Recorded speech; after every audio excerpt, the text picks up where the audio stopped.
Good morning, ladies and gentlemen. On behalf of the Director General MP-IDSA, Ambassador Sujan R. Chinoy, I extend a warm welcome to you all as we commence day 2 of the Delhi Defense Dialogue. Today, we are honored and privileged to have with us the Chief of the Army Staff, General Upendra Dwivedi, PVSM, AVSM. We are also privileged to have with us Dr. Samir V. Kamat, Secretary, Department of Defense R&D, and Chairman DRDO. We are truly honored by your presence, sir. We will now begin with our morning proceedings with special address by Chief of the Army Staff General Upendra Dwivedi, PVSM, AVSM. The session will be moderated by Lieutenant General Dr. Subrata Saha, PVSM, UYSM, YSM, VSM, and BAR, Executive Chairman, Manik Shaw Center for National Security Studies and Research. Lieutenant General Subrata Saha is the Executive Chairman of the Manik Shaw Center for National Security Studies and Research, a consortium of IITs, IISCs, and IIIT Delhi under the Ministry of Education. Commissioned into the Assam Regiment in 1978, he retired as a Deputy Chief of Army Staff in 2017. A pioneer of defense indigenization, he established the Army Design Bureau in 2016 and conceptualized the vision, Win Indian Wars with Indian Solutions. Post-retirement, he served 2 terms on the National Security Advisory Board, founded the Society of Indian Defense Manufacturers, and chaired key national committees on ordnance factory corporatization, strategic railways, and DRDO reforms. As GOC 15 Corps in Kashmir, he led humanitarian operations during the 2014 floods and ensured incident-free elections. A PhD in irregular warfare, he is an alumnus of Staff College Camberley, UK, and the US Army War College, and continues to mentor defense innovators and scholars. It is a pleasure to have you with us, sir. May I now request you to take over the proceedings. Thank you.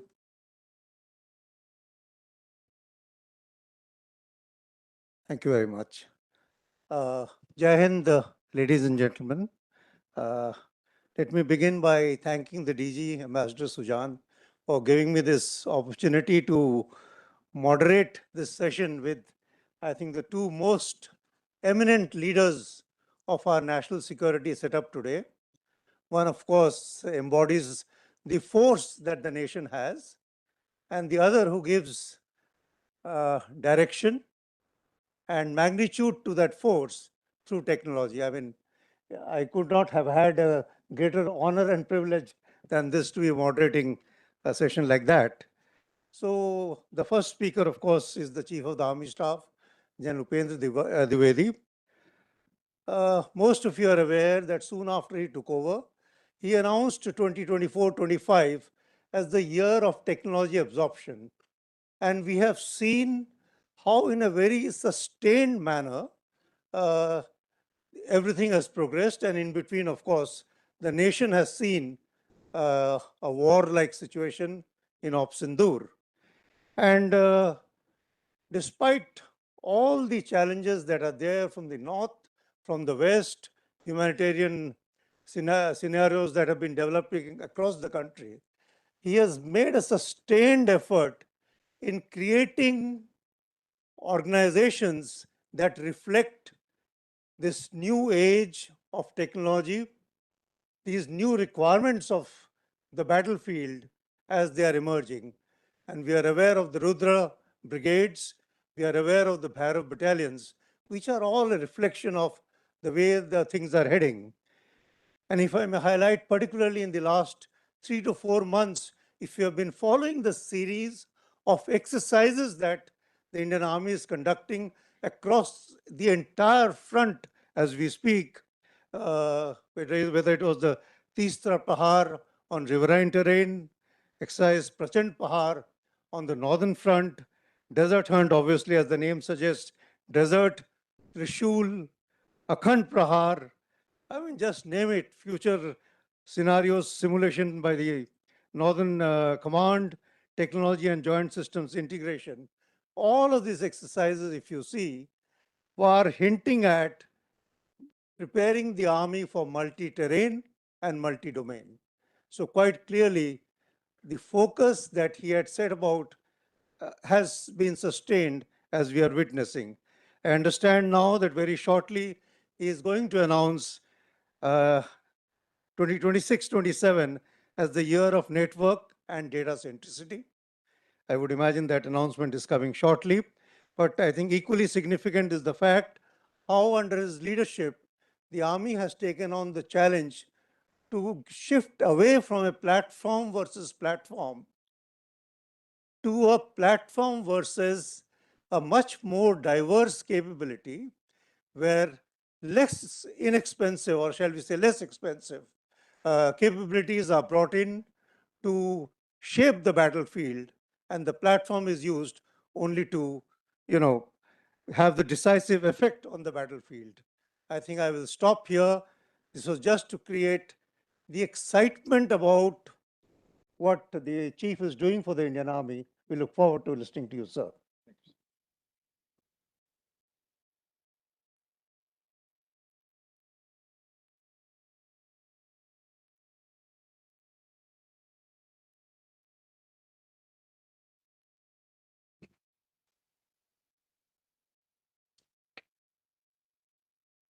Ambassador Suzanne Chenoy, Dr. Samir Kamat, Secretary DRDO, Air Chief Marshal V. Chaudhary, Lieutenant Subrata Saha, and uniformed colleagues, senior and colleague veterans. I can see Sina here, I can see Mavasa there.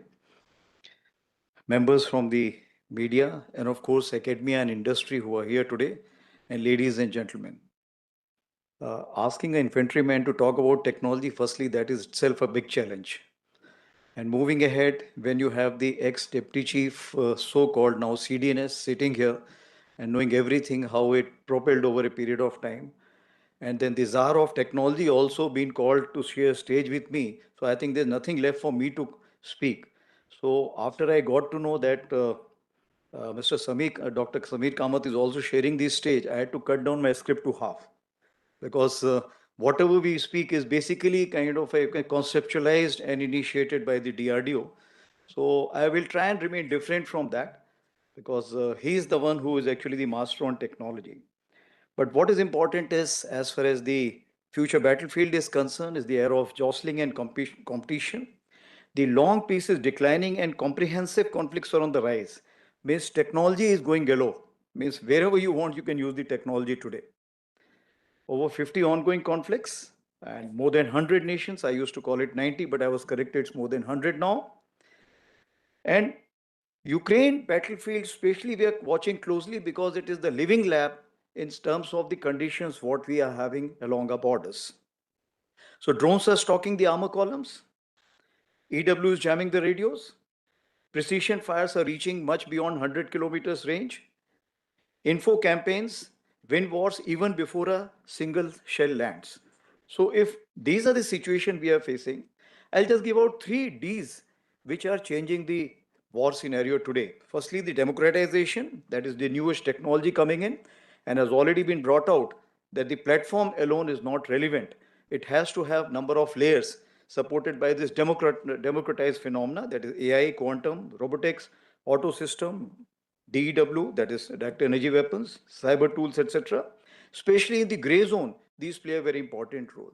So the platforms may be there for a conventional when you have a contact and kinetic battle. But what happens to the other 3 quadrants? Who fights these battles?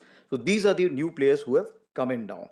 Diffuse, geographically independent, but dependent. I'll explain it later. Demography, you have citizen soldiers, you have guardian force, you have merchants who are playing both sides and maybe selling the equipment to both sides to orchestrate the war or facilitate the war. As we look at the Indian context, if I have to look into Indian context, by virtue of you having the 2.5 front challenges or much more than that, we have to still make sure that whatever technology is coming in, it should still form the adjust itself within the 5 generations of warfare what we are having. It means the trench warfare, it will remain true to us. In the trench warfare, you'll still have the robo mule and the GS mule moving together because that's what is the requirement.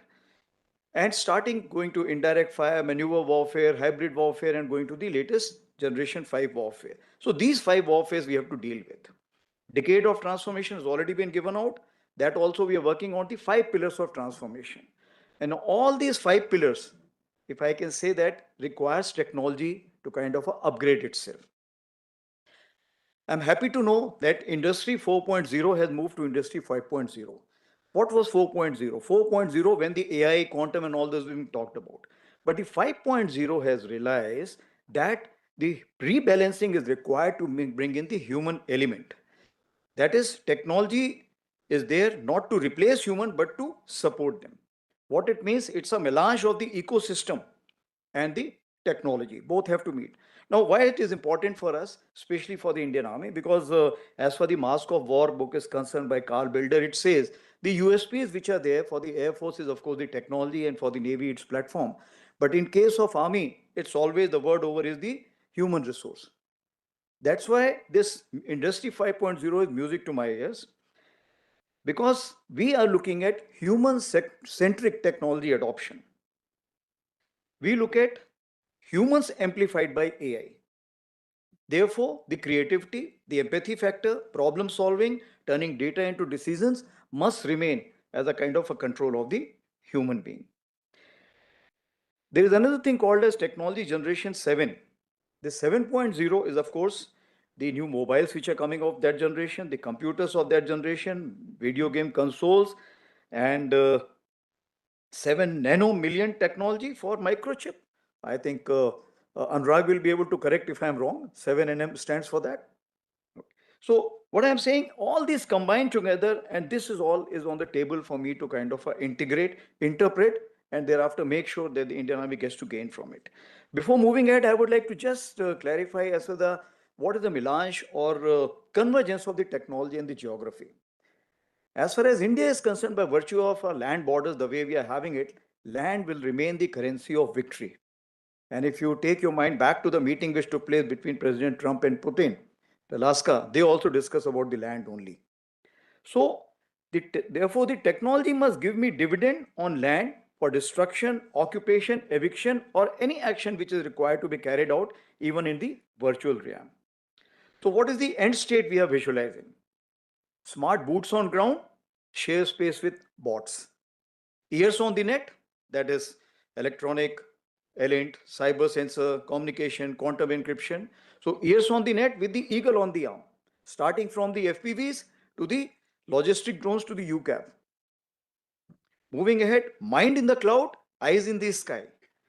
Means we have to make sure that the cloud centric warfare has to take place, but I always talk about cloud centric and network centric has to have a mix, because the battles can get isolated. Battles may have to be fought without the presence of technology. You may get kind of a devoid of the technology. Even in that condition, you should be able to fight the battle. So it has to be a melange between the two. So mind in the cloud, eyes in the sky, because ISR is most important to shorten the kill chain. Decisions at the edge. Again, as you're aware that our Honorable Raksha Mantri just inaugurated at Jaisalmer the edge data server. What it means, the data centric warfare we are taking as forward as possible and then connecting through the networking, so that we have a more flexibility in carrying out operations, whether it's regional or its complete front. So when we have the decisions at the edge with smart kill chain execution.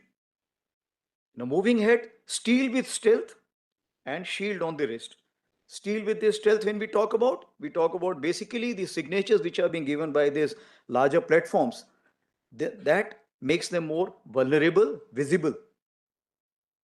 Therefore, as far as they are concerned, they have to kind of make sure that some kind of a stealth comes in. Shield on the wrist, of course, at this point of time, as we know, that 12 lakh population, if it is there of the Indian Army, everyone, where is he? What is his condition, his biological condition, his location, everything counts. So digital enablers, biosensors to detect injury, all these things are required. Moving ahead, so where are we? That's what is something important to know. As far as legacy systems are concerned, they are here to stay, because you cannot change them so fast. It's like a social change. You have to have a 30-30-30 phenomena. So if that be the case, the oldest legacy system will at least stay for next 5 to 7 years. So what it means, that we need to kind of empower it with whatever kitting or modification we can do it. But as for the new platforms are concerned, we have to have patience. The second issue is infrastructure gaps in terms of physical and digital. As we are aware, the network for spectrum has still not seen the day of light completely. It's still a very mature state, but it will take some time. The satellites aspirations which are there with all the three services, that will still take some time to mature. Skill deficit. As far as 2027 is concerned, it is claimed that 2.3 million jobs will be there as far as artificial intelligence related. But the talent will be only half of it, that is 1.2 million talent pool. If that be the case, what it means? That in case the Indian Army needs to outsource this requirement, the cost will be very, very high. Therefore, it is important for us to start today. And from all schools, everywhere, we need experts in AI, even in Indian Army, because we may not be able to outsource because the demand is going to be high and the talent is going to be low. Cultural resistance, of course, this is something which is important for us to understand. Comfort zone is of the last qualification attained, and that is something which will always remain that way. Procurement process, in this year of reforms, this has been a game changer, and as you are aware, the DPM, Defense Procurement Manual, has been released this month only, and the defense acquisition procedure, as you're aware, is moving on the fast pace. By December end, we should be able to finalize it, and it should be applicable from the next financial year onwards. This is a very, very encouraging sign. Import dependency, since it's a ratcheting effect and one technology has to counter others, therefore, till the time the R&D base is not enlarged, and R&D base doesn't come in 2 days. If you spend only 100 crores vis-a-vis 1,000 crores in pharmaceuticals, that means we need to look into it very deeply, that how are we looking at it. Therefore, critical components will always have to be imported, as I see, for next 4 to 5 years minimum. If that be the case, then import dependency will continue. Cyber and data vulnerability, of course, that's again a resting effect. What happens that it restricts us to share a lot of space which we could have shared in kind of having a collaborative phenomena. And that is where we are working in silos. It's a challenge for us, but we are trying to open up. As far as the Atmanirbharta is concerned, part of the Jai call given by Prime Minister when he addressed us on 15th of September this year, Jai is basically jointness, A is Atmanirbharta, and I is innovation. And the era has come that we need to have an accelerated innovation phenomena.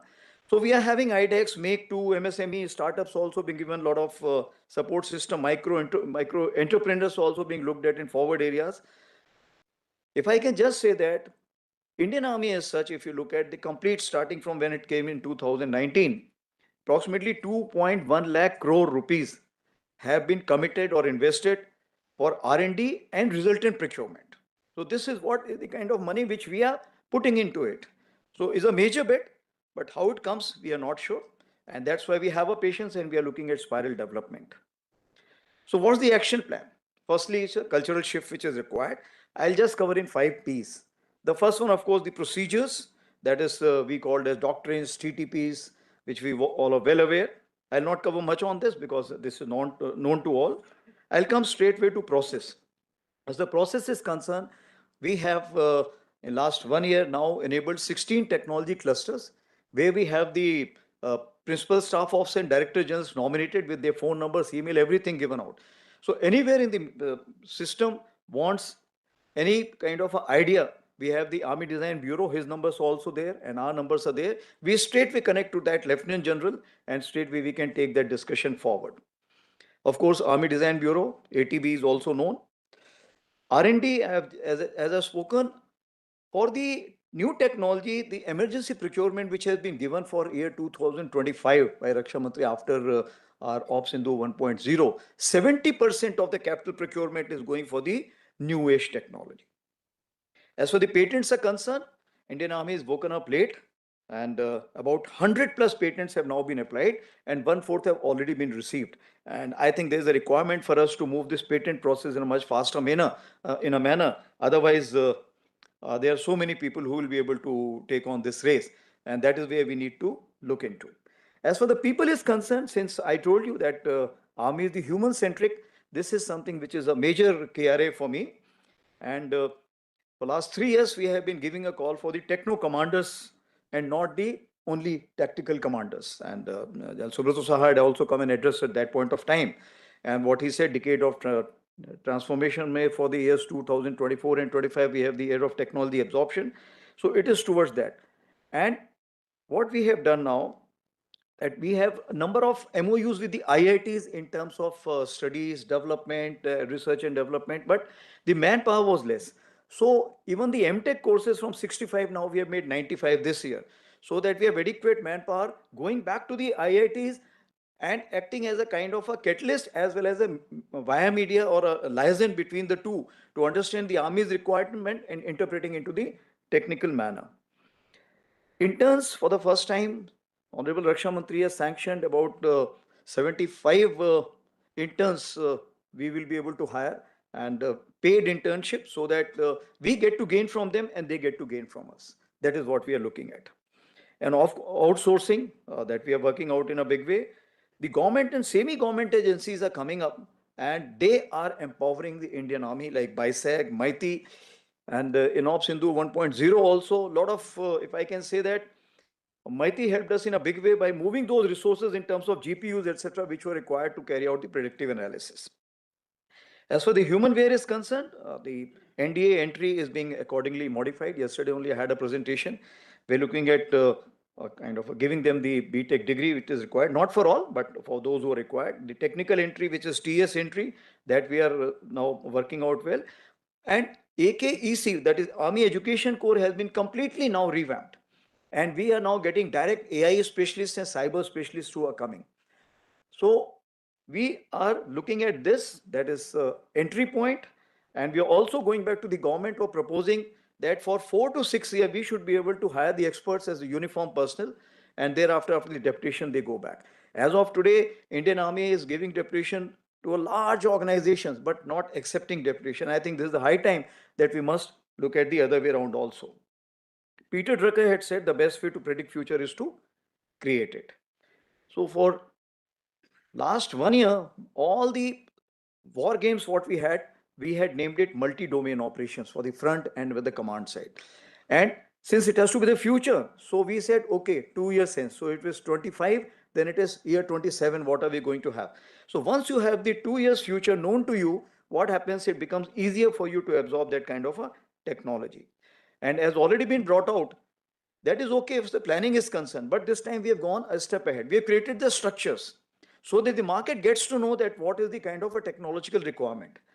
The structures are there. He's already named, like we have Bhairav, we have Shaktiman, we have Ashni, we have Divyastra, Rudra is already there, and we are having many more in the kind of offing. So once the structures are there, the clarity to the market is very clear to the industry and the technology muggles that what is the requirement. And these numbers are also high. We are giving out the numbers also. Like Bhairav, we are saying, let's say if it's 25, we are saying Divyastra, let's say it's 34, or Shaktiman, we are saying 26. So once the number is known, and we have kept in such a manner that the exact equipping profile we will tell you after 9 months, depending on what you can offer me. This is how we are looking at absorption of new technology. When I took over, we also created a futures and technology cell. And this is the cell which has been responsible for all this development. And encouraged with this, we are also looking at futures command, and our track command is working towards that. And once we have futures command, all these things will be able to combine together. So as already been brought out, that how are we moving ahead in this field is basically year 26-27, we are declaring as the year of networking and data centricity. We are aligning ourselves with the national missions. The India AI mission, we already aligned. We are associated with the space mission, we are associated with the quantum mission, 6G. So everywhere now we are taking a lead and associating ourselves. Somewhere we are the pivotal partners, somewhere we have the Center of Excellence at MCT, that Military College of Telecommunication Engineering at Mao. So that is how we are moving ahead. And to move ahead in phase 1, 3 RDC regional development centers with 128 GPU each, costing 150 crore each, is already been planned and the money has been allocated. So this is how we are looking at where the AI absorption is concerned. And probably if everything goes well, we'll be launching digitization 3.0. Honorable Raksha Mantri will be launching it this month or the next month. I'll now just cover 5 critical issues which I look at in terms of AI, data, autonomous system, etc. So the first one is digital in technology. ACOM, AI as a system. This is something which we are launching, which is in-house chatbot Jigyasa, and about 15 more items which are part of it. It's a small software which are going to empower us. So this is what we are looking at. Agentic AI in concert with IIT Madras that we are working out.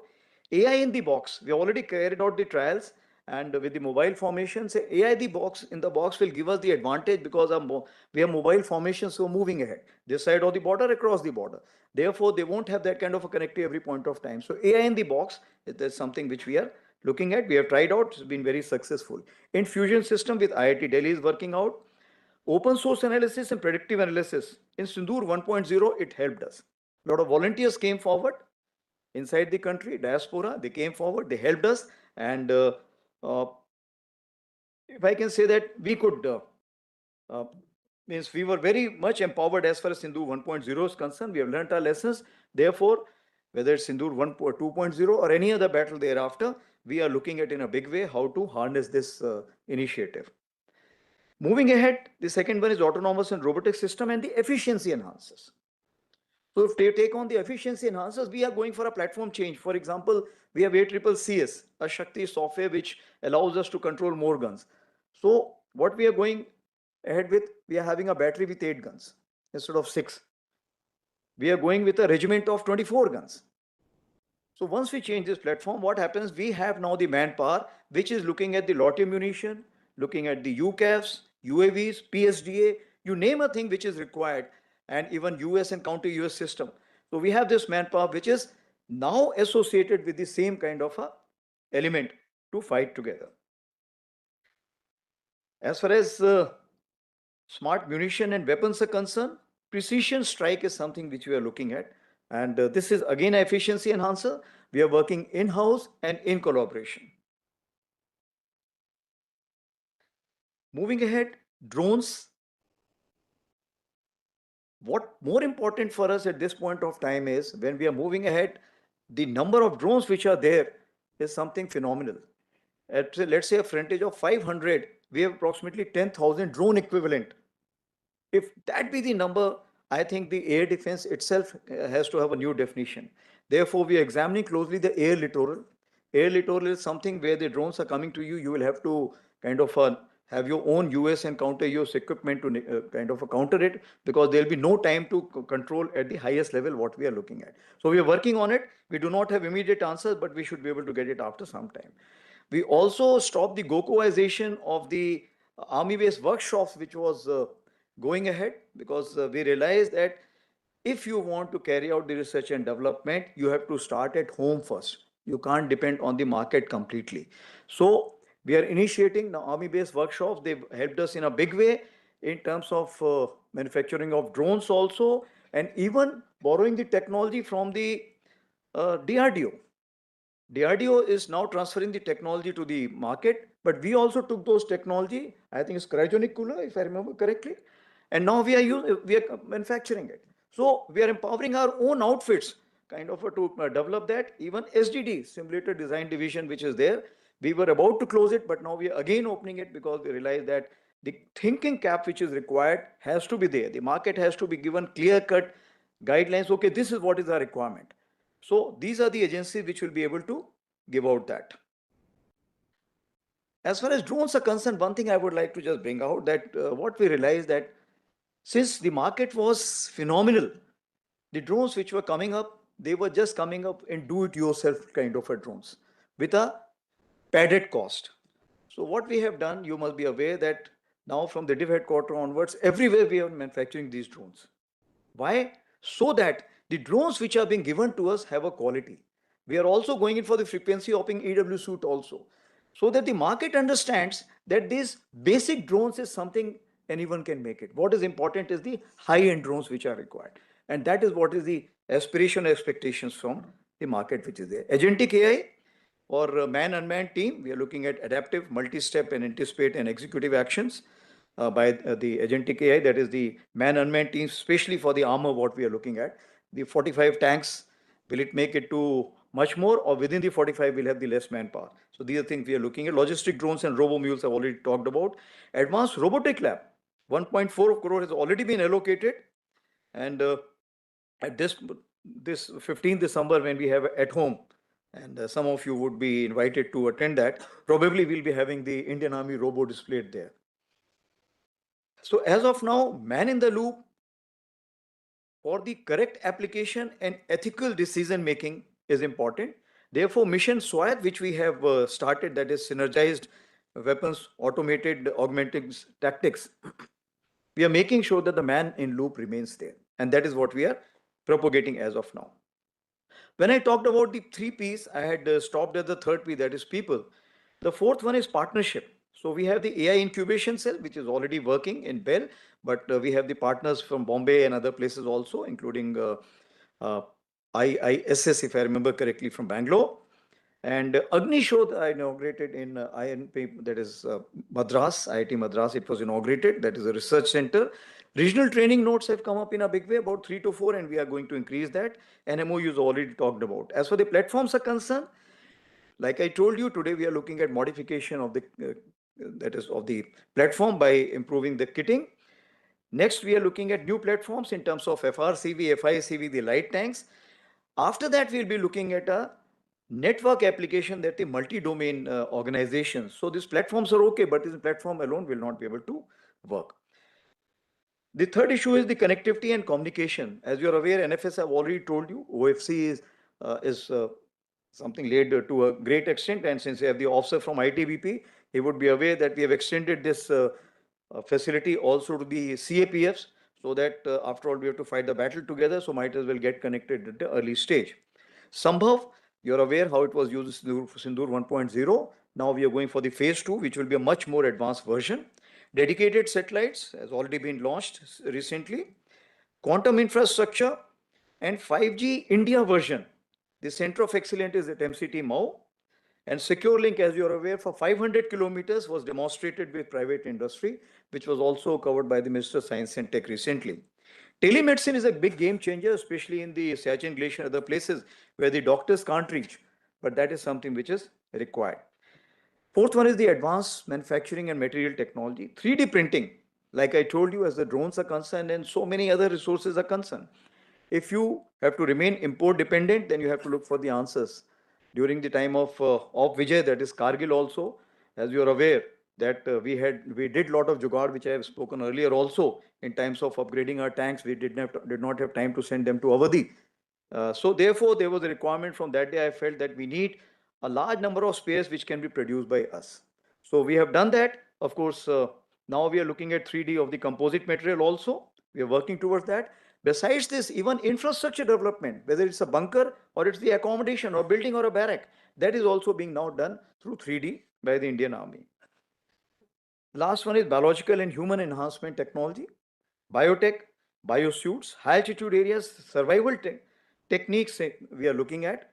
Customized rations is being worked out. Research and development is going on towards that. Millets also, we have carried out a detailed study that how it will be required. Accelerated acclimatization. We have done something, but a lot of kind of studies yet to be carried out.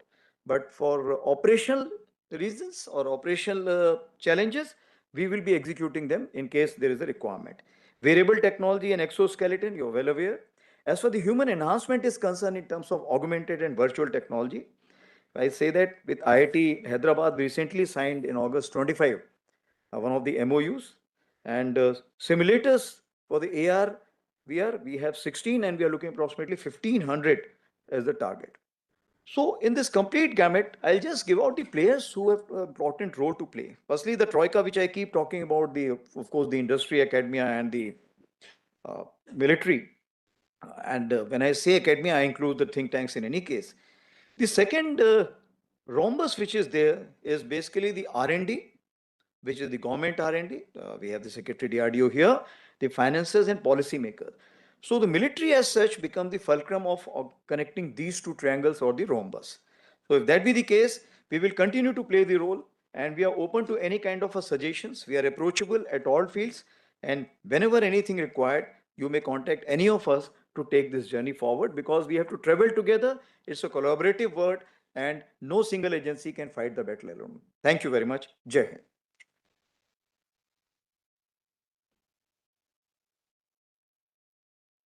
Thank you very much, Chief, for a very candid and very comprehensive understanding that you've given to all of us on the way we are headed. And needless to re-emphasize what you said, that it is moving so collaboratively forward. Now it's our turn towards Secretary Defense R&D and Chairman DRDO, Dr. Samir Kamat. As you are all aware, in his time, I think DRDO has made some phenomenal success, and as they say, the proof of the pudding is in the eating, and we have seen it during Sindoor.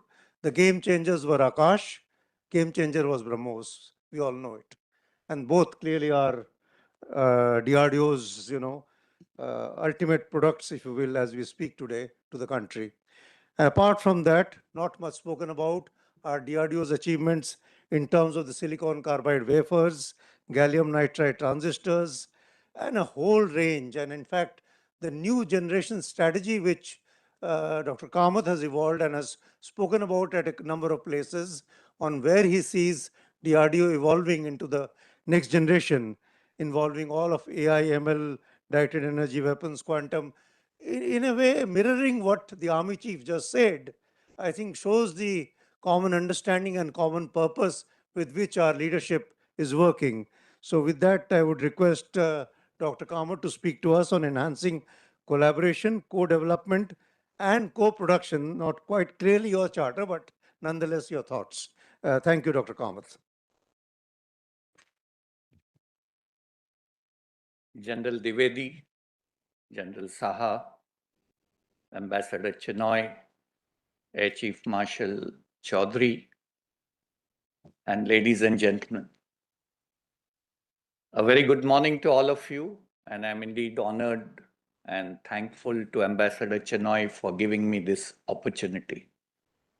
I think General Dwivedi has made my job easier, and I'll keep my speech short so that we have more time for Q&A. As you are aware, gentlemen, we live in interesting times. We have a geopolitical churn going on. We are moving from a unipolar world to a multipolar world where India is going to be one of the strong poles. We are also in an era where several disruptive technologies have emerged, which are having a disproportionate effect on military capabilities.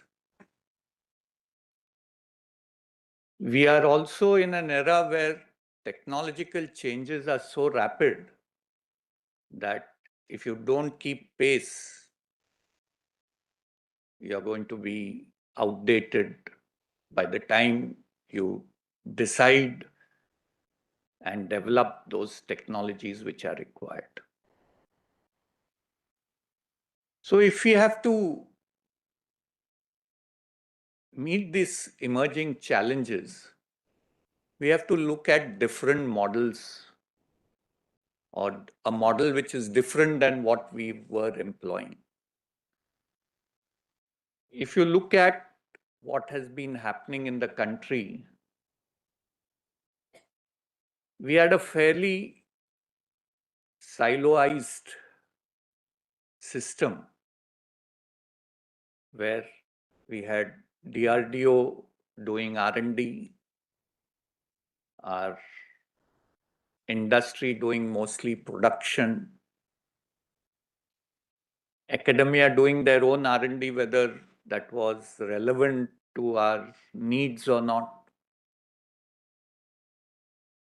And more or less the outcome till recent years was we were a major importer of weapon systems.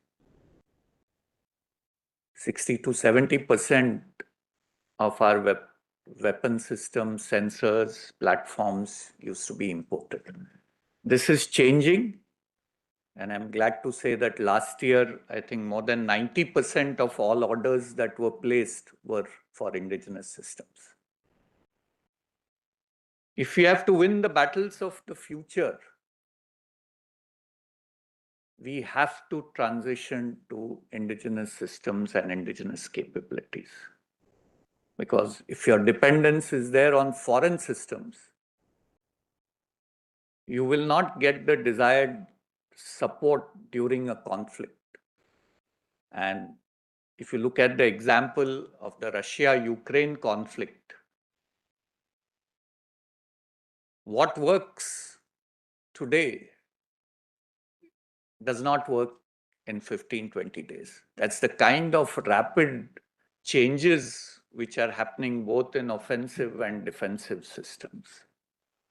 So you need inherent capabilities if you have to address the challenges of future battlefields. So the first thing we need to do, if you look at today our R&D budget, we spend about 5.5% of our defense budget on defense R&D. If you look at countries such as China, US, they spend between 10 to 15% of their defense budget on R&D. So the first change which we need to do if we have to be competitive going ahead is to increase our defense R&D budget. And I'm glad to inform all of you that Honorable Raksha Mantri ji has promised us that over the next 5 years, we will move from 5% to 10%. But if you see the way technologies are evolving, it is not going to be enough just to do defense R&D. As a nation, we have to improve our R&D capabilities and spending, because in a lot of these technologies, the civilian sector actually is ahead of defense. If you look at AI, communication, semiconductors, in all these critical technologies, the civilian sector is far ahead of the military sector. So we have to increase the spending on civilian R&D too. Today, as a nation, we spend 0.67% of our GDP on R&D. Countries like China, US spend 2.5% of their GDP, and they have a bigger GDP than us. Countries such as South Korea, Israel spend more than 4% of their GDP on R&D. So that is another area where we have to seriously look at if we have to compete in the future. And there I request, if there are anybody here from the private sector, the private sector has to look at increasing their R&D spend.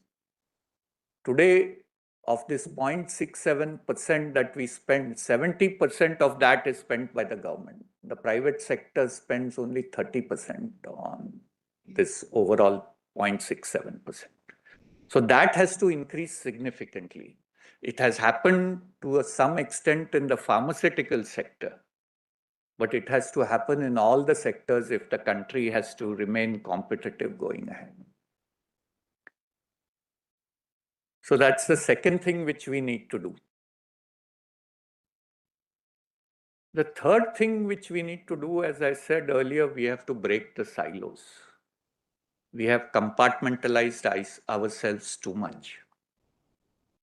We have to see how we can work seamlessly across organizations. We have to see how we can best utilize all the resources that are available in the country for our needs. This siloization results in far less optimal use of the resources that we have. Of course, there are organizational barriers, there are issues of IP, there are issues which we have to overcome when we need to do this. But I think we have no choice. We have to find mechanisms so that this siloization is broken down. And I think it has started happening, and I'm sanguine that over the next few years, this will increase dramatically. So from these broad points, let me now tell you what we are doing in DRDO. So in DRDO, we are aware of these challenges. And this year being the year of reforms in the MOD, we have tried to implement some of the reforms so that the issues that I mentioned are overcome. So the first thing that we have done is that any system development we do, which is on mission mode basis, that is based on a AON from any of the services, we have now decided that we will have two industry partners, which we call them as development cum production partners. We had started this process of DCPP in 2018, 2019. We were mostly having one partner. But now, in the interest of the technology absorption increasing, as well as the services having a choice between two partners so that the cost also is kept in control, we have now decided that for all our system development projects, we'll have two DCPPs. And these two DCPPs are chosen purely on a competitive basis, and we don't distinguish between the private sector and the public sector. Everyone has the equal opportunity, and it's only on the commercial basis that we do selection. Of course, once the technical criteria are satisfied by the industries. So by this, we hope that this technology transfer process, which used to take time, because once the development process is over, then we used to handhold industry for the TOT, which would then result in delay in induction, would be avoided. Because if the industry works with us right from the start of the project,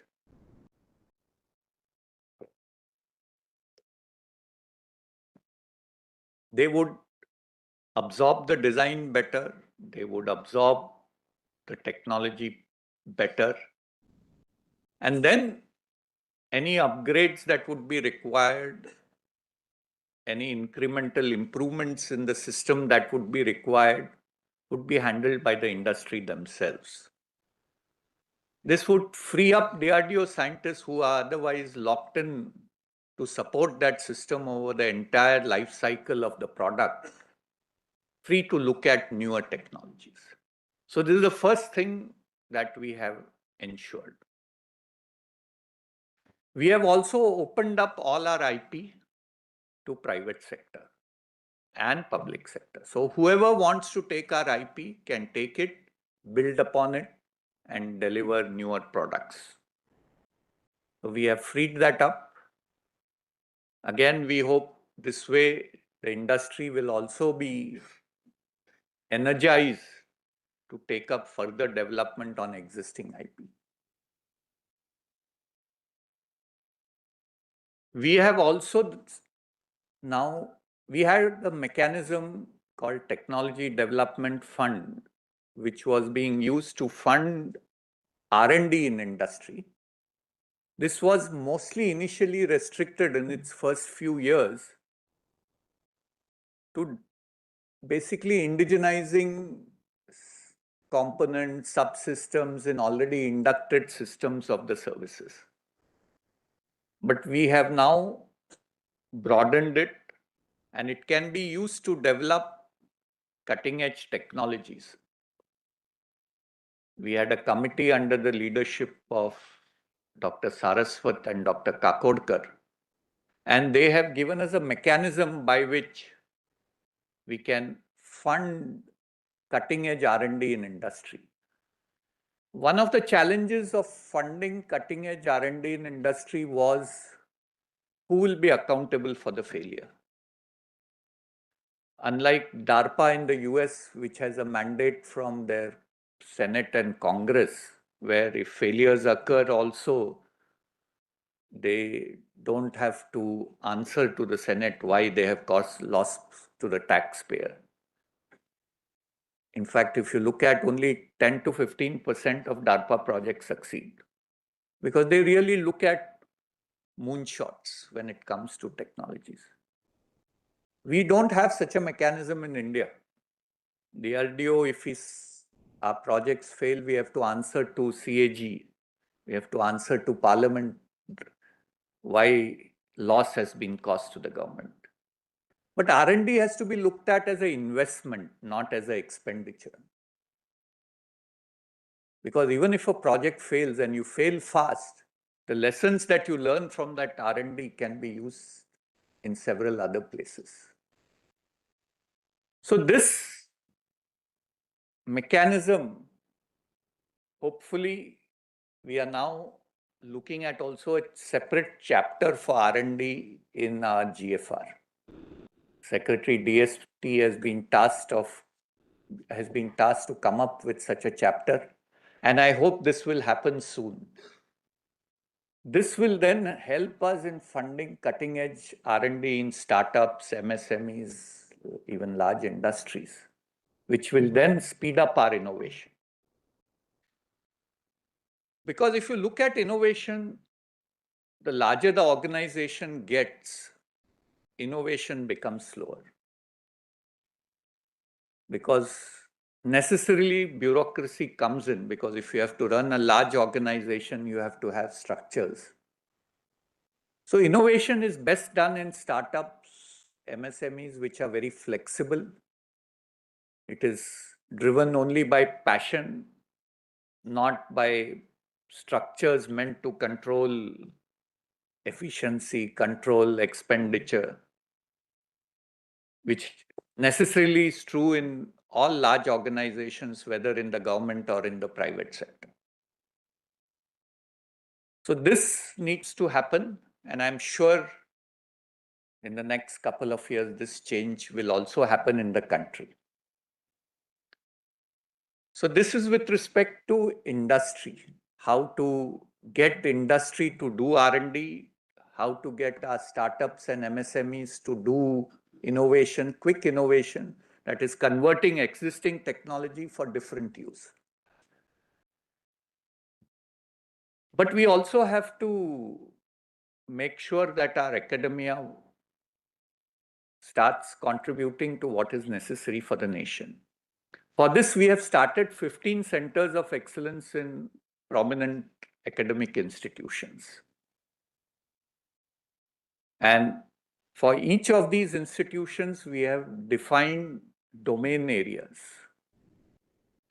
And this is a hub and spoke model. So just because a center of excellence is in one institution and the domain area for that is defined, doesn't mean that they can work only on those domain areas.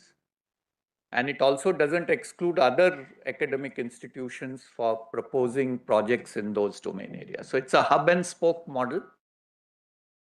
And we hope that this will promote a R&D ecosystem which the Caltechs and the MITs and the Stanfords created in the US. So this is, and earlier our academic funding also used to be very limited. We used to fund 50 lakhs, 1 crore projects. It's not that we were not funding projects in academia earlier. But we are now looking at much larger projects. We have now given projects worth even 50 crores, 70 crores to academia to develop critical technologies. And in these centers of excellence, we are calling them DRDO Industry Academia Centers of Excellence. So the model we are looking at in these centers of excellence is that the DRDO labs, the industry and the academia can work together. At lower TRLs, mainly the work will be done by academia.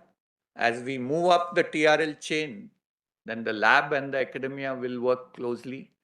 And then subsequently, once we reach TRL 5, 6, the industry will play a bigger role.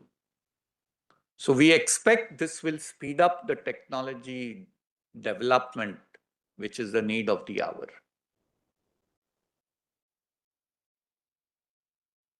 So these are some of the steps that we have taken. We have taken a lot of other steps to improve efficiency within DRDO labs. We have started 5 young scientist labs where even the director is below the age of 35. We hope that these young scientist labs will become the equivalent of startups within the DRDO ecosystem. All these young scientist labs have been given these disruptive technology areas like AI, quantum technologies, smart materials. We are opening a new one on man-unmanned teaming technologies. So these are some of the steps that we are taking to keep pace with the emerging scenario. But what is finally needed is a change in mindset. All these steps are essential, but not sufficient. Finally, we need a change in the mindset in the country. We need a change in the mindset that everything you do has to succeed. It will never happen that everything you do will succeed. We have to have a mindset that if it doesn't succeed, we close it down and not consider it as a loss to the government or loss to the taxpayers. We have to have a change in the mindset that indigenous systems will not compete, and Operation Sindoor has been a good example where it has been shown that indigenous systems also do well in wars. We have to also move, because the theme of my talk was supposed to be on co-development, co-production. We have to look at international collaborations also. Because a lot of times, if you want to speed up development, you have to look at partnerships. And BrahMos is a good example where we had a partnership with Russia. MRSAM is an example where we had a partnership with Israel. These are successful systems. So we have to look at models where we have to work with like-minded countries to do faster co-development. We also have to look at co-R&D. And we have recently started a lot of MOUs, or we have inked a lot of MOUs with countries such as UK, France. We already have a strong R&D collaboration with Russia, with the US. But we have now increasing the number of countries where we can do co-R&D, especially in these disruptive technologies. Co-production is out of the ambit of DRDO, but I think co-production also has to be looked at if we have to faster induct these systems into our services. So I think my time is up. It's 10:30 and I'm free for any questions. Thank you. Thank you very much, Dr. Kamat, for a very good, I think, update on the changes that the DRDO is bringing about. And you did re-emphasize, this business of fail fast, learn from it. So actually, fail is also being used sometimes as an acronym for first attempt in learning. So it might work, if you look at it from that point of view. And so to initiate this Q&A now, if I may initiate it with a question for the Chief and the Chairman DRDO while the audience gets ready with their questions. The Chief had highlighted that one of the points now which is being emphasized is Jai Hind Jai, standing for jointness, Atmanirbharta and innovation. And I think we need to step back for a while and look at jointness.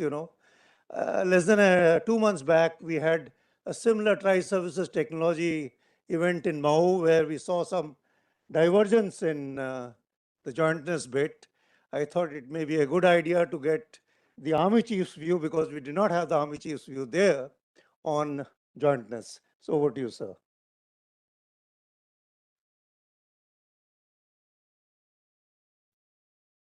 As far as the J acronym is concerned, jointness, when Prime Minister spoke to us, it was jointness in all fields. It means jointness in terms of having our operational compatibility and synergization with the CAPFs also, with the so many other government agencies which are there. Like I gave you the example of Maiti, I gave you the example of other agencies. Today, for example, in border area, when we are looking at so many clearances coming to us from the Green Tribunal, it's coming because we are collaborating with those kind of agencies. Now, the question specific is basically with respect to joint tests in terms of theaterization. As far as land warfare is concerned, what we have to understand that it is not only the three services which have to kind of join hands together. In terms of land warfare, it is the CAPF, it is all the INT agencies and agencies like NTRO, ISROs, all the logistic agencies in terms of civil aviation, railways, all the locals who are there in terms of police, civil defense, NCC, the rear area security, CRPF. So if you name a thing, even to that extent, and even the canal management system which is there, that is also required to be kind of a join hands together. So this is the kind of a jointness we are looking at. So what is the future? Is the convergence going to be there? The answer is yes.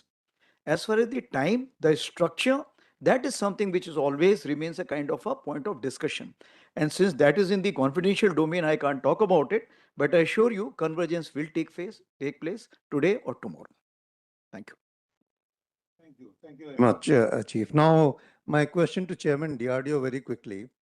You know, whatever, like you also mentioned in passing, whatever is happening in the defense R&D domain, it has to happen in the broader context of what we understand, and the Chief referred to it, of military-civil integration. So if it has to happen in that context, when we talk about military-civil integration, there is a component of spin-off, where the defense technologies are being commercialized to good use, individually or collected, or there is a spin-on where the industry or the academia and others get attracted to come towards defense. A lot of effort to get the spin-on part. But the spin-off, while there is a little bit of spin-off happening, it is not to that extent. So I won't say that they can ever be equal, but there has to be an equation to make it sustainable. So your thoughts, please. Hello. I think that, I fully agree with you. It's not that spin-offs are not happening, they are happening. And one example I would like to give is the water mist system, which DRDO had developed for taking care of fires in a submarine. That same system was modified to suit our public transportation buses. If you remember, there was a time when a lot of buses were catching fire. So the same water mist system was converted to fit into a bus to prevent fires. This is just one example. Now the problem that we have is DRDO, we have say 7,000 scientists. They don't have the bandwidth to look at the civilian applications of a military technology. This is where our companies have to take the lead. Once the technology is available to them, they have to see where all it can be used. The bandwidth in DRDO is not sufficient for the scientists to address the military needs as well as the civilian needs. Because the main mandate of DRDO is to work for civil military technologies. So my hope is that the industry, as it matures and invests in R&D, this spin-off will also increase. But it has to happen because the economic benefits of all the expenditure that you have done for your military has to be in your rest of your economy too. Thank you very much. I think, okay. So it's the house is open, number of hands going up. We have to start with the DG, please. But we'll take a bundle of questions and then. Thank you, Chair. I have two questions for each of the two eminent speakers. The first is to Dr. Kamat. You seem to suggest in your presentation that DCPP 2.0, where you will bring in more than one partner, you're not going to distinguish between the public and the private sector. But there is a certain amount of criticism from the private sector that in any case, when DRDO says you don't make a distinction, the odds are already stacked against them, because the public sector comes in with a great deal more of subsidy, government backing. They don't have to make the same kind of outlays and expenditures on developing certain types of technologies or R&D. So how would you deal with that argument? My second question, I'll address it straight away to General Dwivedi. General, you spoke of the 5 types of warfare. They're expected to continue. It seems to suggest that that spectrum still includes some of the traditional war fighting that we have done in the past, the world has seen in the past, and that includes the HR part, ground level terrain being very important.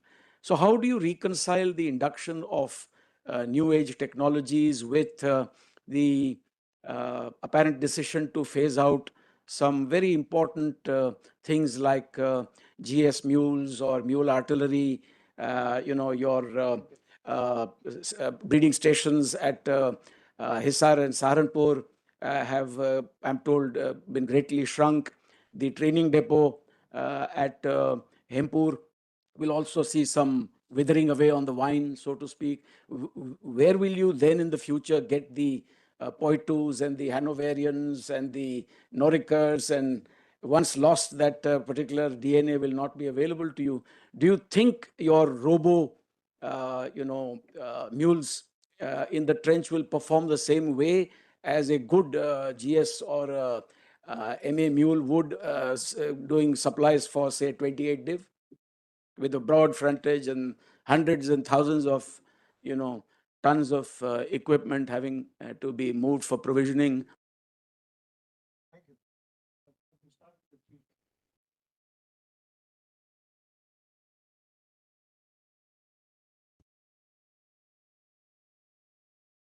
What we are looking at, mule is a mule. It has to provide a service, whether it's a robo mule or a GS mule. And I remember General posted here also. He sent me a beautiful link where he talked about a photo where a GS mule is carrying the ammunition, because the ATVs and RTVs, you have to carry 2-3 people and they become a lucrative target vis-a-vis a GS mule. So at times when the technology is having a ratcheting effect, going back to the Stone Age is also nothing wrong in it. And I remember once upon a time that people said if you have networking and you or somebody is able to counter. So somebody was feeling happy we don't have network system, so that's why we are better off. So what it means, and even I must say that during this Triple C address, the Prime Minister also told us that you all should be able to work in spite of, or if I can say that even in absence of technological enablers. So is the GS mule going to stay? It's a triangle which I am looking at as of today. The triangle comprises of the mule, comprises of the modern vehicles, and the terrain, which is kind of acceptable to the modern mule, what we are talking about, the robo mule or the ATVs. Today, this triangle, if you look into it, the infrastructure development is taking its time. And whenever you want the kind of a modern means to reach there, those modern means have to be sustained in those kind of terrains. So till then, there will be an issue, and these mules are going to stay here. The second issue, what we have to understand, in lot many places, our defenses are in depth. So as the infrastructure goes up, what happens? These defenses also creep up. When they creep up, initially it is a GS mule which goes, and the mechanical means go at the later stage. So in the near future, what we are looking at till 2037, these mules will remain, the number will go down. Therefore, based on the number, the establishments will have its pluses and minuses, and if I can say that optimization will take place. However, keeping in view that we need good horses and good mules for the reasons other also, we are investing in that. We are even importing the kind of a cement to make sure that the class of mules which we are going to have in future will be much, much better off. Thank you.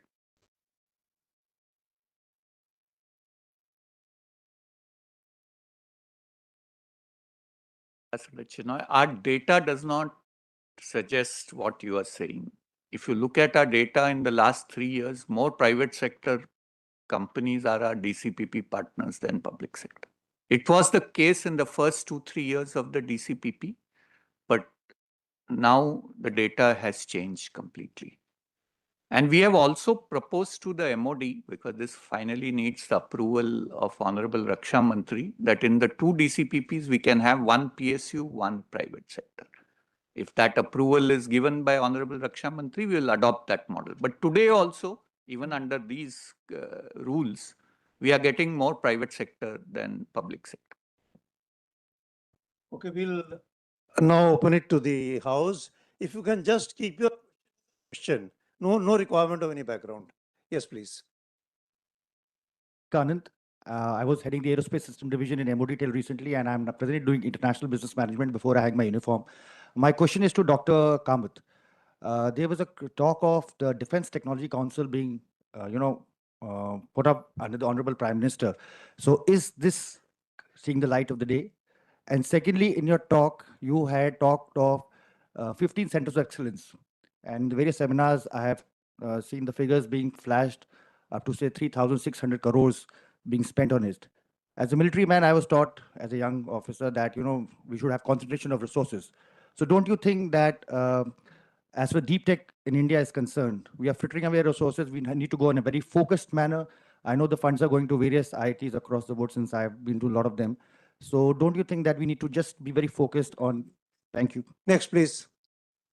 Yeah, Anurag. Morning, sir. I'm Anurag Avasti. My questions to Dr. Kamat. Two questions, very clear, sir. One is there's a common perception of the cost overruns in the DRDO. What are you doing about it as part of the DRDO reforms? That's one. The second part is you spoke about the TDA for the Technology Development Fund, which looks at around 50 crores, 90% and 10% and all of that, sir. Can we look at this fund augmenting the semiconductor design space as an addition to the DLI, sir, by the Government of India? If yes, and if possible, then how, sir? That's all, sir. Next, the gentleman next to the camera, please.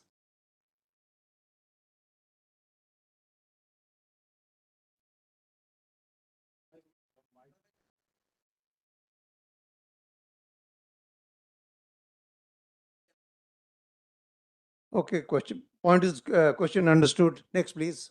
Yes, please. Sir, my question is to the chief. Sir, you just spoke about the jointness vision. So jointness means the joint execution of the task at the borders collectively. Sir, as per the need of the hour, Indian Army is enhancing its capabilities in all the domains. Sir, how do you assess today the capabilities of the CAPFs? And if there are certain gaps, how do we prepare to plug them in? Thank you, sir. Thank you. One more. Yeah, Narang. Sorry, just a minute. We'll do some gender balancing. Yeah, that hand over there. Yes, please.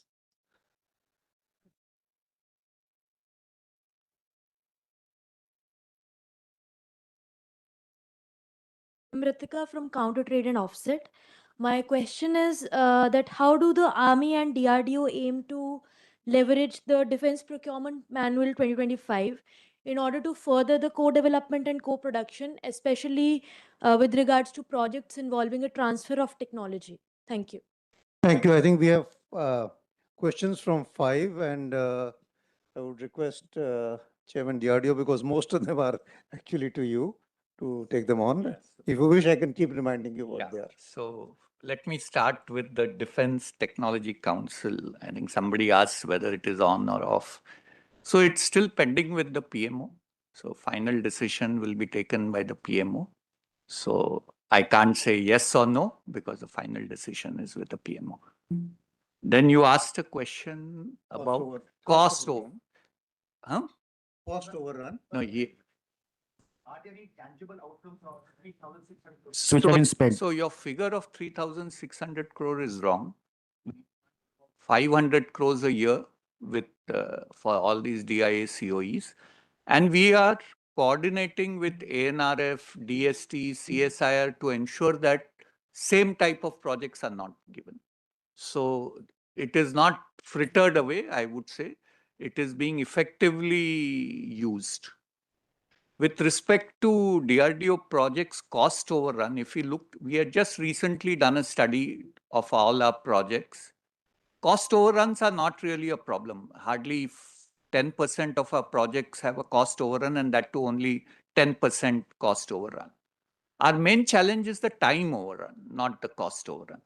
So we got this examined by external experts as well as an internal committee, and they have given a set of recommendations on how to avoid them in the future projects. So we have implemented that in our processes, and hopefully this will result in our projects getting completed on time. So our challenge is in the time overrun rather than the cost overrun. And the second part was, that fund which you have allocated for under one of the heads, can it be combined with the semiconductor? So, see, our fund is not restricted to any given area. If we find the project suitable, we fund it. So it can be in semiconductors, it can be in artificial intelligence, it can be in quantum. But we coordinate with the national missions which are being launched. So we have a close coordination so that already a project is funded from those missions, then we don't fund it. Final question from the lady there, and how is the DAP addressing? DPM, she said. DPM is not relevant. DPM is for procurement. We have a separate procedure in DRDO for funding. So DPM is not relevant to DRDO. We have our own mechanism in DRDO. Thank you. So if we can now turn to the chief for the balance 2 questions, please.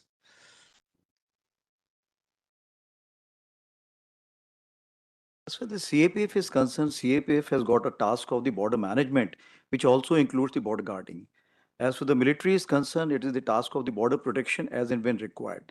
So what we need to understand that the requirements are different in terms of training, equipping. But where we can, I think, converge together in terms of when we have the operational situation of the conventional warfare, even heightened gray zone. In these two situations, what is we are looking at in phase 1, as of now, which we already worked, is basically how we can integrate the logistics. So step 1 is we are looking at the ammunition, because the ammunition, instead of drawing it from CAD Pulgaon, if it can be drawn from the nearest ammunition depot, and only the paper transaction can take place. We already offered this to the Home Secretary, and we are looking forward. That is already gone. Medical, we're already looking at it. Small arms ammunition, as far as even the repairs of the small arms. This is even the big, whatever equipment is there, we are ready to even repair that. That offer has already been given.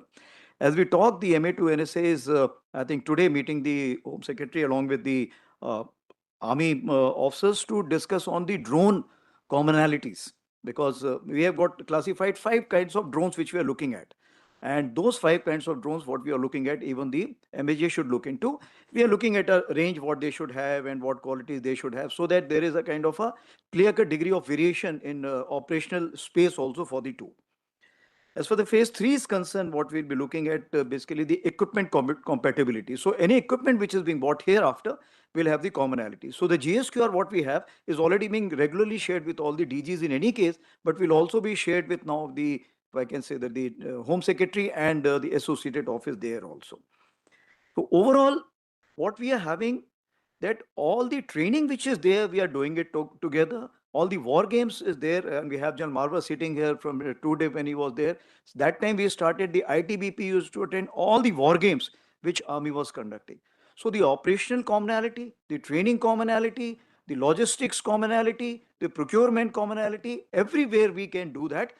The thing is, the people keep changing. So the 70% of the work will be done if you know each other well, if you trust each other well. So if we don't look at turf protection, we'll be able to move much faster. The second issue is what has been talked about is the modernization of Indian Army and global power. I remember the External Affairs Minister when he, in the month of October last year, addressed all the Army commanders. He said that the Army needs to work more on the military diplomacy. And this is something which is the takeoff for the global power, if I can say that, because Army has a lot to give. If you have a huge demand of the military equipment, I can assure you if it's part of the Atmanirbharta, you will have a huge demand outside also, because the Indian Army standards are so high, then even the Swiss knife couldn't pass once upon a time. I remember that. I will vouch for that. So once we give this stamp of approval, all the countries the world over say, okay, we are ready to take it. So export promotion is something we can play an important role. And this is what the kind of one of the task has already been given to our defense advisors. The equipment, of course, we have talked about it. Human resource. the training, the best of establishments what we have here. And scoping delegations are coming from all the countries to visit us, and thereafter say, okay, we want so many vacancies. And we have through ITech also, we have the self-financing facilities also. And to the extent that we have gone, I've visited one of the countries and they've asked few requirements. I said, we will make the tailor-made course for it. Because Indian Army today has the flexibility to kind of make those kind of courses and give it, including exposure in our extreme terrains. India is the only country. We have maritime, we have deserts, we have super high altitude, we have jungle terrain, mountain, name a terrain, we have it. So that way, all countries are wanting to come and kind of learn from us, and we in turn also will learn. It's not that we don't learn. We both countries learn with each other. Joint operations in United Nations, as you see, that we are always within the first 5 as far as the troop contributing countries are concerned. This time 32 countries chiefs had come. It was a surprise to us also. We never expected this kind of a prompt response. It's because the kind of impressions Indian troops have left the world over. So that is, again, we are looking at soft power. We are well aware of it.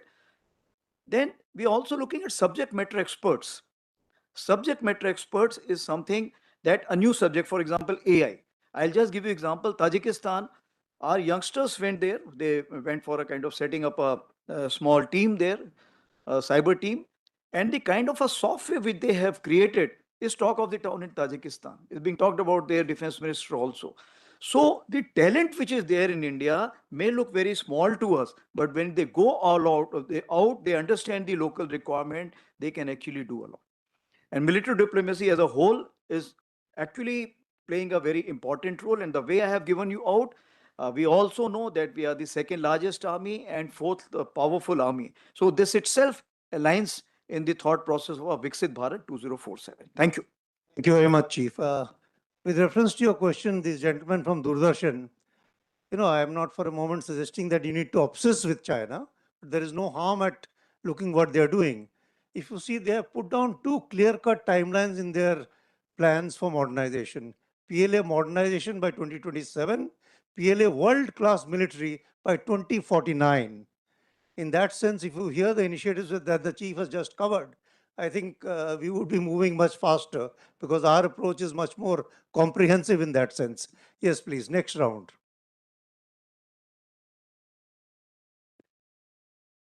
Thank you, General Saha. My name is Nalin Kohli. I represent a MSME association. Sir, I have 2 very quick questions, one for the Chief and one for Dr. Kamat. So for the Chief, there's a fairly good ecosystem for MSMEs and startups who are working in the defense area. Many of us don't take money under any program like IDEX or TDF, but we are working in a defense domain. And what we expect is the handholding that you give, particularly innovation develops when we talk to the actual user, who would be maybe a lieutenant colonel or a major, who actually knows that issue much better. So, sir, this, if it can be facilitated. For Dr. Kamat, sir, we have talked to DRDO, your officials. Many times the technology transfer, the threshold, that money that you are asking is so high that many MSMEs and startups who are interested are not able to do it. So we would request that get on to a reasonable royalty model if there is a startup or a MSME who wants to work with DRDO. And that could be a better thing because they don't have money upfront to spend there. Thank you, Mr. Nalin. Yes. Yeah, Narang, please.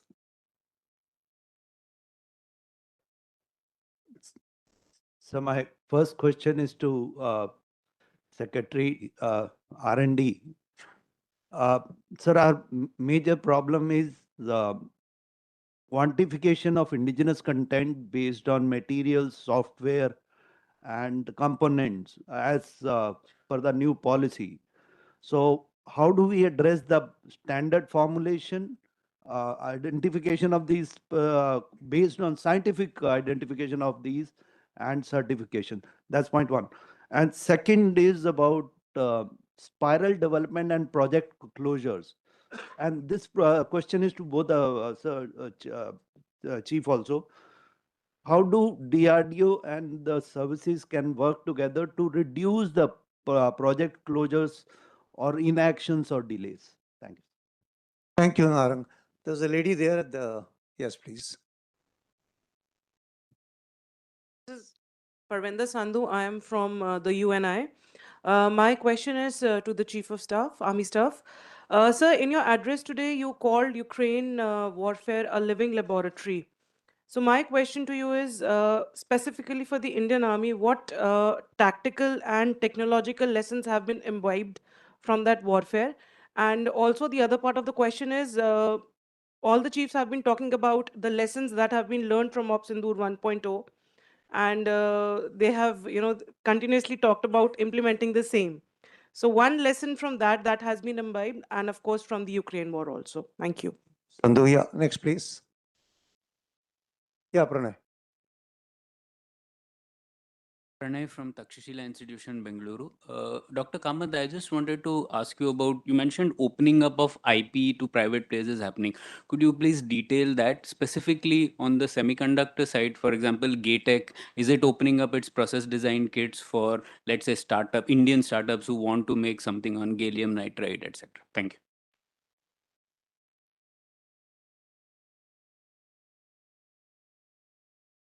Okay, I think this time we'll request the chief to go first. The first one was on hand-holding and facilitation from Mr. Naren Kohli, and then was... As far as MSME is concerned, it is a cause of concern and cause of interest to us. We feel that growth of MSME will help the military as well as the large-scale industries. So it is protected also under the DAP, as you are aware, that a particular amount, if it is below than that, then the MSME are the first ones who have to be given, or a particular percentage has to be given. When it comes to the how the performance has been, I must say that it's also been a cause of concern, because the commitment has been given, but because of the local conditions, lack of capital, and so on and so forth, it's not been 100% satisfaction. But the satisfaction level has been high. Now, after this triple C, what has happened, and we have discussed amongst ourselves and also with the polity, we will be sending the military representatives, especially from the central headquarters, to go to MSMEs, kind of advise them and kind of educate them what is the requirement, what is the capital, which will allow them to kind of participate in the military contracts which are there. The second issue which has been said about the hand holding, when you talk about the innovation which have been carried out or the trials which have been carried out. What happens when we look at the local level? For him, it's okay. I have been visiting so many exhibitions. Everybody says, sir, I made this, I made this. But suddenly my director, ADG, ADB comes to me, sir, this has also been made by Bell, sir, this has also been made by so-and-so, this has also been made by... So when you look at in isolation, you have actually achieved something big. But when you look at India as an ecosystem, this also been developed by 3-4, and we have to provide them a playing field. That is where the constraints come. But the hand holding is something which is our responsibility. And given the funds which are allocated to us and given the funds which are available to the DRDO, we both are committed to kind of do the hand holding, for which the startups and the MSMEs take a priority. The second issue is project delay, how you handle. Of course, we both will answer that later. As far as the living lab is concerned, what has been talked about, I can say that tactical and technological lessons both combined together.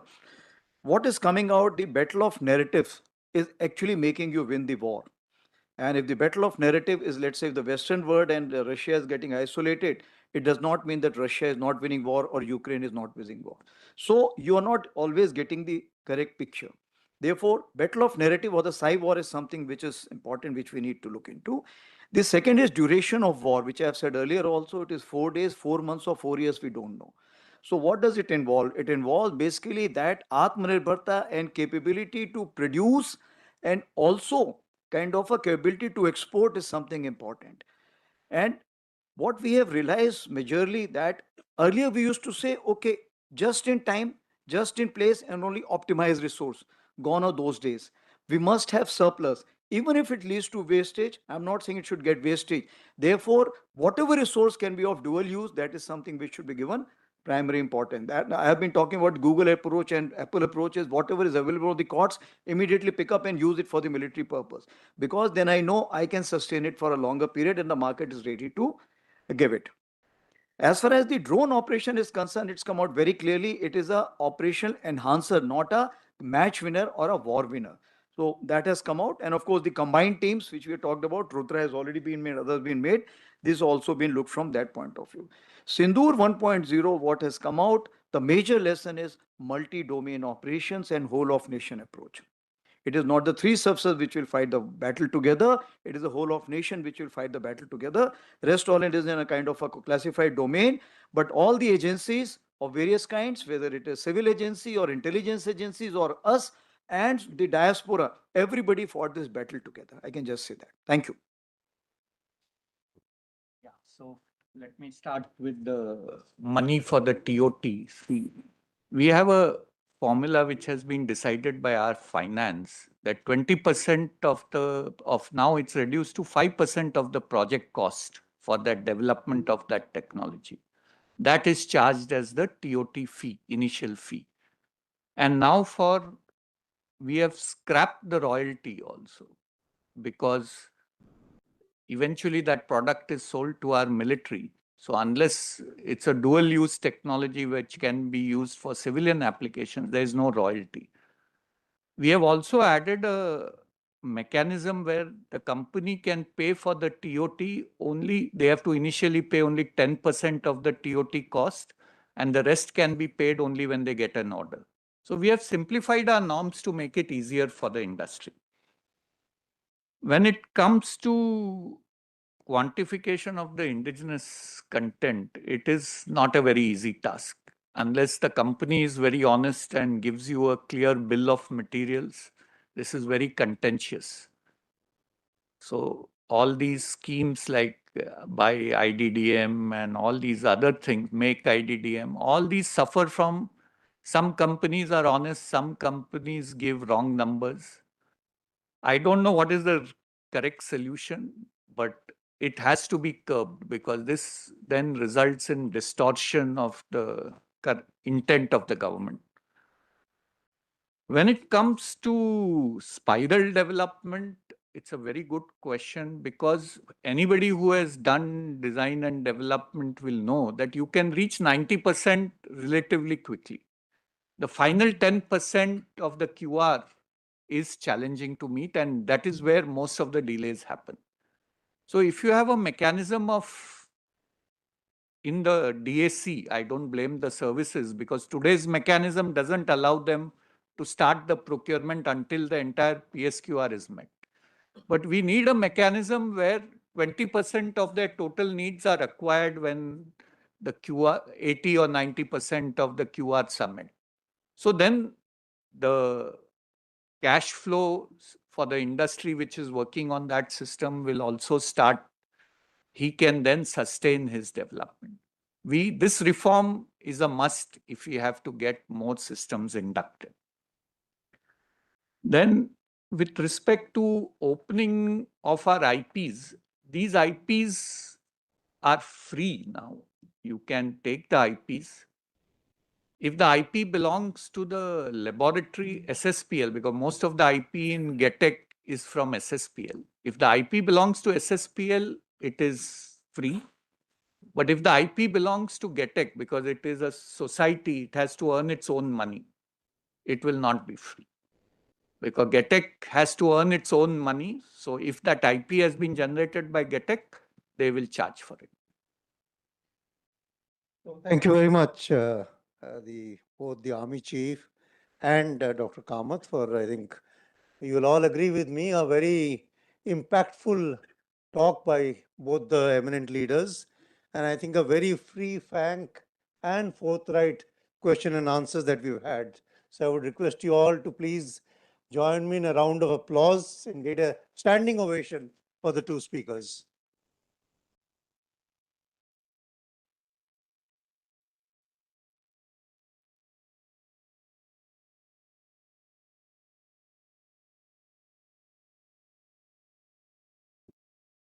We extend our sincere gratitude to the esteemed dignitaries for their remarks. It clearly sets the tone for deliberations ahead. Now, I request you all to kindly join us in the foyer for a tea break. We will begin the next session at 11:20. Thank you.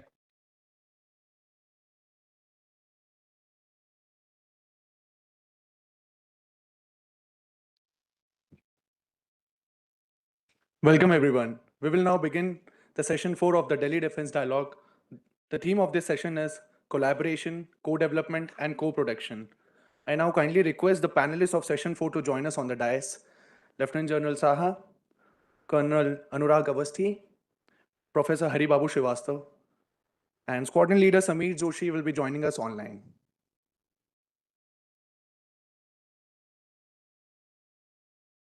The session will be chaired by Lieutenant General Subrata Saha. Sir, may I now request you to take over the proceedings? Thank you. Thank you very much. And since we freedom of action in terms of time, thanks to the DG for the two eminent speakers in the morning, I'm afraid we'll have to do some time compression now. So pardon me in advance. So also Dr. Haribabu, we will save some time now. And actually, Anurag is the first speaker, and frankly, the whole country knows him today. The whole country knows him today because he did brilliantly while he was in the army. And I've had the good fortune of having him as a colleague, as a dear friend in my last assignment. And in short, a wonderful professional, a great human being at heart. I don't think he requires any further than that. And equally, if not more significantly, what he has been doing post premature superannuation. He is leading this virtually the semiconductor industries as part of that association as their president or vice president, pushing them to contribute to the national mission. So I will not waste time more on introducing him, but much rather save that time to listen to him. Over to you, Anurag. Thank you.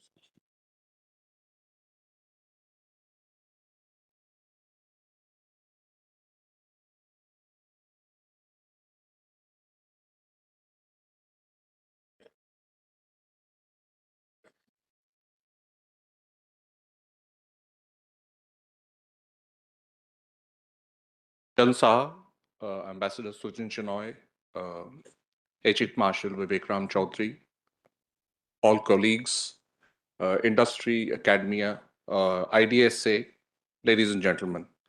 Firstly, it's a very humbling experience for me to speak in front of two of my very important mentors and gurus. One is, of course, General Saha, and the other one was the Chief of Army Staff himself. He was my DS in the Higher Command course while I was in the Army. And it's a really humbling experience for me to speak in front of both of them who have groomed me and mentored me and cut me and crafted me into whatever I am today. Just to begin this, I will have to speak for exactly 20 minutes. I will seek your attention only for 20 minutes. I will look at precisely collaborations, co-development, and co-productions insofar as semiconductors are concerned, as to how they transcend into the strategic space, how we need to change a couple of things, what is the overall picture, and how exactly do we need to go from here. Having said that, let me show you a small slide first. Please look at this. This slide is of 1987. Christmas 1987, not too far ago, just about 38 years ago. If you see this slide, this is a basic advertisement of Radio Shack of all of us who've been to the United States of America. It's a very big appliance and a consumer store in the United States of America. 38 years. Please see this slide. All of this in 38 years is today in the palm of your hand. That's technology. Everything is in the palm of your hand, in your smartphone today. That's the way technology is. So anybody who tells you that, technology is going to be like this or that and what have you, you cannot predict technology. You would have also seen that famous picture of Texas Instruments carrying one of the important machines to its own facility in Bangalore in 1985 on a bullock cart. Nobody knew that the India as a hub would be more than, be a house to 21% designers of the world. Nobody knew that. So when we were children, we used to have those Fiats and ambassadors in India as we grew up in the early 80s. And that is the time, sometime in the early part of, 80s, that is the time the Maruti Suzuki came into being. The Maruti 800 came into being. What a amazing thing. And people said, oh, theek hai, acha, it's come, but then let's see where it goes. You never knew that you're going to be the third largest automobile manufacturer of the world today. And lo and behold, Maruti still holds 44% for market share. People have come and go. So that's why you can't predict technology. That's the first thing. That's the starting block. Now let's look at the global drivers of change. That's the global drivers of change. So what do they do? They look at critical technologies. They look at knowledge sharing and premium. They look at cybersecurity, materials control, supply chains, cartels, price hegemony, and of course, the heart of everything from space shuttles to safety razors in the morning, the chips, the ubiquitous chips. Obviously, you have to face the giants who have to take sides as to what they need to do. Right. All of them across the board are technology driven. Now look at the strategic security spectrum. You look at all weapon systems, look at the core of weapon systems. RFICs, MMICs, and FPGAs across the board. Any weapon system that you look at it, they are the basic core, all of them functioning on chips. Whether it's drones, AI, ML, quantum, surveillance, I will not go into all of that. However, all of this will require a security interdependence and collaborations with countries. Now, why? Look at this. This is the most complex endeavor known to man. That's the way it functions. So there's a customer's application idea. He looks at the IP development and system on chip. There are EDA tools, which is a hegemony of only 3 companies in the world, Synopsys, Cadence, and Mentographics, all American. You have a pre-silicon validation and you do the final design. Of course, in the meantime, you have the sand, which moves into an ingot. That itself is a process. You cut it into a silicon wafer, which itself is a process. You have a fabricated wafer. It is in itself a process. And you put the design onto that. Then you test it. You dice it, you package it, you chip level testing, you do the product assembly, and of course, then it reaches wherever it wants to reach. From your car to your smartphone to your credit card to what have you. Look at this process. This process, essentially, there's a joke in the entire system that each chip takes a revolution of the earth 3 times before it reaches you. Why? Because there's a problem to how things happen. When you look at this, you are looking at the troika as to how the semiconductor companies and the entire system operates. The first part is the equipment. Obviously, you need equipment to make it. Bulk of this equipment is made in the United States of America and some part of it in Japan and Korea. Not much, but some part of it.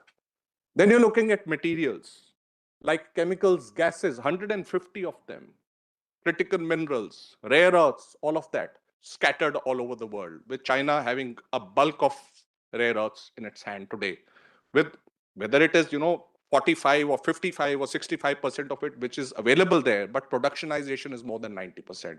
So it holds the key to a lot of things. Insofar as the chemicals and gases are concerned, there's so many of them: bulk, specialty, photoresist, this, that, and the other. All of them are scattered all over the world. A classic example of this is neon. Neon is a byproduct of steel. And who holds the key to the neon in the world? Ukraine. Ukraine is under conflict. And in the last 3 years, from 2022, 24th February 2022 to, I think that is the date, to this date, 3 years plus 3.5 years, the price of neon in the world market has gone 11x. 11x. That's the kind of money that you're looking at. So you have equipment which is there in a particular place. You have the IPs in a particular place. Then you have the ultraviolet and extreme ultraviolet machines which are made only by one vendor in the world, which is the ASML in the Netherlands. Nobody else makes it. You have most of the packaging in China. You have most of the display in Korea and Japan. You have most of the foundries in Southeast Asia and Asia, including Taiwan. Now, when you have all of this scattered all over the world, and then you have crises like COVID, and then you have crises like the Ukraine conflict, or you have the crisis like what's happening in Gaza, and stretching of supply chains and timelines and hegemonies and cartels, if it is a bad word, it is a cause of geopolitics, not technology. That's the way the cookie crumbles. So I'm not trying to bore you by putting a huge amount of technical jargon, but what I'm trying to explain to you is that's the way the cookie crumbles. So that is why the weaponized interdependence of countries, insofar as this is concerned. Now look at this. This is the market that India is likely to be in. You're looking at the Indian opportunity by 2030 of around 85 to $100 billion, in which equipment, you will not be able to produce possibly the entire equipment, but yes, your MSME base is very, very strong, so you'll be able to look at a huge amount of components for this equipment, for want of logistics, for want of price competitiveness and various other things. So that's a good thing. The other part is materials. You're looking at around 10 to 12%. You are aware that a huge amount of impetus has been given to the exploration of rare earths, a lot of other things in India. So that itself will cater to a lot of other things. And of course, services, which looks at around $200 billion market worldwide. So you're looking at around 20 to 22% of the share, for a simple reason that your demographic dividend and your talent itself will be the key, because you're churning at around 1.5 million engineers every year. So whether we debate it on quality and quantity, that is not the argument here. But the whole idea is that you will be the talent powerhouse to the world insofar as this arena is concerned, especially with very, very enabling schemes by the government of India. Now, having said that, in the same breath, the government has put in two very clear thinking schemes. PLI, which looks at the fabrication facilities, the design infrastructure, it looks at the chips to startup system, in chip, etc., etc. And then they have understood that you cannot do everything just by giving everything to one person or putting all eggs in the same basket. So when you see in the last 3 years, the India Semiconductor Mission was generally unveiled in the December of 2021, tweaked in October of 2022 with the famous additions of pari passu of 50%, etc., etc. The 10 your facilities which have been sanctioned by the government of India in the Indian Semiconductor Mission program of 76,000 crores or $10 billion, look at the IDMs, look at joint ventures, and look at homegrown entities, all three. If you take a rain check, it looks at all three. There are some hits and there are some misses, but ISM 2.0 is on its way, and a huge amount of capital outlay and a lot of other things are now going to be a part of this system. Let me give you an Indian snapshot. What are the strengths? Robust chemical industry, not many people know. 6th largest in the world, 8% to the national GDP. But a huge amount of impetus needs to be given from parts per million to parts per billion. Now, this small segment from PPM to PPB costs money, a huge amount of money. So since it is a business case, and there are economists here, if it's a business case, you only do it if the market exists, where it exists now. So there's going to be a lot of action in this arena. Market dynamics, you're a huge market. From your consumables to your wearables to industrial equipment to your automobiles, you're a huge market. So here we are not getting into Pranay's here, we'll not get into the nanometer paradigm, but you have to cater to your own market. So 28, 45, 60, whatever you say, there's all people, there are some various jargons. Oh, these are all legacy nodes. That's all right, but they cater to your market. Then you're looking at design potential. 20% of the design potential is in India. And then you're looking for availability of infrastructure for component manufacturing, great MSME base, and enabling government policies. So they are the strengths. Opportunities, diaspora. Most of the diaspora all along the world, including CEOs, CFOs, CEOs, are all Indian. Now, how do you galvanize them is a question that I will pose to a lot of people. I think a lot of people can tell me, not in this Trump era for sure, but let's see what happens. Volatile geopolitical scenario, emerging technologies, demographic dividend, 28 years and 9 months. So I always tell everybody, demographic dividend drives markets. Markets are not by numbers. 1.4 billion people mean nothing. So demographic dividend is 28 years and 9 months, which basically means there are aspirations. I require the best mobile phone. I require a smart car. I must flash a new credit card where I have to go. All of that. At 50 today, I may not have those aspirations. At 28 years, I did have. So aspirations drive the market. Significant local demand and of course international collaborations. We have some great MOUs with Korea, Singapore, Japan. A lot of them are in the offing. ISET is also there in play, which I don't think is not very pertinent at the present juncture, but may get a fill up very soon. Weakness is very important. While these facilities are coming up, there are very low linkages with fabs worldwide. So we need to increase these linkages, and especially by our own talent. When you're looking at talent, we need to look at all 4 tiers. You need to look at doctoral, we need to look at postgraduate, graduate, undergraduate, and of course the lowest rung, which is the ITI level, the diploma level. They are the most important, very big, large segment, but most required all over the world. They're most required because, and in the same breath, all fabrication facilities which are super expensive, $6 billion or above and all of that, are generally automated. They are not a harbinger of job creation. OSATs and ATMPs are. So that's why there's more emphasis on ATMPs in India, where you can put in your lower part of your skill sets fast, monetize it, and create better facilities for the future. So a lot of thought has been given by the government to this. IP regime is a problem. I think, Dr. Hari Babu will say the same thing with me. Talent management is an issue because we need to get out of, these big cities and go into the smaller cities. ISRO is a classic model. They take a lot of people from small cities, engineering colleges, and see what they've done. So they're not very, hung on to various names and textures and sizes and what have you. And of course, you require focused funding, of which I will speak a little more. Now, when you're looking for these collaborations, co-development, and all these issues, where are the bottlenecks? Now, this is the fulcrum of my 20-minute talk. My sense tells me that the present policies, whether it is the PLI or DLI and what have you, will not be able to look at the strategic sector. You require in the strategic sector of the defense, aerospace, and very, very niche areas of AI, etc. By the way, if you're reading the news, you would have seen that OpenAI has given ChatGPT for a year, which is free.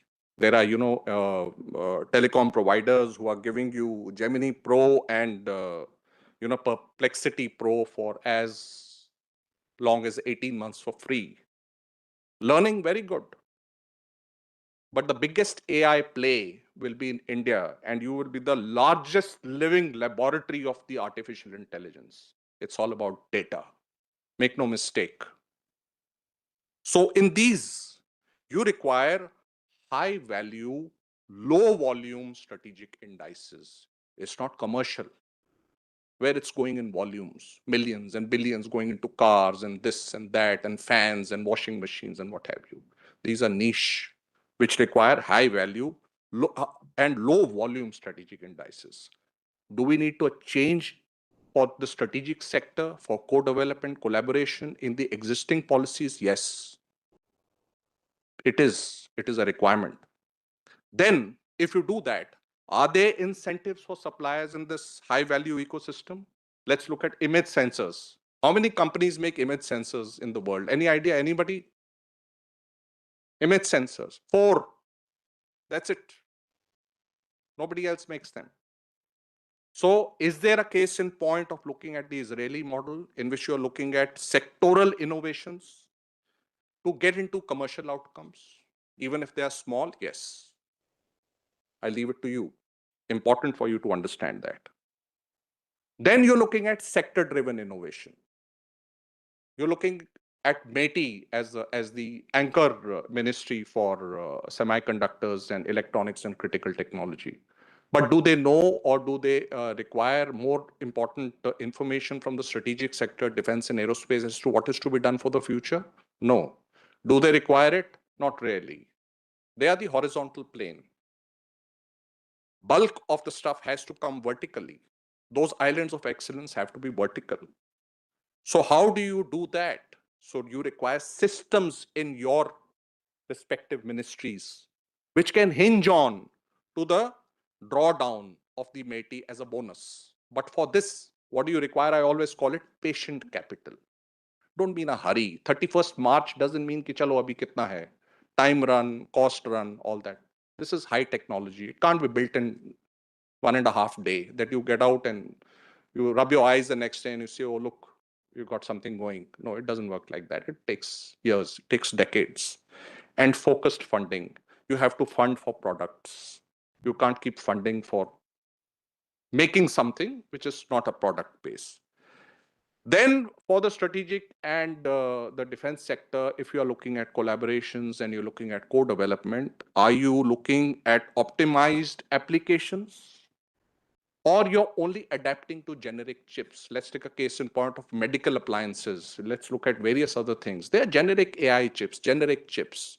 So if they want to be collaborated as part of your military hardware tomorrow, minus the ruggedization and all of that, which is required as per STANAG levels, are you looking at only just optimizing those generic chips, or you want to make them separately? That's a thought which somebody will have to take.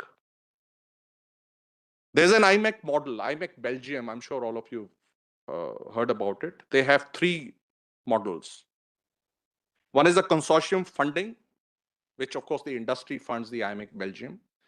They get into an innovation and they give it to anybody on a license basis. That's model 1.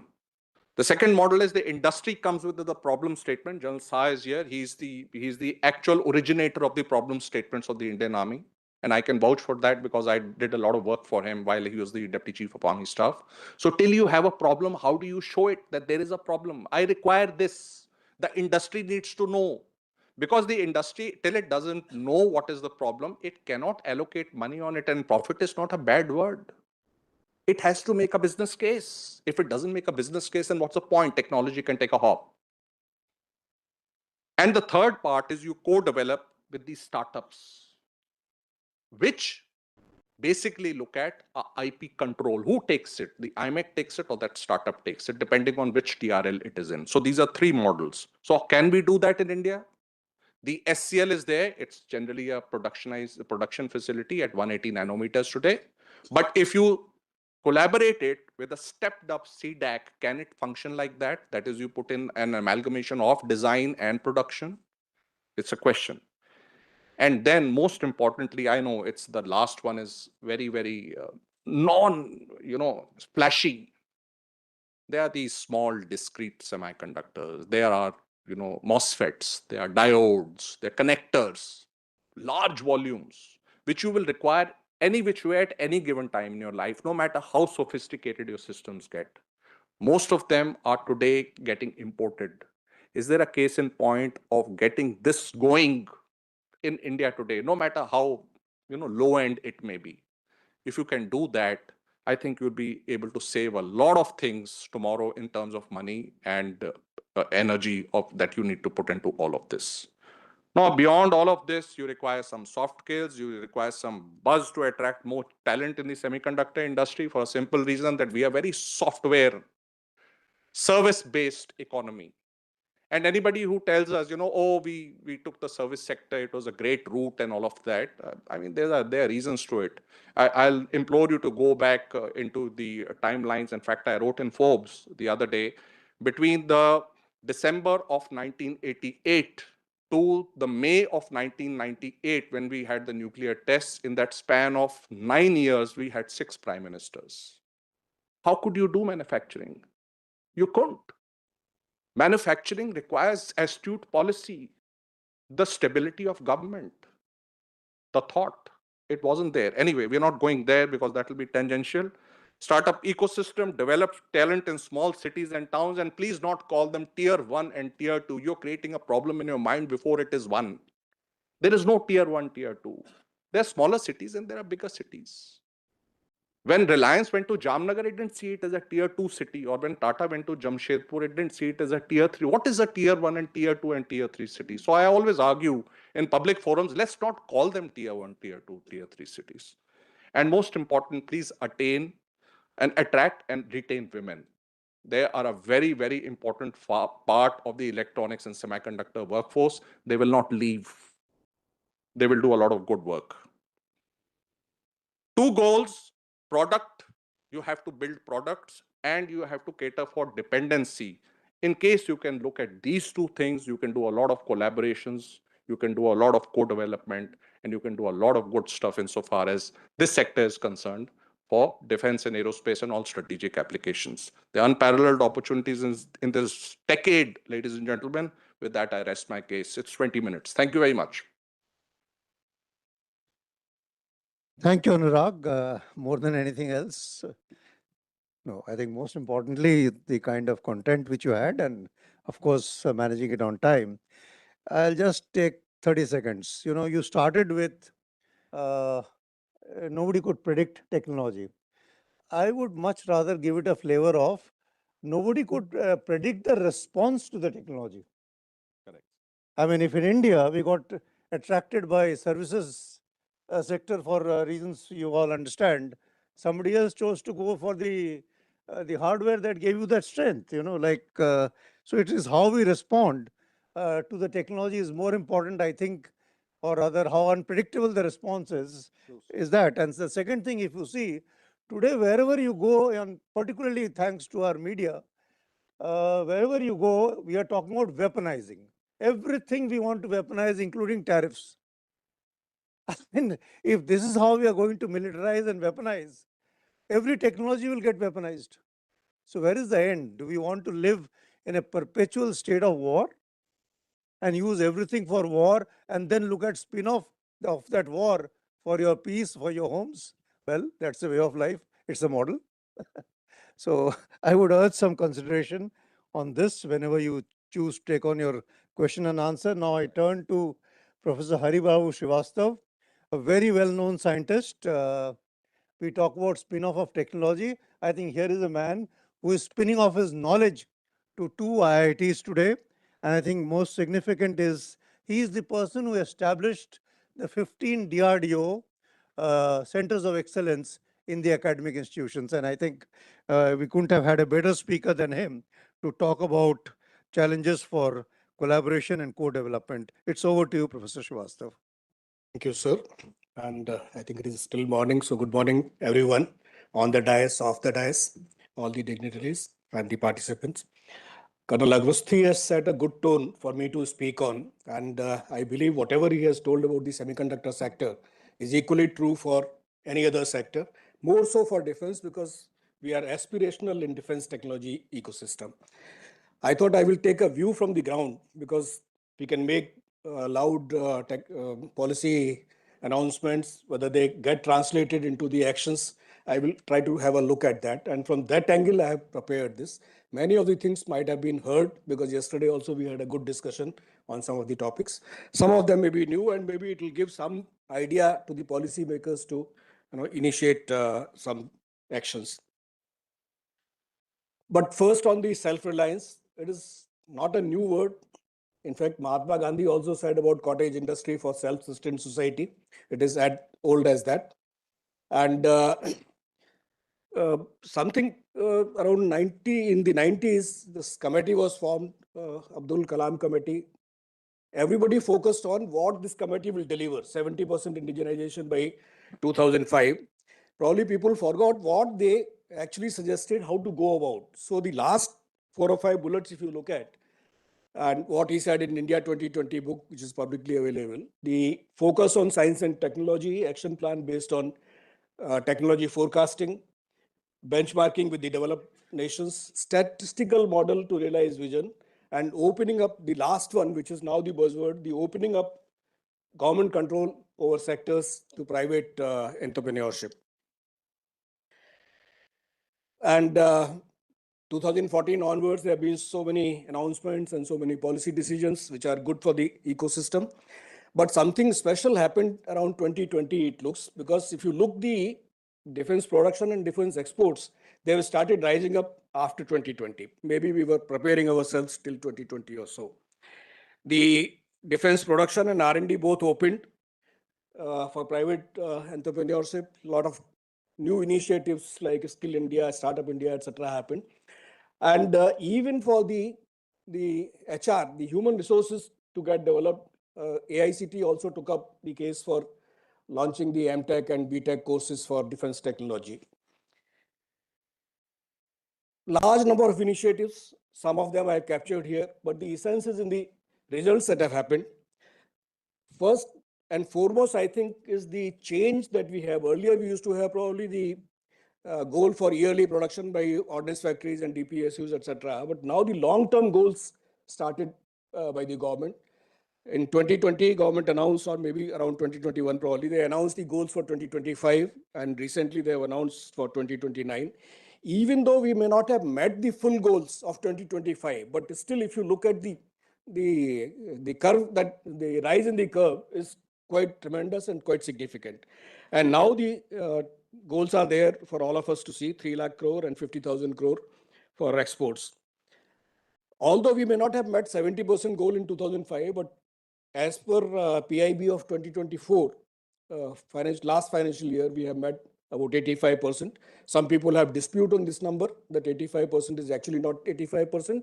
But whatever it is, we have definitely moved up in the chain. There is no doubt in that. There is a tremendous increase in sports, as I said. And now even the industry has started setting up the goal. So recently, the KPMG CII report has come out, which talks about 8.8 lakh crore, which turns to be about 100 billions, and exports of about $32 billion. So this is how the mindset change has happened, that instead of government setting the goals, now the industry itself has started setting the goals. And there are other initiatives.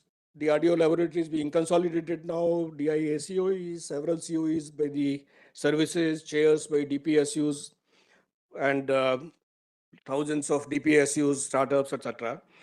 And we have all understand the importance of small agile institutions, MSMEs, and startups. So I think we need to do that. And there's a good study published by VIF. Those who are interested, they can look at that report as well. If we compare our startup system with the world, if you look at the table, which is part of that report, which I said earlier, it comes out that mostly we are focusing on low-tech kind of things. And while others, including from USA to Russia, everyone, they seem to be from medium to high technology items.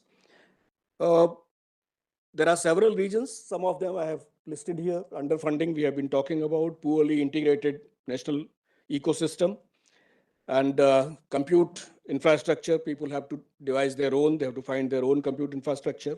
And probably there are large number of policies, but the integration of those policies probably need to be done. Now, if you look at the total overall ecosystem of the country, the government says that the MSMEs have contributed about 30% in the GDP and about 45% in the export. So it is obviously we should also look at the defense technology ecosystem, and we look for similar kind of numbers there as well. What turns out, the KPMG report says that 22% of the defense production is by MSMEs. I don't know how far it is correct or wrong. And as far as the schemes are concerned, we can export only those items for which the IP exists with us, IP is resting with us. So there are schemes government initiated, TDF, IDEX, and a large number of technologies have been indigenized. And today morning, Chairman DRDO also spoke about it. Several new initiatives are going to happen. Number of them are on the export list. One recent item was the Prussian blue gifting by Government of India to Indonesia, and I am told that a certain number of patients are being treated today by the Indian medicine supplied, and this was developed under TDF scheme. Now, let me just turn to the startup ecosystem. So the startup ecosystem starts with the ideation. The idea comes into the mind, and most of these ideas coming is in the younger set of people, not the older ones. So there is an urge in the individual that he wants to become an entrepreneur, he wants to do something for the country, he wants to develop some technologies, and he is willing to undergo difficulties, because in the initial stages, it is his own money that he's putting up, or maybe parents' money that he's putting up. So maybe he will not draw salary, he will not travel by first class or whatever. But he also needs to find like-minded people, because unless they have a team, they will not be able to work. And this like-minded people is not only in technology, but also people who will be helping him in the regulatory regime, financing, accounting, and the domain expertise. Even the domain also may not be known, because these people are coming out fresh from the college. And then this idea needs to be tested by incubation centers. And the first problem we find is the incubation fee, because most of them will charge incubation fee. And they will also take the stake. Stake is not great, but still they will take some stake. They promise to give up to 30 lakh as the seed money, but usually this is 10 lakh or less, although the government has allowed them to give up to 30 lakh, but usually it is less than 10 lakh or 10 lakh. And then they promise to give the access to faculty and research scholars, but this comes at a price. It is not that it comes at free. Then this 10 lakh is actually not sufficient even for the salaries for the people the startup will hire. So he will look for the seed fund. He will, for recruiting people, creating the laboratory space and setups. So this will get into equity dilution, because he will get some investor, and this equity dilution many times is disproportionate. Then there will be several registrations that one has to do. And in fact, SIDM has given a good report on this registration processes. There are several ministries involved. There are several licenses to be taken, and all of them take up to 6 months to 9 months if everything is right, and follow up with the ministries. Once he starts implementing, then he needs to get the quality assurance certifications. And again, they require deposits and lengthy documentation, time delays, and so on and so forth. We also have problem in finding an investor for yet to be proven ideas, yet to be proven technologies. So the whole thing becomes very cumbersome for the young entrepreneur to find a good team to work together and a good investor to work. And if he turns to TOTs from organizations like DRDO, although I come from DRDO, but this is a criticism for DRDO, and somebody raised the topic in the previous session. Most of the times, because they will not have the history, neither the financial nor the technical, so they will get rejected out in the first round itself. If they happen to be there, then this 5% what Chairman DRDO spoke, and I think there is a reason it can be reduced to 1% or even less probably. We need some money because the person has to be serious. Not everyone should get through, but the money has to be so less that person is able to get through also. And probably if we look only at the founders, if they are technically accomplished people, maybe it should be allowed. Again, the domain experts, and these domain experts, they come from the people who have worked in those military technologies or military spheres. Most of them will demand high salaries, which is okay, but then high percentage of project funds and also disproportionate equity, and sometimes all three of them. So there's a problem for these startups. And handholding from major industries or establishments is either nil or minimum. Even sometimes the startup works for the bigger industry, and the bigger industry does not win the contract, so this fellow doesn't get paid out. So even to that extent, the handholding is not there. But there are small foreign OEMs who are willing to be in some kind of JV or some kind of agreement with the smaller MSMEs or startups in the country. But again, these people don't have the wherewithal to find out whether this FOEM is actually a good partner or a bad partner. So these are the kind of problems that he faces. Supposing everything happens and he still gets the some development activity to his credit, then the specialized equipment are not there. They are all with the laboratories or with the ABWs, etc. So there is no mechanism for us to get into the development facilities to be given to the startups and MSMEs. So probably that needs to be looked at a little more carefully. QA facilities somehow are available, if not immediately, then with some delay. And attracting manpower is also an issue, and there is a large attrition in the startups and MSMEs. And With all that, if he happens to develop the equipment, then bidding process requires EMD, again money, which is not there. So it's a bottleneck for big dreams. Even banks don't support in that area. So these are the kind of problems that the startups and MSMEs face. There is a criticism that why most Indian startups turn to app development. So the reason is very clear: low initial investment. They don't require a lot of money because core competence lies with the founding team. And softwares today are available on on a subscription model. Compute resources are not that very costly, which they can afford. And they don't require a laboratory. They can work probably from home also. And then whatever they do, let us say for Coca-Cola, they can also duplicate that for Dabur. Or what they do for Dabur, maybe they can duplicate for, say, ITC or some kind of thing. So these kind of things are available, spin-offs are available. So that is why most of the people go to the market-facing apps. So now I turn to some suggestions, and maybe some of them can be understood, some of them maybe additional things can also happen. So one is that DPI is very strong in the country, and a lot of information of every individual is available with the government. But when we go for, let us say, DPIIT registration or NSIC registration or GST registration, everything has to be done once again. The fingerprints have to be taken once again. If it is already there with the DPI infrastructure, why do we need to do all this? The people-to-people engagement actually leads to corruption also. So I think we need to look at that aspect as well. Seed grants can be increased. TOT fee, I already spoke. Establishment of regional laboratories with tools and machines for development of technologies that probably can be established. One initial effort has been made in Lucknow by DRDO. I hope that will be duplicated in time to come. Loans, if bank can give either based on the individual's capability, the technical credentials, or if that is not possible, then at least against the parents' property, because most of these people will not have their own property. So that will also help the people. Also, because of the no knowledge of the domain, if the military establishments, primarily the educational establishments, if they can give some kind of a diploma or certificate or some short-term courses to these people, I think that will also help the youngsters. Then probably on the MOD, this has been discussed many times, and there are negatives, positives people have discussed. If we can have a list on the MOD website of the willing people, not everybody's, maybe everybody doesn't want to give his data, it's okay.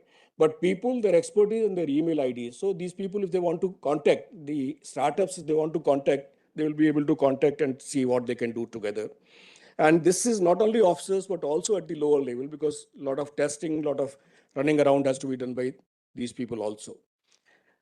And I would also suggest that we should change the performance indication of these establishments, including DRDO and places like ABWs, etc., and equivalents. How many startups and MSMEs have they supported, whether the new ones or the old ones, whatever? Some means to see whether they are increasing the defense technology ecosystem in the country or not. Likewise, government may also facilitate software subscription and cybersecurity measures. And Colonel Avasti spoke about them, the laser diodes, detectors, infrared detectors, photonic processors. These all should get included into the semiconductor mission. Yesterday, the care director also spoke about 3.5 and 2.6 materials getting included into the semicon mission. And we also have large presence of global capability centers. Can we see how they can be utilized for our purposes, for our development as well?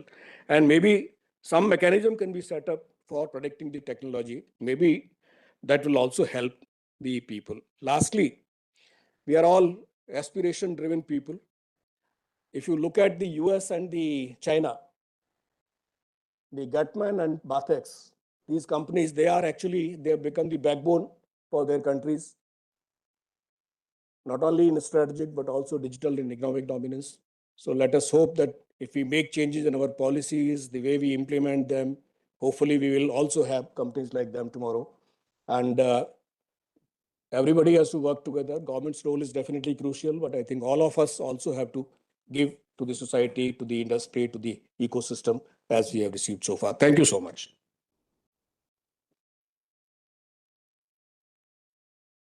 Thank you very much, Professor Srivastava, for a very exhaustive, presentation and done very succinctly, where I think you've given a very frank idea of the difficulty of doing business for a startup with some very concrete suggestions.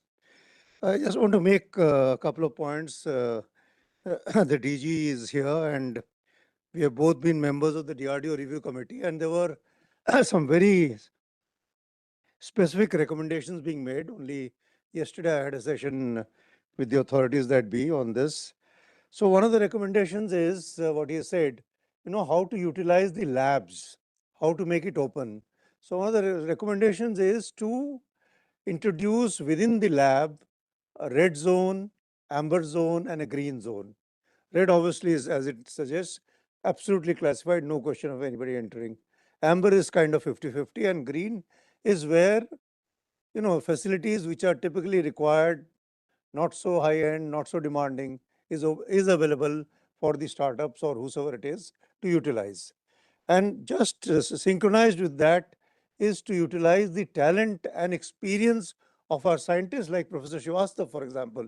He is contributing post-retirement. So what the committee has said is that even while in service, this should be very much allowed, and there should be a facilitation by which, like a professor in IIT, a scientist in the DRDO should be able to get consultancy for that work which he or she is putting in.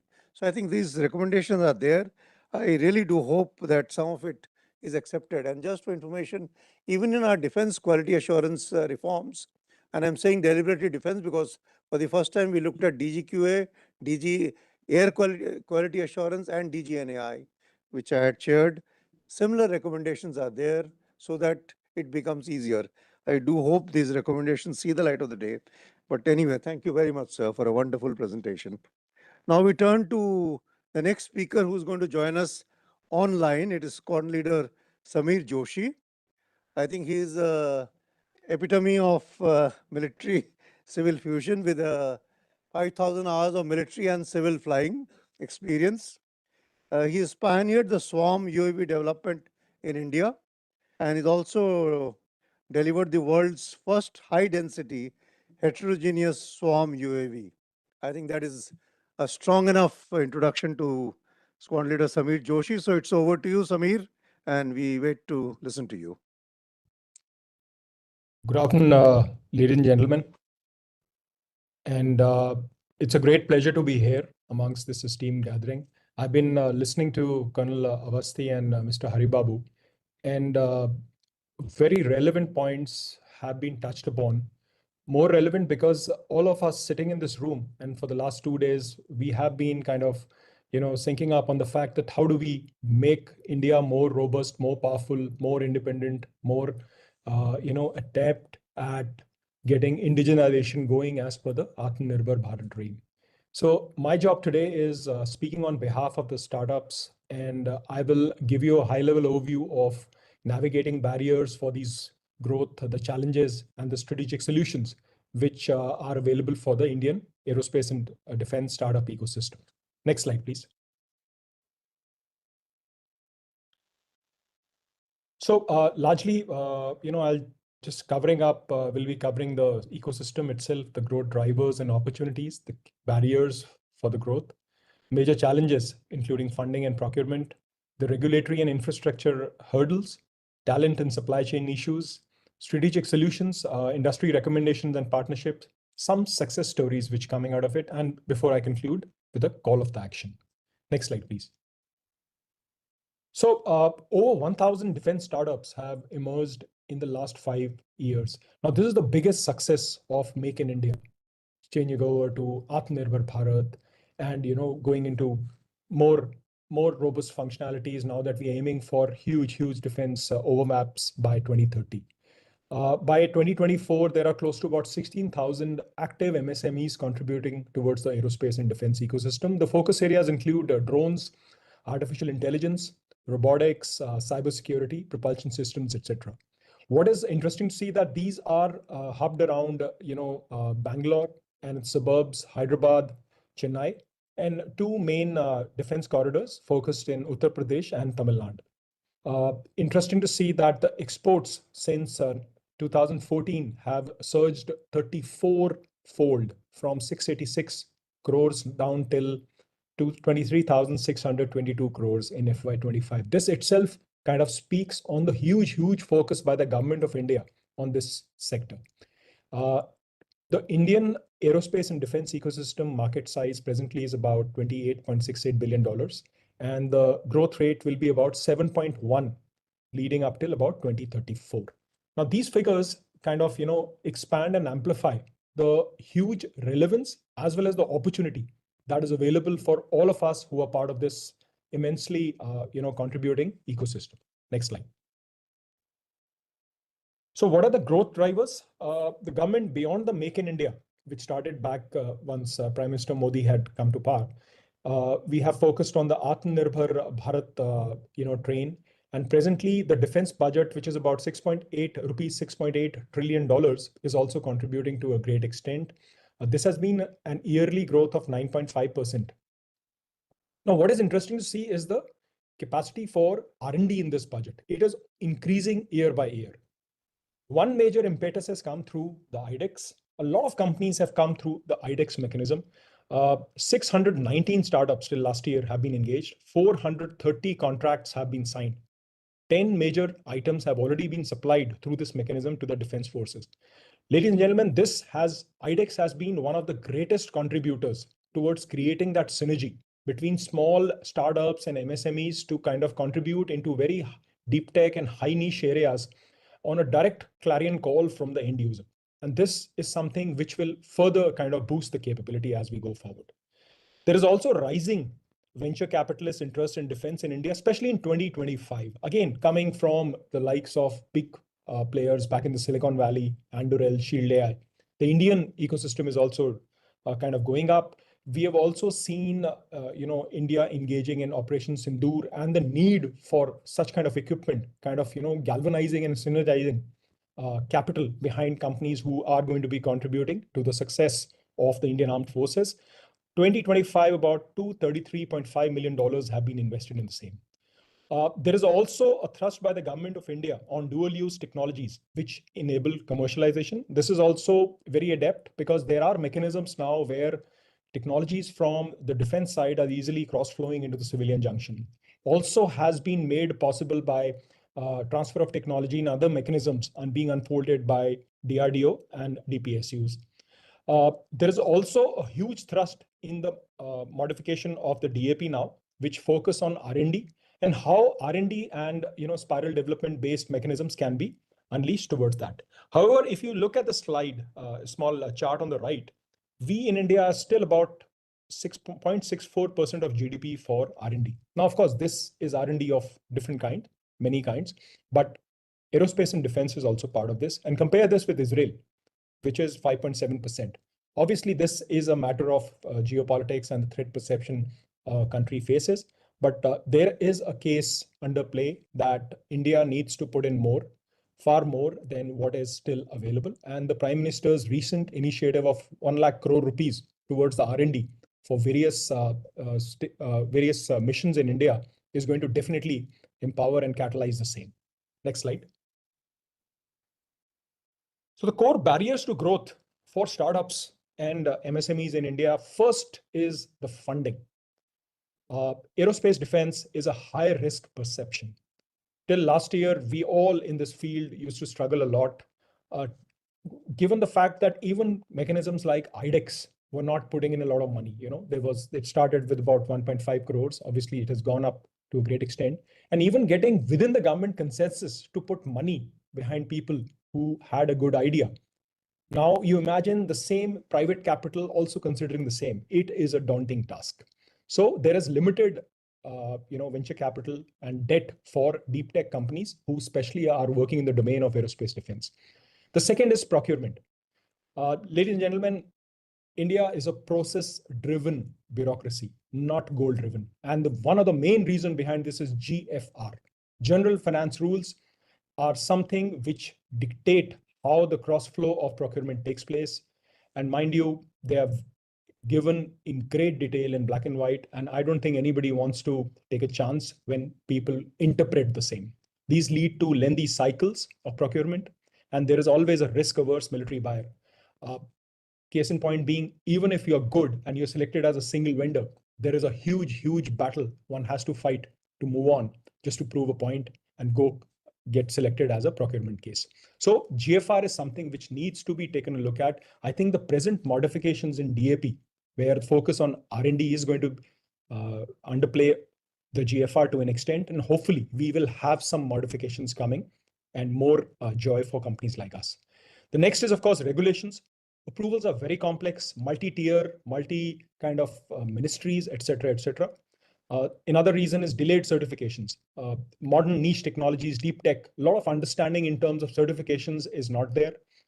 We are still struggling with a lot of areas. We are struggling with, for example, my company is in the domain of UAVs. We are struggling between 3 to 4 different agencies for certification. And everybody's underplaying, everybody's learning to the fact this is also continuing. However, concrete certification is something which has to develop along with the industry, and especially in the deep tech domain. Infrastructure is, we've already spoken very rigorously by other speakers. Limited testing facilities, prototyping facilities. I'll give an example. We have an aircraft which is about 9 meters of wingspan, and DGAQA wants to do NABL testing in the same lab, which doesn't have space for more than 3 meters available. But just to get this point, just to make this, prove this point to an extent, it takes a lot of while. So there is a need for more infrastructure available, right from the labs to the real world testing. We want more facilities like ATR Chitradurga. We want more facilities where munition weapons can be tested. We want more facilities where a large system of systems comprising of drones, counter drones, other communication aspects in a full-scale battlefield can be simulated. Like the US has the Yuma proving grounds, the Israelis have their own setup. Till the time we cannot have the interplay of all weapon systems or vendors having different kind of capabilities, matching up these capabilities and testing under a common infrastructure, we will never have that final result of what is actually going to happen during war. And last but not the least is the talent and supply chain. We are nascent, about 10 years into play, the Indian aerospace and defense ecosystem. The US industry for the last 30 years has had a lot of people of Indian origin, of their own substance, kind of, learning the ropes and gaining a lot of expertise. In India, we are still going through these initial cycles. There is dearth of talent. There is skill shortage. There is a lot of dependencies still on imports. And this is where material kind of, makes a lot of difference. While we may have specifications for the best of the best, but certain restrictions kind of just do not let us move the needle in the right direction, simply because we just don't have access to a lot of stuff hidden behind mechanisms like ITAR in the US or otherwise. Next slide, please. So just to talk a bit more on the first challenge, funding. Capital constraints, they kind of hinder scaling and commercialization. This is no brainer. Hardware and deep tech funding has only been 1% since 2014, if you just take a scale. And majority of this has happened in the last 2 years. Defense is traditionally a very high risk field. Little bit of impression is changing. However, the lumpiness of the same, where you get an order once in 2 years, or at the drop of the hat, something can be cancelled simply because that RFP is inconvenient in some kind of the paperwork is not being met, etc. These kind of send very wrong signals. Then long R&D cycles. This again limits the investor exit.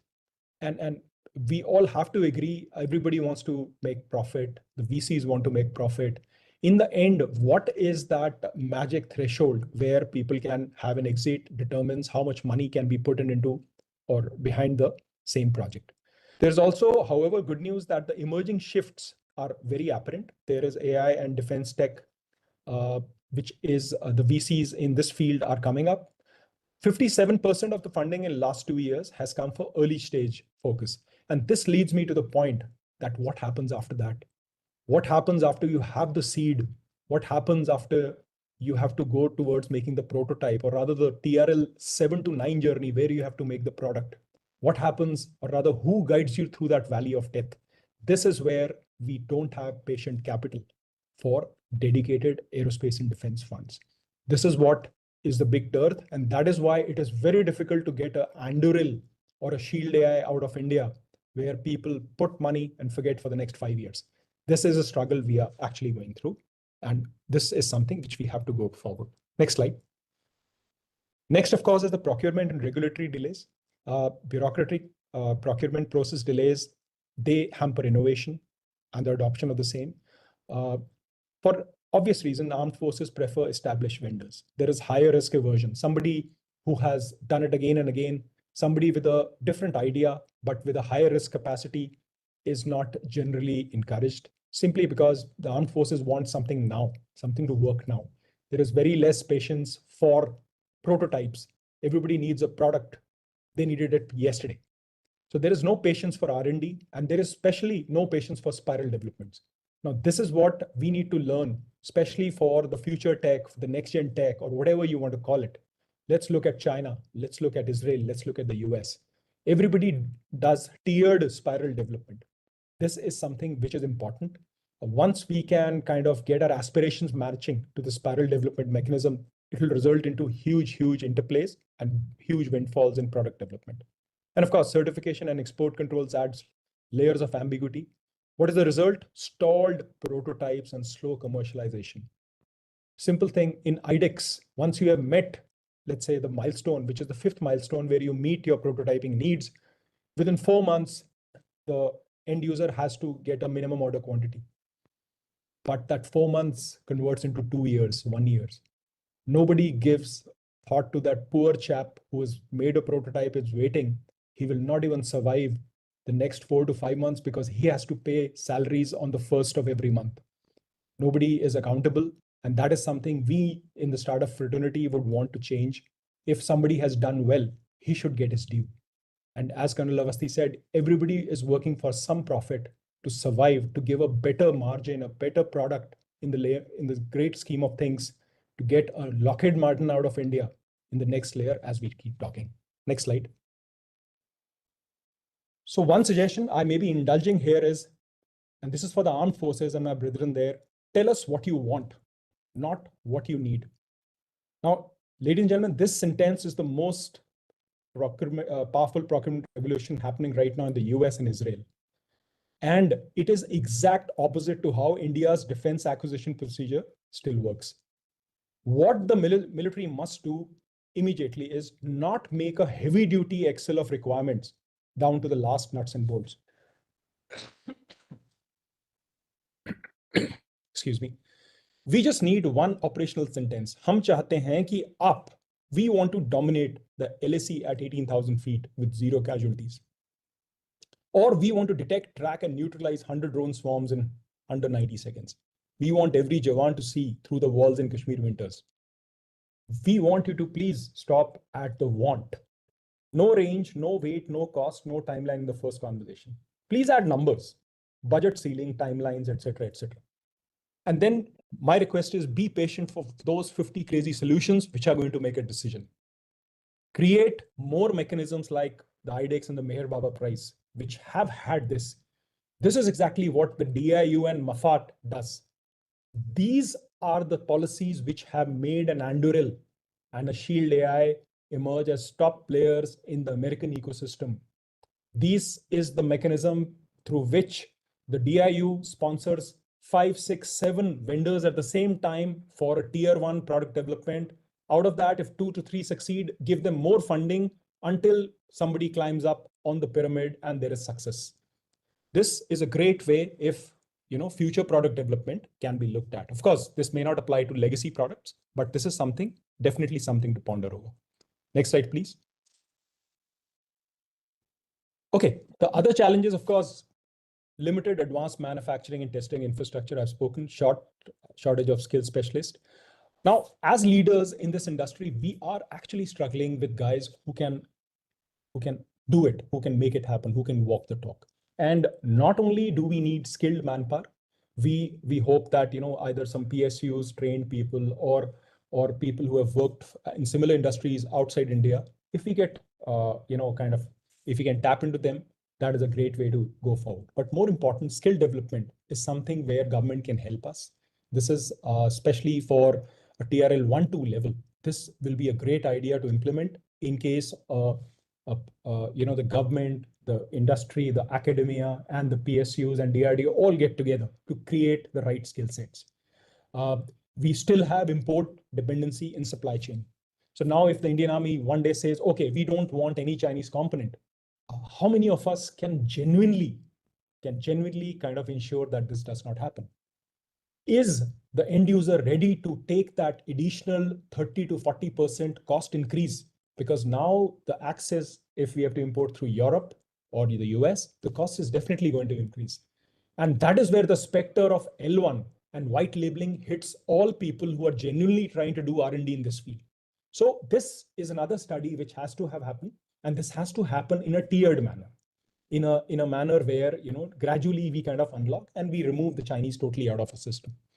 But there is definite imports till the time our own industry kind of gears up.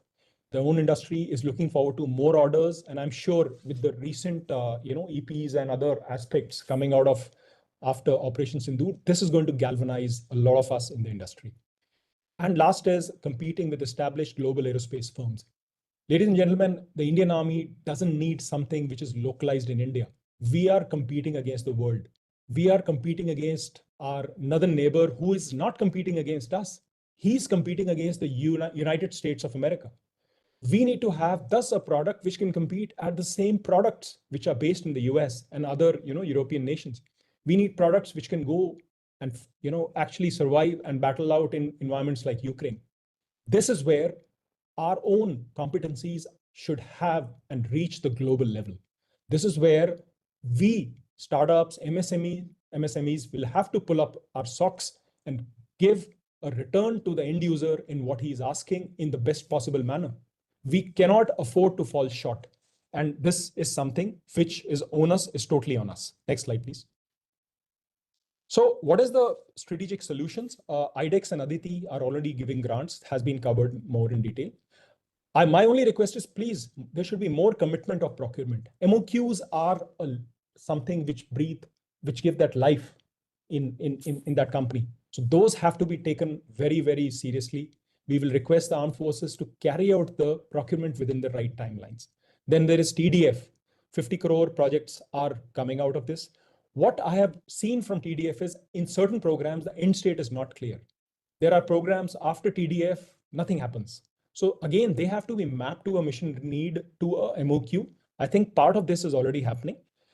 Procurement reforms under DAP 2020 and to be more R&D focused, this is happening. Follow the US DoD DIU norms. Let's create multiple funding states. Give funding to 5, 6, 7, 8 companies which cross the barrier first, and let that pyramid model get the best out of the best.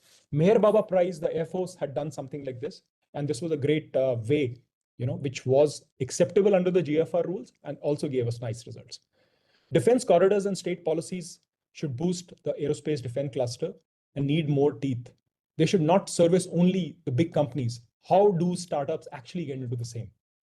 Partnerships with DPSUs, joint ventures for TOTs and IP creation with DRDO, and companies from outside India. We have to focus on getting technology from outside India, which we cannot and are not able to do it in India. But more important, beyond the TOT, how do we own co-production, joint IP creation, and thereafter create a whole new product line in India? This should be the focus. My personal request to the big 5 Indian companies is to be more risk averse, work with agile startups, simply because these companies will be the harbingers of creating the right product needs and can create the right budget for 2, 3, 4, 5,000 crore big acquisitions, which come to add on to the legacy programs. And last but not the least, everybody in the startup domain is waiting for the DRDO reforms and seeing how we can plug into as Team B to the most proficient and the power play which the DRDO has, how we can get access to very niche technologies. Part of this is already happening through the TOTs, but how is it that we can jointly co-develop products with DRDO? Next slide. So before I end, I'll tell you some success stories. It's the 10th year since 2015 from Make in India, but we already have companies like IdeaForge, which are one of the first companies in India with genuine made in India products. They have a beautiful IPO story. Then even my company has received funding for swarm drones. There is Skyroot and Bellatrix, the private space companies, both for rocket propulsion. They've got some great funding. Then there is Rafe M Fiber. It's got the best funding till date for any Indian startup, $100 million plus.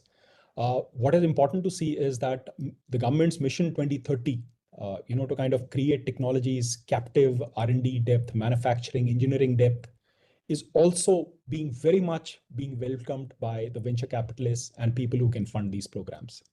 So I think to match up to this, to generate more fundings, the call of action is to invest in dual use innovation and more mechanisms to work directly with the end user, like the IDEX and the TDF, but with more relevance. Next slide. I'll end up by saying that the winner of the next gen aerospace defense revolution will not be who develops the technology first or even who has the best tech, but who figures out how best to use it. And to do this, we have to have a common synergy between the end user, the academia, the industry, DRDO, DPSUs, and the government of India and the regulators. Ladies and gentlemen, with this, I rest my case. I think sky is the limit for the Indian ecosystem, and given the push, the wind behind the sail of the Indian industry by the government of India, we definitely are on the way to achieve the max targets by 2030. Thank you very much.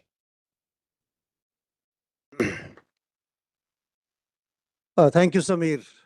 Okay, so now we are actually well past our time, so we will take only one set of questions. How big that set can be depends on how brief your questions are.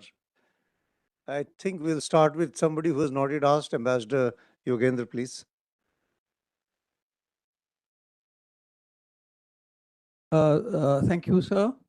One or two questions, actually, rather. You talked about Mr. Avasti regarding geopolitics.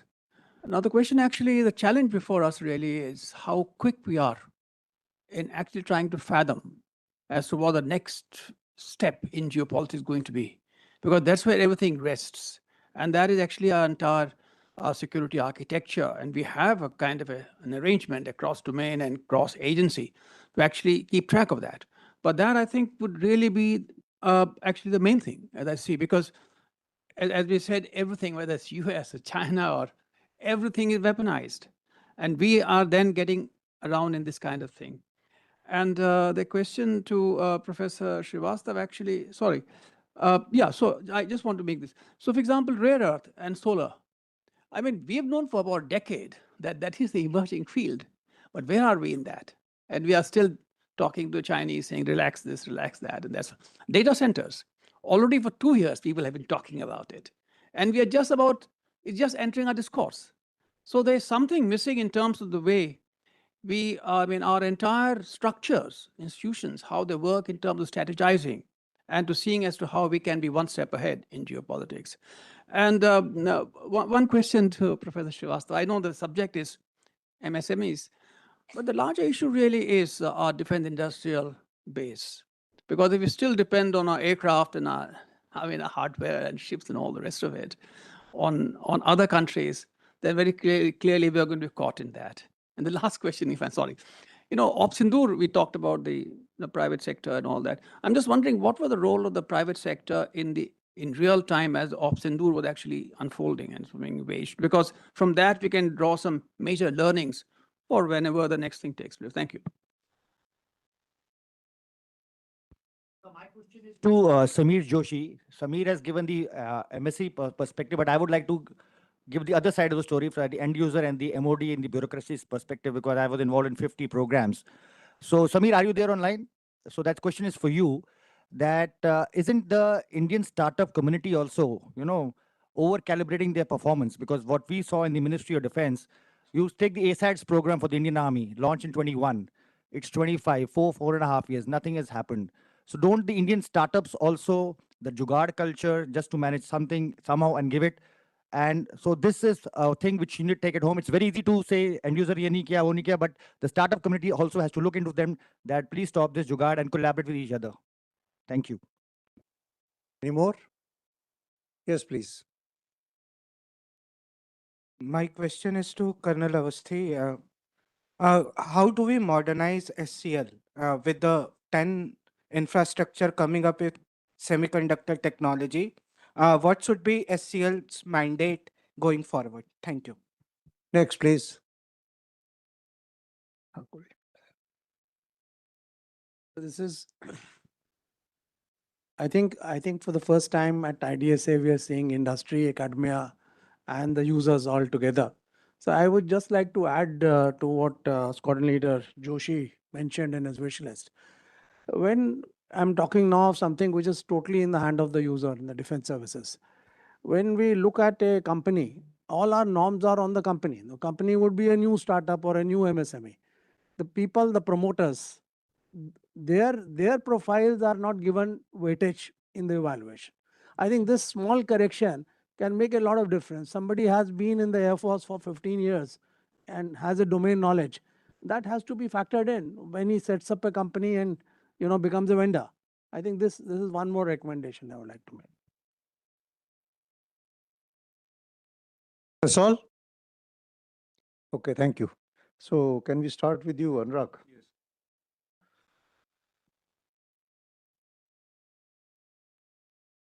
Can you hear me, sir? Right. So firstly, so may I? Yeah. Okay. Firstly is whatever you've asked itself gives the answers, sir. That is the first part. Now, I'll look at 3, 4 very important parts that you've answered, you've asked. The first is the technology part, sir. Now, when I also alluded in my small little talk that the government of India has finally decided that you are going to be having a mix of 3 kind of entities. The first is an IDM, which essentially you looked at Micron coming in. So that's an IDM. So that's a model that it comes in and you set up whatever you want to. The second part is their joint ventures. So you have CG Power with Renesas, you have various others who have now come in, sir. You have Tata with PSMC, establishing a fab in Dholera and one ATMP at Jagi Road and what have you. Then you have somebody ASIP with the Koreans. You have somebody who's coming with the United States, etc., etc. And then you have homegrown like Keynes, which is a old EMS player. So they have not put eggs in the same basket, firstly. Now, having said that, sir, a lot of people have been speaking about this, and there are some naysayers, and they say, that we missed the bus insofar as all this is concerned, this, that, and the other. We didn't, sir. We really didn't. We really didn't. Now, our semiconductor story or, high-tech story started as early as 1983. You're aware, sir, with the establishment of SCL, a gentleman asked this question just now. Lo and behold, sir, TSMC, when Morris Chang got back in Taiwan, that is 87, sir. By the way, sir. So you were not a non-starter. You were the first mover. That's one. The second part is there was a fire in 1989 in SCL which gutted the whole thing. And I'm not getting into the nitty-gritties and all those conspiracy theories, this, that, and the other, sir. But the whole idea is now, sir, today, because of all this, with the Chips and Science Act coming in, the European Chips Act coming in, the embargoes that we are seeing now that, ASML is not allowed to give the ultraviolet and extreme ultraviolet machines to China. The Chinese big fund coming in. So the kind of money they're putting into the big fund for legacy chips. I have written in one of my pieces that it shouldn't happen that by around 2028, when you are there and, producing what you are, the markets are flooded by Chinese chips and they cut your price. No, this is a reality. That's the way the world works, as I mentioned. So one really can't do anything today, sir, which is on your own, standing. You have to get into JVs, which is a very, very important thing in the entire spectrum of high technology today. As there were, in your vaccines were weaponized, weren't they? So technology will be weaponized, talent will be weaponized. That's one. The second part is the rare earths, which you just mentioned. Deng Xiaoping 87. Professor Haribabu. Okay, sir. You take on that modernizing of the SCLs. Okay. May I know your name, yeah, please? Akash. Okay. SCL modernization was a part of the Indian Semiconductor Mission 1.0. Yeah, that you are aware. Now, the House was essentially divided as to whether the SCL needs to be a R&D facility or a commercial facility, right? Now, it produces 180 nanometer chips, which were initially used by the Department of Space and now also being used as part of the strategic sector, which is all right. There's nothing wrong with that nanometer, and we are not getting into the tech jargon. But the whole idea is, do you want to refurbish it as part of a commercial enterprise or a R&D enterprise? So the call has now been taken. It will be the R&D enterprise. So that is how it is, and that is where it stands. It was to be refurbished by Tower Semiconductors, which is essentially put in a lot of plants and machinery and what have you there, which is Israeli. But there are some issues which are geopolitical. There are some issues which you and I are aware. I don't want to spell them out. So it's getting a little delayed insofar as the the modernization is concerned. I hope that answers your question. Thank you. Thank you, Anurag. If we can just connect Samir Joshi, please. So, sir, the question asked was that. Samir, the question to you is very to put it very simply, are the startups over calibrating their performance, making taller claims than what they are? Sir, during my discourse, I did cover that any startup, which proclaims a capability has to walk the talk. And this is something which is very relevant. There are and there have been occasions where people have not been able to deliver. And the recent infusion and of kind of funding as well as technology mapping has kind of proven a lot of people in startup and the MSME community not being capable of handling or being able to deliver certain functions or certain programs of record which the government has given to them. So this is an impending problem. This is not specific to India. This is the same problem which the US ecosystem or the European ecosystem faces. And this will continue to go on. So obviously onus and responsibility is very much something which go hand to hand when startups are concerned, and we need to take full responsibility and go as per that. However, there are also some very bright sparks which have delivered.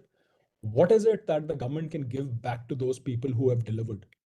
Do they don't deserve repeat orders? Do they kind of don't get a bit of more attention for creating capacities which can galvanize, which can manufacture at scale, and a lot of other issues which are needed to prepare for long-term, calibrated kind of wartime scenarios, etc., etc. So it kind of works both ways. But yes, the question is relevant, and startups have to take onus and responsibility to deliver what they claim. One specific part to the question asked was about a program called the ASAT, sir.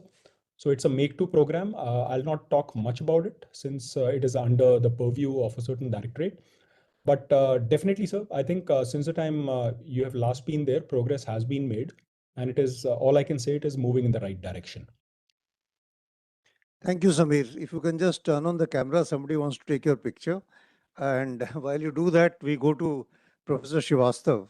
I will keep reminding the question, you can take them on. So the first question for you, Professor Srivastav, is rare earth, where are we? And what about the data center? So rare earth, actually, it's known that we are not there yet.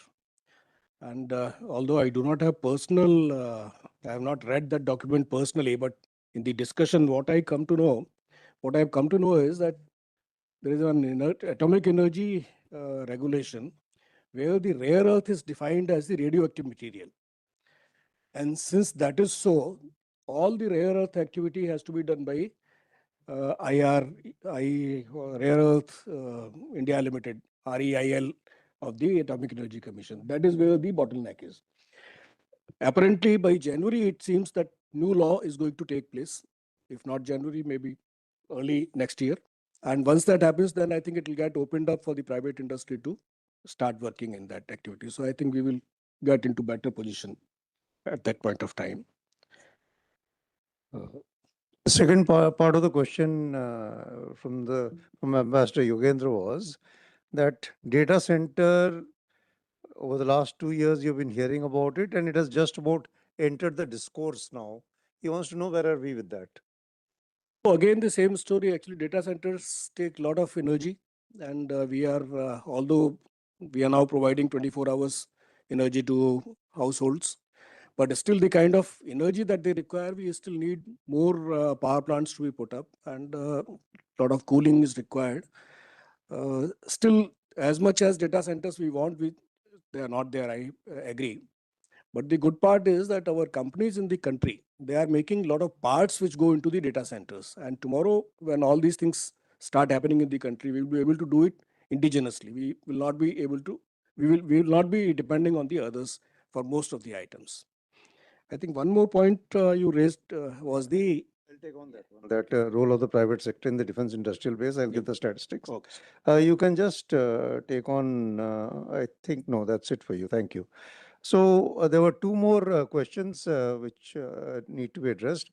As regards the role of the private sector in the defense industrial base, the latest figures quoted by the defense minister, it's given in the PIB release, 1,50,000 crores is our annual figures of the defense production, of which 24% is private sector. So that is the correct figure. So that's where we are. And regarding Mr. Nalin Kohli's suggestion, I think it's a great one. Frankly, nobody has thought about it, that yes, if Anurag Avasti decides to open a firm and his profile is there as the CEO, why must we not give credit to his profile? I think it makes sense. Likewise, Samir Joshi has turned off his camera. But the fact is, yes, 5,000 hours of flying brings in so much of experience. Why is that not a factor to be considered?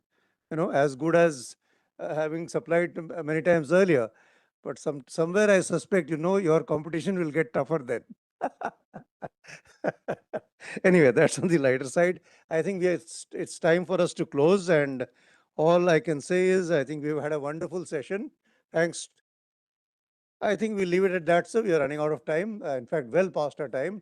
So may I request you all to kindly join in giving a nice round of applause to our wonderful speakers, both present here and online. Thank you very much. Thank you very much, panelists. Yeah. We thank the chair and speakers for an insightful discussion. Now, I kindly request you all to join us for lunch in the courtyard on the ground floor. Let us reconvene at 1:30 p.m. for the next session. Thank you. Ladies and gentlemen, we will now begin with the special address by Shri Sanjeev Kumar, Secretary, Department of Defense Production, Government of India, on Atmanirbharta in New Age Technologies. The session will be moderated by Shri Raj Chengappa, Group Editorial Director, and India Today Group. It is a pleasure to have you here, sir. Raj Chengappa is a veteran journalist with over 4 decades of distinguished experience.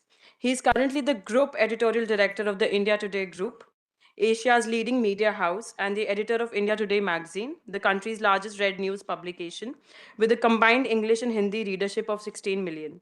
He also oversees Business Today, Reader's Digest, Rob Report, and Auto Today.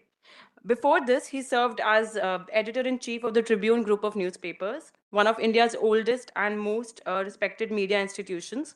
Earlier, during his 29-year tenure at India Today, he was managing editor and editor of the Indian editions of Scientific American and India Today Aspire. Mr. Raj Chengappa is known for his expertise in political analysis, foreign affairs, security, and science, and is the author of the acclaimed book Weapons of Peace, the secret story of India's quest to be a nuclear power. He has covered major wars, including Kargil, Afghanistan, Iraq, and Sri Lanka, and has interviewed world leaders such as Narendra Modi, Vladimir Putin, Emmanuel Macron, and Benjamin Netanyahu. A former president of the Editors Guild of India, he is a Nieman Fellow, Stimson Fellow, and a Raj Yotsav Award recipient. It is a pleasure to have you here with us, sir. May I now request you to take over the proceedings, please? Thank you.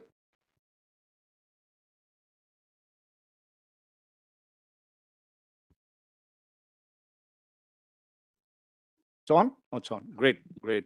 Yeah, Well, good afternoon. And as someone described it, this is a graveyard shift after lunch where everybody nods off. But we have a very eminent speaker here, Mr. Sanjeev Kumar, Secretary, Department of Defense Production, and of course, a fascinating subject that I'm sure, given his vast background, and which I'm going to talk to you about him briefly.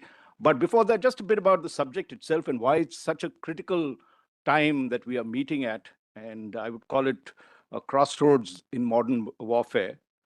We have talked for a while on the rapid revolution of military affairs, or RMA, but this is a whole new revolution that is unfolding within our eyes and at a speed that we always find difficult to comprehend and catch up with. We are looking at computer algorithms that are doing war, autonomous and super smart weapons and robotics, and how what a decisive role they play in our battlefield. We have seen how loitering munitions in our own backyard here and autonomous swarms of what they called AI-fused intelligence, surveillance, and reconnaissance, or ISR, which can turn sensors feeds into immediate fire in a minute. And we are seeing war fighting being rewritten in real time. So we saw how Ukraine has cheap drones, AI-assisted targeting, and relentless electronic warfare that could blunt even the most sophisticated Russian systems and their kill chains. We saw, of course, recently, thankfully, the wars looks like has come to an end in Israel and Gaza or Hamas. And there also we saw the entire AI-enabled battle management in what is seen as a very dense urban terrain, very tragic, and it raises hard questions on human judgment, collateral risk, and of course, transparency.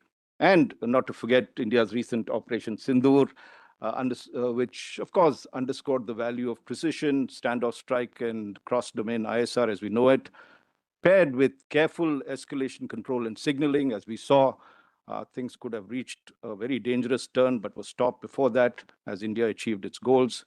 So we are in that subject where we're looking at defense policy planning and its implementation. Looks exotic, but in many sense, absolutely relevant. We have seen how Britain has come out with its own MOD's defense AI strategy in 2022. We've also seen how America has come with its data and analytics and AI adoption strategy in 2023. And Israel, of course, has done its, around the same time Israel came out with its AI policy framework on war. And we've had other countries do it. And all of them are pushed, as we can see, for faster research and development, testing and fielding of AI-guided weapons. But they have also to wrestle with a lot of questions on ethics, the data quality, as we've seen a lot of hallucination can happen when we use ChatGPT, and how do you then control that? And of course, accountability. India is not far behind. Let's give India a bit of praise as well. We have, in fact, Niti Aayog did have a national strategy for AI. If you haven't read it, you should. There's a national quantum mission that talks of computing and how we can enhance the power of that and make it battle ready as well. There's a national supercomputing mission, a semiconductor mission, which I recently put on the cover of India Today, where we have really been lacking in semiconductor chips, but something that we're developing. And of course, DRDO is here, very eminent representatives of DRDO is here on autonomous systems. So I think the real challenge is to turn dual-use technology, as we can see, a lot of this is dual use, into combat credible capability, but with an emphasis on safety, speed, and scale.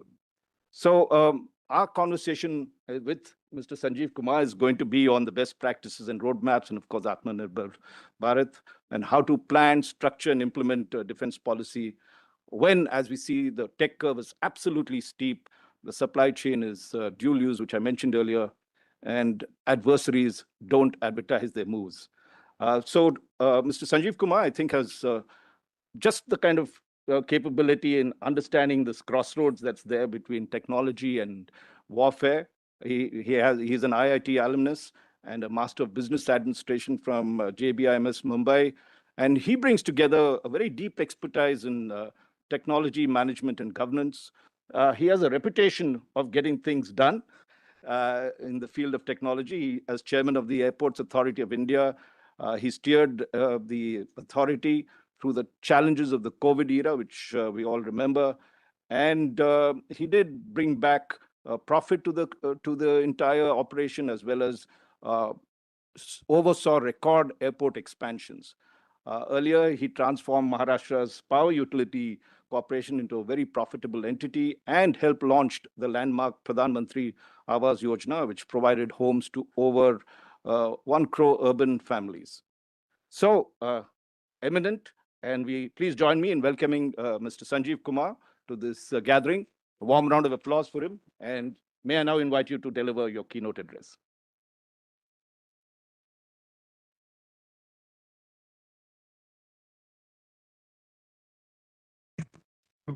Thank you very much, Mr. Raj Chengappa. In fact, I was telling him that when I heard his name and his brief CV, that who should be moderating whom. And after listening to his opening remarks, I'm again thinking, where do I am standing and why I am standing? Very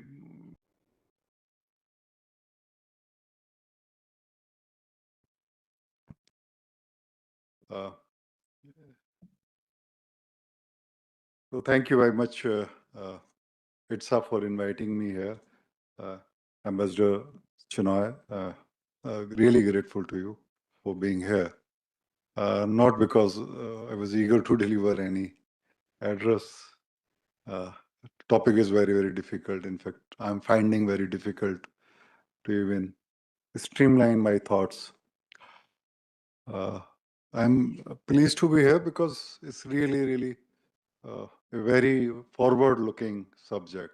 And whatever piece of information, knowledge one can gain, it would be useful individually and also collectively. We also have amongst us retired Chief of Air Staff, Mr. Vivek Chaudhary, and all knowledgeable person in this sector.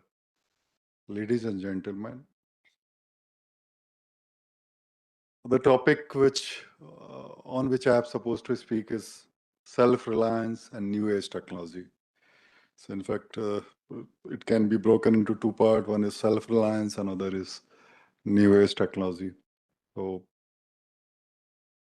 just to start speaking something about that, as I was saying, that very difficult topic and difficult to really organize your thought on such a wide and deep topic, which still is unraveling itself at a breathtaking speed. It's like a child when I used to sleep on the rooftop in Western one of the town in Western UP during summer and used to see stars and then start thinking. Then thoughts used to just overwhelm that where does it end? Where does it go? What it is indicating? Similarly, is this new age technology, where it begins, what all it comprise of, where would it take us, what are the possibilities? And then somehow at least I get overwhelmed. I don't get to see anything with any greater clarity that how it is going to unravel itself. So how to speak on such a topic? So I will try to do whatever best I can do, would put my confusion in my mind in front of you.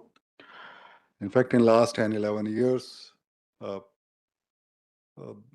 country has done really great job. In comparative terms, in absolute term, nothing is great. In comparative terms, in defense production, indigenous defense production. Not only numbers, which are there themselves to tell their story, from 46,000 crore in 14-15 to 1,51,000 crore more in 24-25, along with export growing from almost 700 crore to around 2,400 crore. Apart from these numbers, the other stories which we can see in confidence of our defense industrial ecosystem and also our armed forces in that defense industries manufacturing ecosystem, we can see that confidence. It is growing. Still, we are one of the largest importer of the platforms, arms, ammunition, but now we started believing that we would be reaching very soon where we intend to reach. So how this transformation, if I can use the word transformation, took in last 10, 11 years, I won't waste any of your time. All of you understand, but foremost, and probably the single most reason is taking a very hard policy decision that starting from 1819 or 1920 or onwards, that 75% of our defense acquisition budget would go towards purchases from indigenous sources. So if one start dissecting that particular catchword, indigenous sources, so there would be multiple thread of stories, but overall stories is that government of India, armed forces, Ministry of Defense, is going to prefer something which is indigenous, which is a very, very positive statement, positive intent and positive policy statement which government made, and which, of course, then attracted people who want to put their resources, who have interest in coming in this sector, and then started organizing themselves to put their financial resource or their human resource. And that, in my opinion, was the single most reason of whatever we could achieve. Have we reached to the level where we can say self-reliance? Of course not. As I just said, that we are still one of the biggest importer, even in the traditional arms and ammunition. So we are here talking about self-reliance in new age technology. So does that mean, is it premature to talk about self-reliance in new age technology?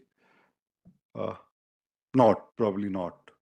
As Mr. Changappa also in his opening profound statement made that comment. It is not premature.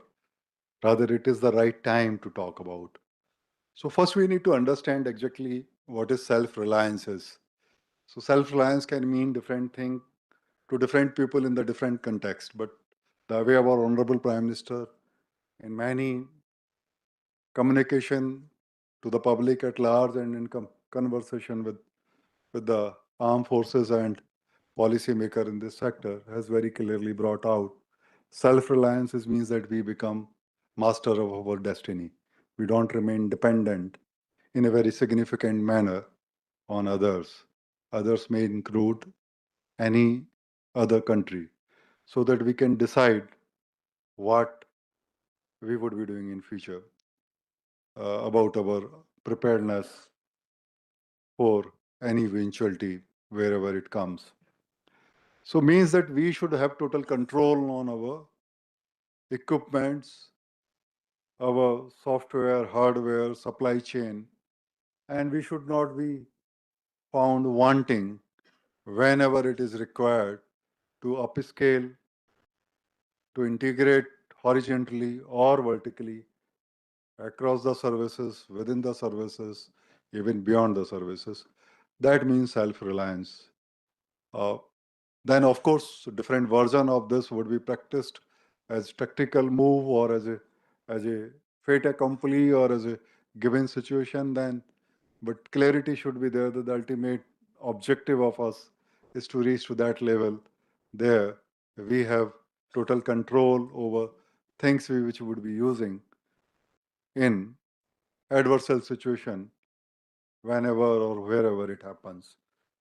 Having understood that term self-reliance, then we also need to then conclude that or draw a conclusion that the weapon system which we are going to use in future should be indigenously designed, and the design should be 100% owned by us, and it should allow us to integrate, scale up the manner in whatever manner we want to play with that. And we should also have control over supply chain of material, component, subcomponent, assemblies, sub-assemblies. Doesn't mean that everything should be manufactured within the country, because in the globalized world, it neither desirable, may not be desirable, not maybe possible. But what does it mean? That we should have total visibility and control. Whenever we need to, as I'm repeatedly saying, scale up, we should be able to do it without any hindrances.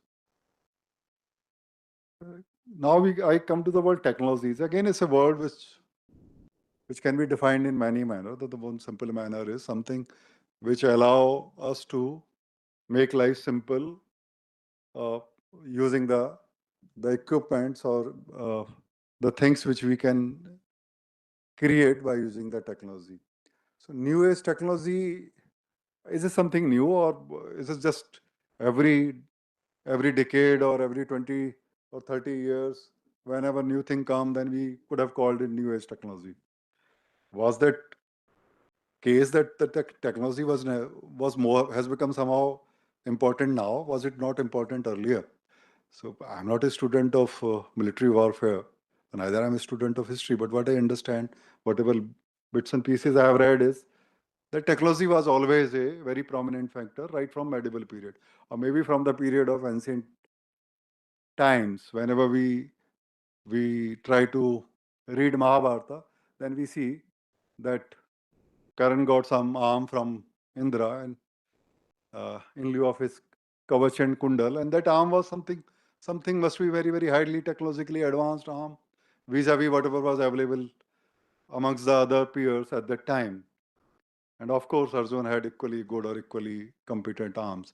So what I'm trying to say, that even in medieval period, the outcomes of the war were decided by, not in lesser measure by technology, equally by the leadership, the strategic leadership which made the difference, and also whole of the society efforts.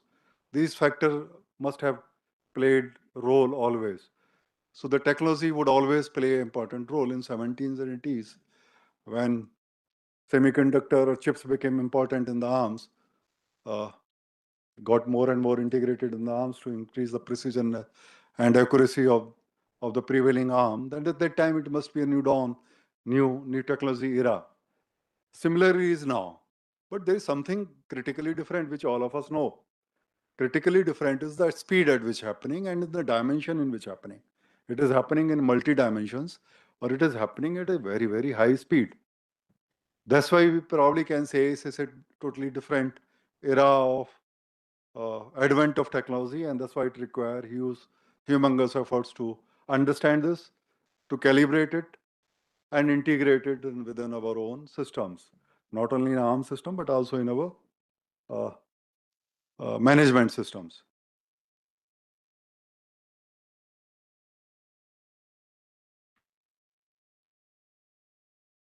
So we, if I go back again to the traditional arms and systems, we still have critical gaps where we are still struggling to meet those gaps. Some of the gaps are known. I mean, most of the gaps are known. Why some of the gaps to most of us? This is in the jet engine technology, even the engine technology for our ships and warships, and also for the land system.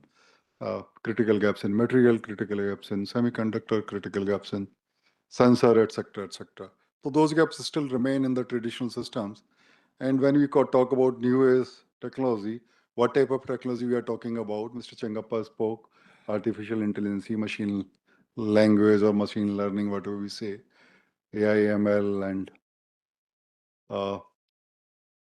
data, huge data collection, sensors, communication, integration of data which is coming from the sensor, doing the computing using supercomputer at a very high speed, and distributing those results to the systems which are in the field, connecting all those systems, centralizing them. That's network warfare or network computing, what the particular name which we all use. I'm not very familiar with many of those names. Of conceptually, I understand that concept is very clear, that we have made huge, the world has made huge advancement in terms of capturing the data.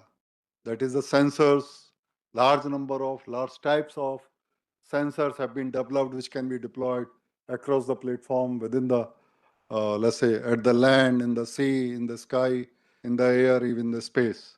And all these sensors becoming day and night, but better than yesterday, better than what it was yesterday or what it was a few hours ago or few days ago. And we are capturing huge lot of data. That data is getting translated and transferred to a certain place.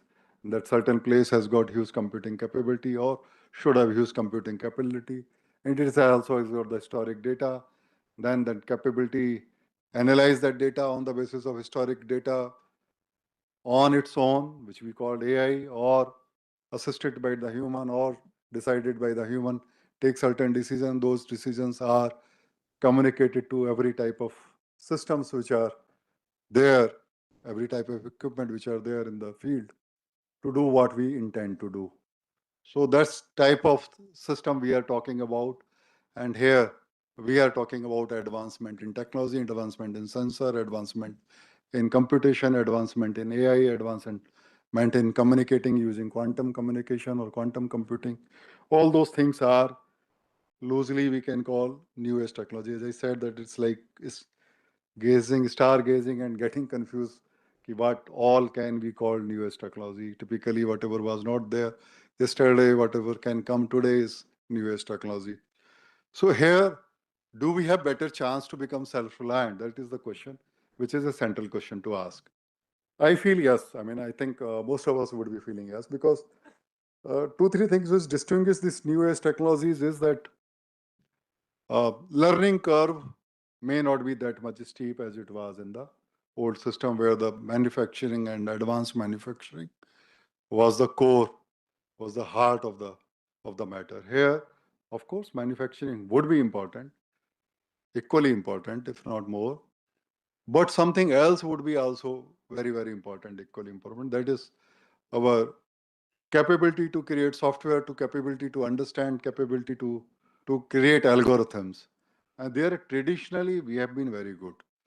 Mathematics of our Indian people has been traditionally very good, and we have done quite better in comparison to other traditional method, traditional ways, traditional systems in this area.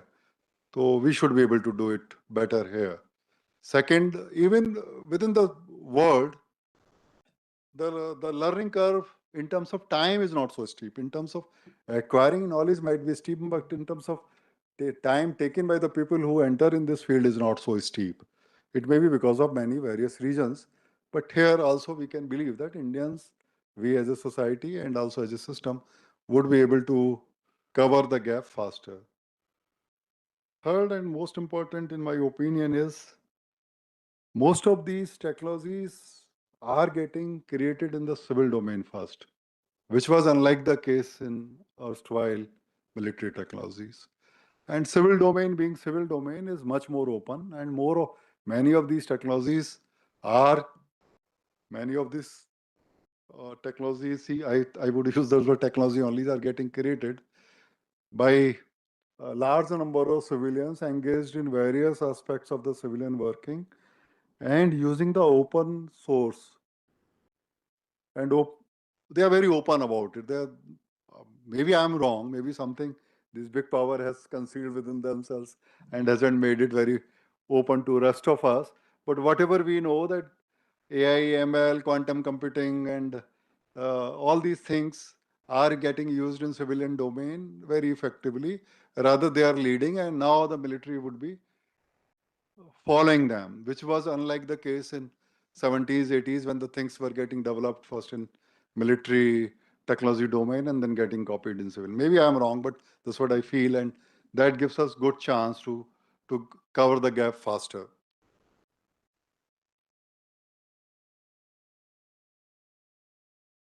So we have this opportunity to leapfrog, if we can use this word. Though leapfrogging is never easy, it won't be easy here also. As a catchword, it might sound very, very good, but leapfrogging without having good base won't be possible. So we have to have good base here also, and that we need to create, and it will require good amount of resources to be spent on core technology, on basic science, basic technology here. And that's where we should all be ready to spend money in. We have certain initiative. DRDO is doing a great job. They have also got their technology development fund, where they nurture the technology up to the TRL level 4 or 5, as I've been told. And then we have IDEX program, which takes up it further. Uh, Then we have many civilian department, Department of Science and Technology, and other department, Anusandhan Fund, which has been recently launched, where it can fund this type of technology. We have got quantum computing mission, as Mr. Changappa spoke about. So we have many such parallel initiative in the civil domain which can come and dovetail their know-how, their knowledge, their advancement, and bring it here for some useful purpose in the military domain. But the money which we are right now putting in is too small, at least directly, which the way we are putting in. IDEX is a scheme which is spent around 200 to 50 crore per annum, not more than that, and so might be the TDF in the same range. But would that be adequate?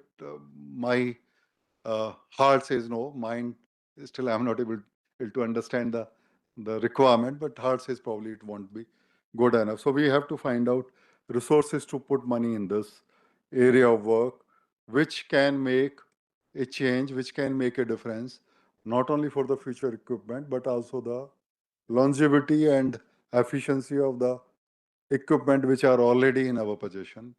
It can increase their longevity and also the efficacy and efficiency. That's why we need to put our money in understanding more on AI, quantum technology, quantum computing, sensors, autonomous equipment, farm, etc., and do experiment at various levels by spending money. Another clear requirement is of data. And there, the armed force has to really find out a doctrine, develop a doctrine where they can seamlessly share data with our innovator. Because wherever, in a limited manner, we have interacted with the people from the pool of the IDEX winner, one of the bottleneck which has been cited is lack of data. Because all of these things would work when they have some good data on which they can carry out their experimentation and perfect the model on which they are right now working. And there is a difficulty that what type of data to be shared, when to be shared, in which form to be shared. That doctrine need to be developed with much more clarity, and that data should be started to be shared. Otherwise, whatever we will develop will not be perfected in our own Indian conditions, or it won't probably meet fully and efficiently our own requirement. So there, I think in CDS office, some group is working as I've been told, not very clearly, but whatever I could understood in interaction. And I'm sure they understand the urgency and need of this much better than any of us, and would come out faster and a policy, and also start sharing data proactively with, if not all, at least with chosen vendors or chosen institute, so that they can start working. Another area where we would need to put our efforts would be use of space more effectively, because it's an area where there's not too much of crowding happening. Maybe it would happen soon. So we also have certain advantage. We have proven competency in sending satellites to the space. Now probably what we need to work is developing good, competent payloads which can do the required work using those satellites, and also start sending many more and much more competent satellite in the sky. Other characteristic which I would like to mention, then I would finish, is that here the type of vendors which we would be dealing as a purchaser, their characteristic would be different than what they were in the past. Typically, I see them young, energetic, slightly impatient, and not very formal in their approach. Type of people who have other options. All these words are very important in my opinion. Young, energetic, not so much patience, not so much formal, and also have other options. So what it tells me is that we have to be quite fast in our reaction, in our response. We have to probably break hierarchy when we work with them. We might have to break our formal structures also to work with them. And we have to be very quick in our decision making. Typically, in our decisions, when we go for acquisition of system, it takes quite a lot of time. And these youngsters either may not have patience or may not have deep pockets, money, or may have other options, better options to go in the civilian market to do work. So we might have to be much more faster than in the past. So we might have to develop doctrine paradigms of testing faster, responding faster, and converting some projects or converting projects into the purchase order much faster so that all these youngsters can sustain their livelihood along with their fellow entrepreneurs, scientists who are working with them. That's what a change in our approach, change in our procedures would be required. And not only for this purpose, but also for other purpose. The technology itself is changing so fast. We have seen in case in the past, I mean, my colleagues on the armed force must agree with me that many times the purchase or the procurement started with a conception of a system, and when it took 4 or 5 years, the particular type of system itself underwent change. Like just to give an example, something was conceived on the basis of decentralized computing. By the time it resulted into the work order, decentralized computing became a method of past, and centralized computing became method of today. Right now, again, we are moving towards decentralized computing. So the technology keeps on changing so fast that if we don't decide fast, then we might end up with risk of something which is obsolete, which is not very useful, or something which is suboptimal than what is available in the market.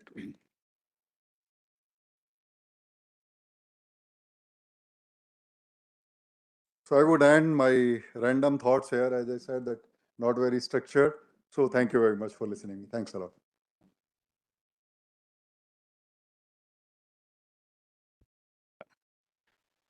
Thank you, Mr. Sanjeev Kumar. I was really impressed by your pragmatic approach. This is a very complex subject. I think you broke it down very nicely into saying what's self-reliance and what's technology, and then defining each of these and the strides we've made on it, and also looking at some of the key areas that you've talked about: space, data, computing, all of these areas that we need to develop both our self-reliance and technology in. And I also like the last part that you talked about, which was the vendors and us improving the speed of our decision making. I guess that would include L1 as well, whether that is still a criteria or not. That's been the common heartburn of a lot of people. But we are almost out of time, and I'm just taking the privilege of, as the moderator, to ask you one question, which I thought would sum up some of the experience that you have. You have a vast experience on a lot of subjects, but looking at the vast industrial background that you've had, apart from the fact that managing various things, one of the things that struck me when you were talking about the engines, the fact that we don't have cutting-edge engines to power our aircraft, our tanks. Some of them have been developed, even our cars. I mean, that's one of the things that India seems to lack. I think the Prime Minister mentioned that in his Independence Day speech, that it's about time we did a jet engine. Now we've come up with, I think you were probably integral in that whole process of negotiations with Safran and to deliver and give us not only the technology, but also a lot of the know-how and everything else to develop a jet engine. If you take a look, I don't know how much of that you can talk about, because GE is also there, but they're not giving us the full technology for that. I think they went up to 80%, but that 20% was very critical, and we may not be able to make that in India in terms of that mastery over the GE 404 or 414 that we're getting. So if you take a look at this industrial complex that we need to set up, and that's why I wanted you to come in on this. What is it that we need to do in the next 4 or 5 years so that you have a military industrial complex that can catch up with this rapid rate, able to take new technologies, absorb it, and deliver to the nation? Keep the self-reliance in mind. We're not expecting all our companies to be overnight top stars that are there. What would be the right balance, you feel?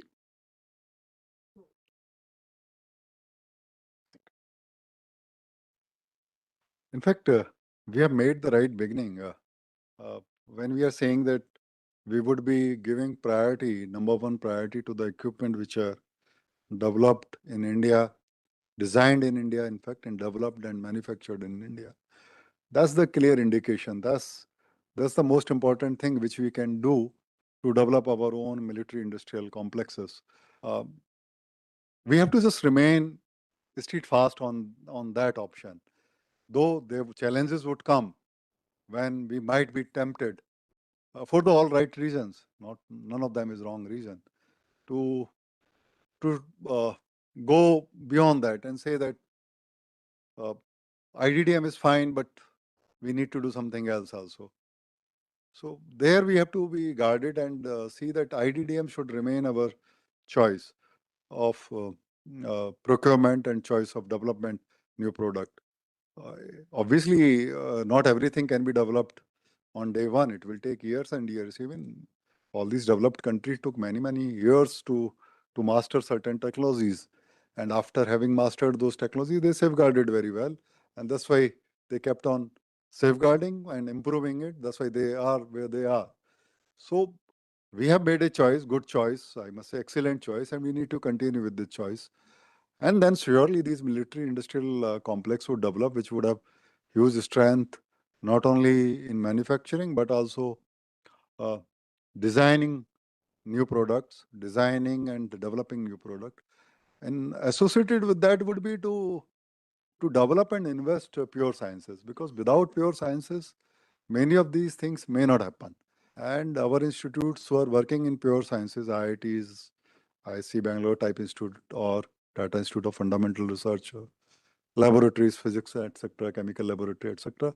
They're working in the pure science. We need to continue to work with them, and probably we need to work with them much more vigorously than what we have been doing in the past, so that they can also carry out the research in the area where we are interested, and we can also use the research which they have done in the past.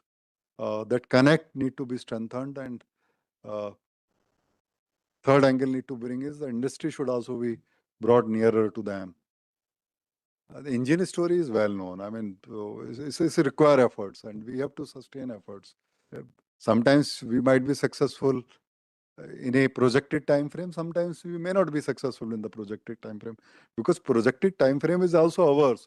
A person who is a beginner is projected that in next 5 years, like that, I'm not a swimmer, but I decide that I should be able to swim in a month. But from which data?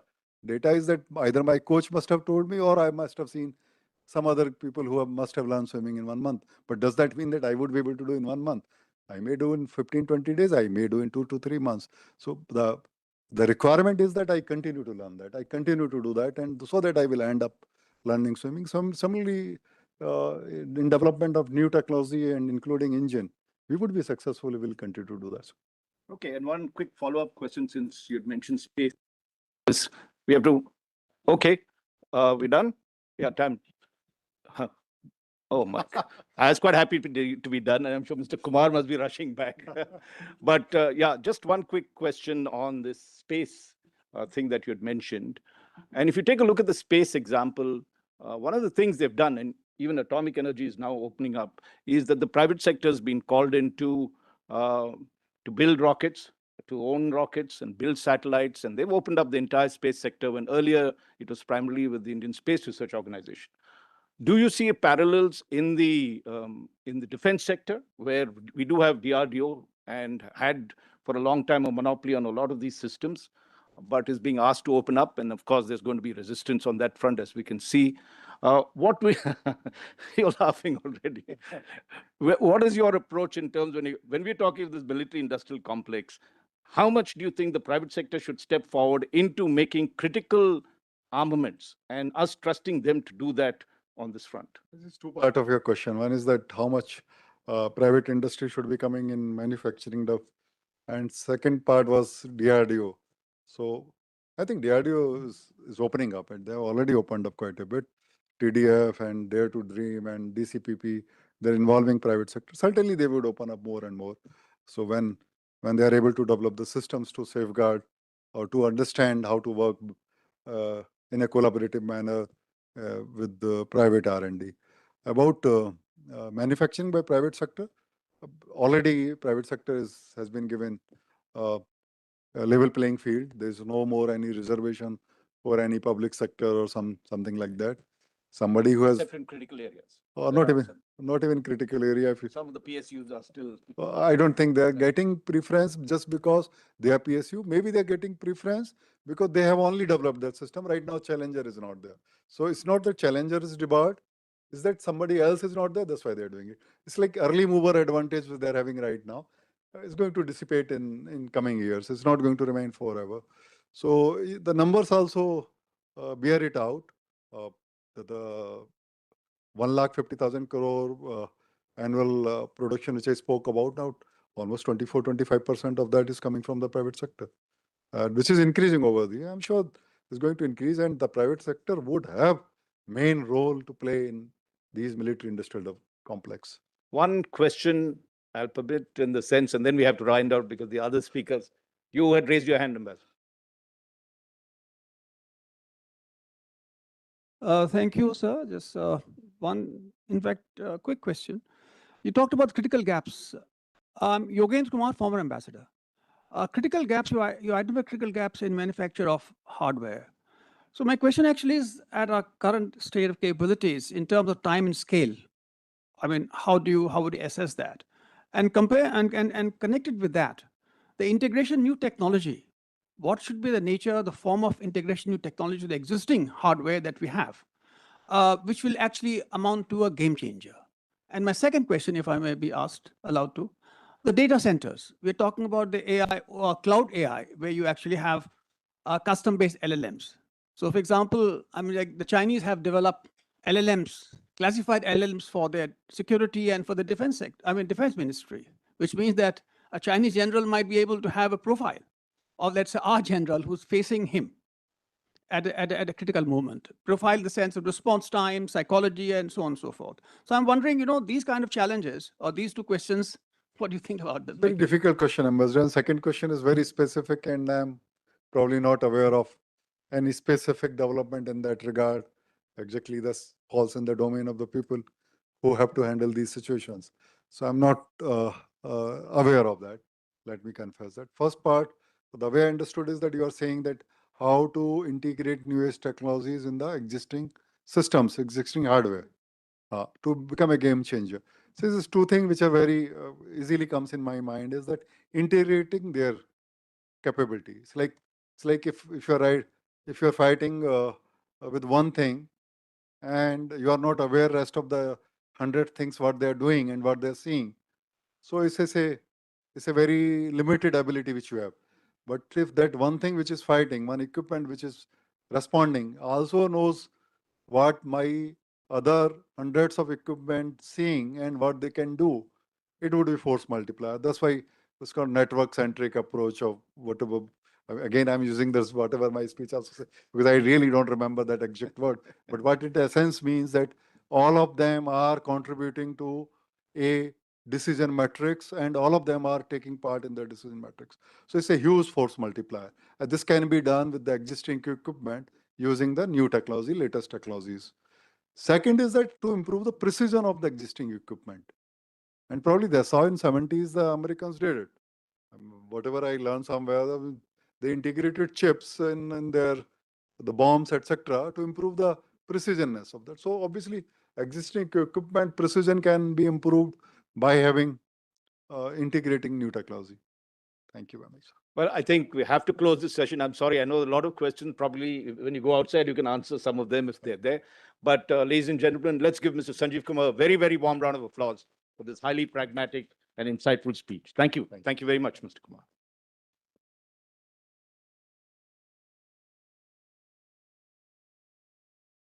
Thank you, sir, for an insightful address.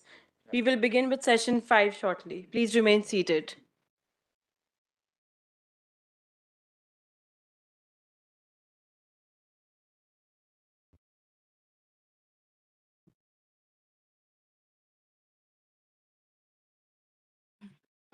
We will now begin with session 5. The theme of this session is Defense Policy Planning, Best Practices and Challenges. The session will be chaired by Sri Raj Engappa, Group Editorial Director, the India Today Group. A warm welcome to all the panelists. Sir, may I now request you to take over the proceedings? Thank you. Thank you. With the Secretary of Defense Production. This next session segues well into actually having some more practical and top experts talk about how we should be doing, what we should be doing on this very important thing. Having a defense policy takes us into the AI world and all the latest technologies, and not just do that, but also have it implemented. And our first speaker in this session is Mr. Atul D. Rane, who's one of India's most respected defense scientists, a former CEO and managing director of BrahMos Aerospace. Let's give him a very, very warm round of applause. We saw what his equipment and his development was did for us in Operation Sindoor.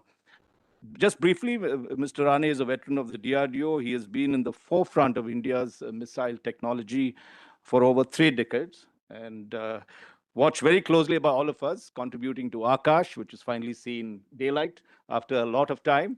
Agni, one of our most successful strategic weapons, and of course, now the BrahMos missile. His expertise spans real-time simulation, mission software, avionics, and international defense cooperation. So very wide band. And therefore, what he is going to speak today, and we're going to push him further on that, is India's BrahMos experience, lessons for the future. Ladies and gentlemen, Mr. Rane. You want to go there? Yeah. Okay. Should we move out of the... Oh. Okay. We get a seat here.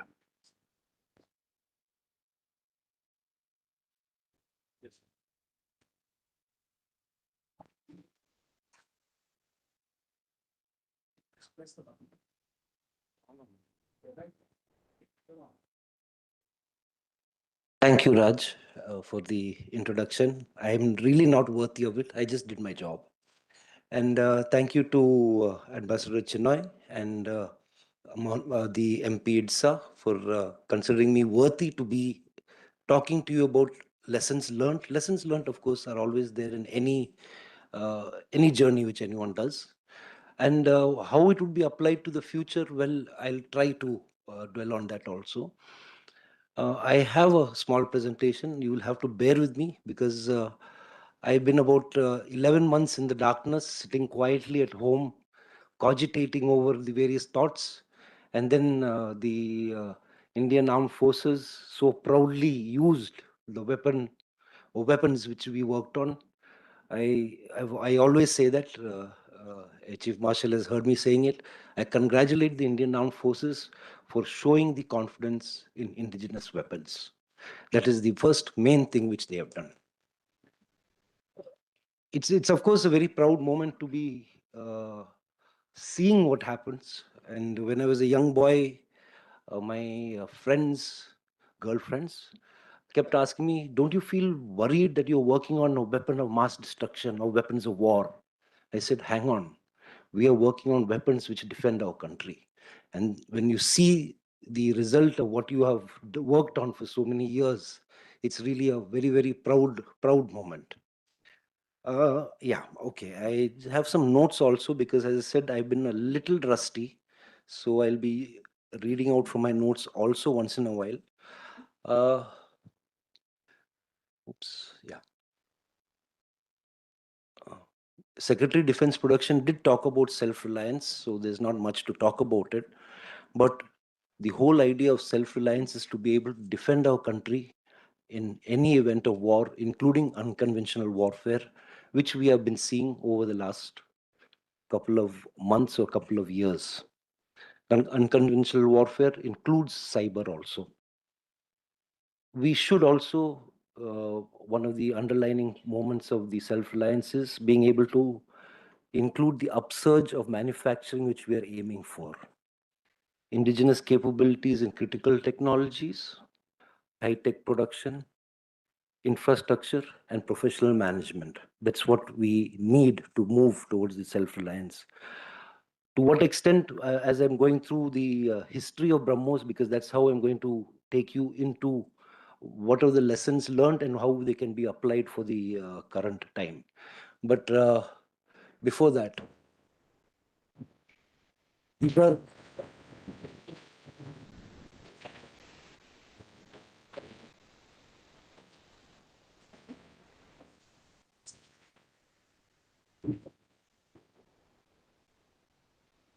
Ladies and gentlemen, we are the only country in the world with the supersonic cruise missile triad. And the Indian Armed Forces have shown that they have the courage and satisfaction of using this weapon. The roadmap and the history milestones are fairly well known. I will not be dwelling on each and every milestone which you see here, but the whole idea is that it is through this journey, from the beginning till today, there's so many various aspects of self-reliance which we have learned, plus, of course, a few other things on how a joint venture works and why a joint venture. Yes, we had a few things before 1998, before BrahMos Aerospace was formed. The Integrated Guided Missile Development Program was on. The Gulf War took place. And no better thing to understand that the Gulf War actually, and any war or any combat actually teaches you a lot of things. That is when we actually fully understood that the IGM DP5 projects are not enough. There is a chink in our armor in the future. We are missing out on an air-to-air missile, and we are missing out on that very, very critical component, the cruise missile, which the Americans use even today to further their foreign relationships with all countries. And why not we too have a cruise missile? There was a lot of soul searching which was done, a lot of partnerships which were looked for. A lot of people looking at us that do you want to mimic the tomahawks, because the tomahawks were used to deadly destruction, or do you want to go for something new? We did have doyens as our bosses and visionaries. They were in contact with, and because we were all working with the Russians were, the Soviet Union was collapsing, and they did have a lot of technology which did move across the world, except this one small piece, the liquid fuel ramjet, which they offered to India, saying, we have a design around this ramjet, but we need to make it finer. We need to make it into a world beater. And would you be interested in this? I was part of the first team which went to see this Ram rocket, along with my then boss, Dr. Kalam, and Dr. Pillai. And it's been no looking back after that. What we always did is that we needed to look at a supersonic missile, because that is what will make a change someday. The BrahMos joint venture was created. Having seen all that, an intergovernment agreement was signed in 1998. The company was formed. But this is the crux of the issue. A joint venture, a very unique joint venture was created between Russia and India, in which the shareholders were DRDO and NPO Mashinastроения from Russia. The share capital, or the capital which was put up, was literally divided 50-50, no matter what. Slight bit, 50.5 and 49.5, so that it stays as an Indian company. The share capital at that time was $250 million, which was increased to another $50 million because BrahMos had not yet gotten up on its feet, needed a little more infusion to look at the air-launched version and the steep dive mode of attack. BrahMos was created as a company to create an anti-ship cruise missile, a supersonic anti-ship cruise missile. But all of us know one weapon can be used for something else. And through the journey, we understood that this missile can move from an anti-ship role into the land attack role. The joint venture was responsible for the design, development, production, and marketing of this missile. The BrahMos missile, or its equivalent, even if one tries to say that the Russians have it, they do not have it. They have what is the P-800 Onyx, which is a very, very watered down, that preliminary design which they had offered to us way back in 1993, and which later on became BrahMos in 2001. They have that, but that does not work the way BrahMos does. Otherwise, the current special operations they were in, or they are in, would have gotten over at the same speed at which Op Sindur got over. there was an innovation in not just the creation of the joint venture, but in the monitoring of the whole joint venture in the company. The key issue was that there was a supervisory council which encompassed not only the top management of the scientific management of the companies or of the participants, but also the user. The users were part and parcel of the supervisory council. The day-to-day affairs were left to the CEO and MD of the BrahMos Aerospace, but there was a board of directors with 3 people each from both the participating shareholders. The joint venture actually bound both the countries into doing the pooling the expertise of human beings and mainly bringing to the desk, to the table, the technology which they had already created over the past years. Everyone keeps saying, what technology did India have way back in 1998? Well, we did have quite a bit, otherwise the Russians would not have come to us. They did understand that we had one of the biggest capabilities and biggest thing which we had was young technical manpower. No country has the amount of young technical manpower that our country has. We do talk about brain drain, but brain drain, even with that, they said that this is a pool of talent which we can use, and their talent was disappearing with the breakup of the Soviet Union. Their people were also disappearing. Even today, again, it's one more time when the Russians have lost many of their youngsters, either working out in the special operations or left the country so that they don't go and work in the special operations. But they always looked at us as the talent pool and a talent pool willing to work. We were equals. This was not buying and selling. This was sitting at a design table and working together. The whole program was based on trust and saying that we will work with each other and create this weapon. It started off with, will it work? Will it not work? And it took about 2 years to really conceive it. And when we did our first flight trial in 2001, it was a miracle because it was hardware coming in, which was there in Russia. We carried our electronics into the place, integrated a missile, and it meant, going over many small things, which I'll come to that also. Much has been told about BrahMos, so I will be little brief on the history of BrahMos in terms of timelines and all that. But it was at that time, and I would say at the present time also, the only integrated company in the Indian defense sector which goes from design to manufacturing and marketing.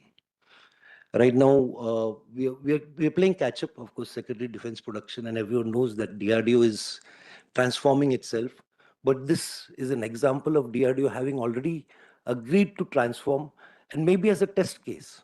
Whether it would work or not was a different thing. There was a time when I pleaded with our then scientific advisor that, sir, this technology we need to immediately get from Russia, and for that they want money.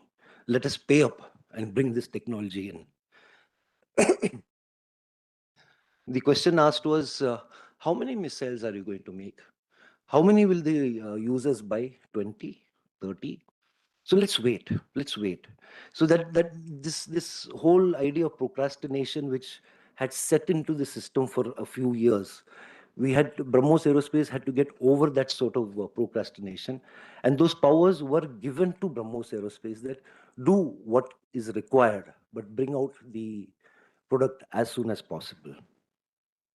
It was a unique thing, but then the joint venture, through its time, has created a unique brand name of itself. I want to touch on the joint ventures because collaboration in technology is not just the joining of hands, but it is normally it should be the joining of hands of equally compatible people. And what both the joint venture partners have to bring to the table is a fair and equitable share into the joint venture. It's not that it cannot be a one-sided joint venture, that I will just bring the technology, you give the money, or I will give you the drawings and you do the manufacturing. It has to be done together. And there are a few joint ventures which have been conceived over the days. The semiconductor missions which are coming up are looking, some are going in the way which we know, and some are going literally in the way which BrahMos has been going. The BrahMos model is actually something which can be replicated all over the place. We do harness, of course, the core competencies of both the nations, of both or all the participating nations.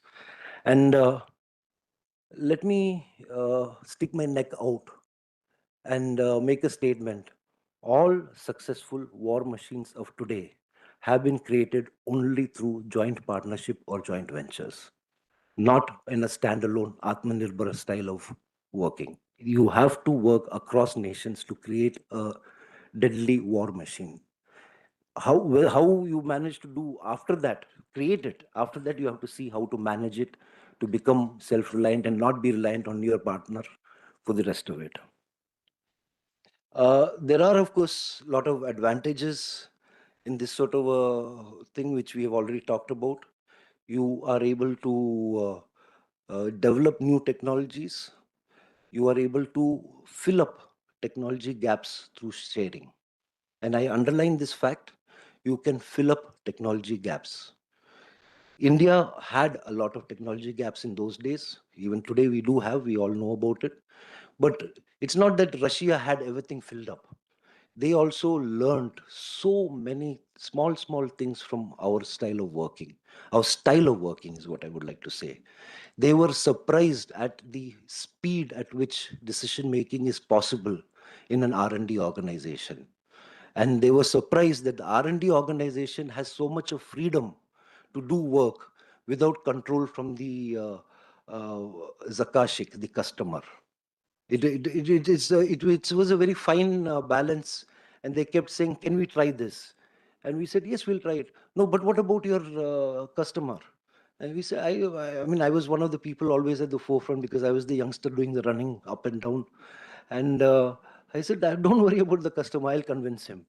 And literally, we did.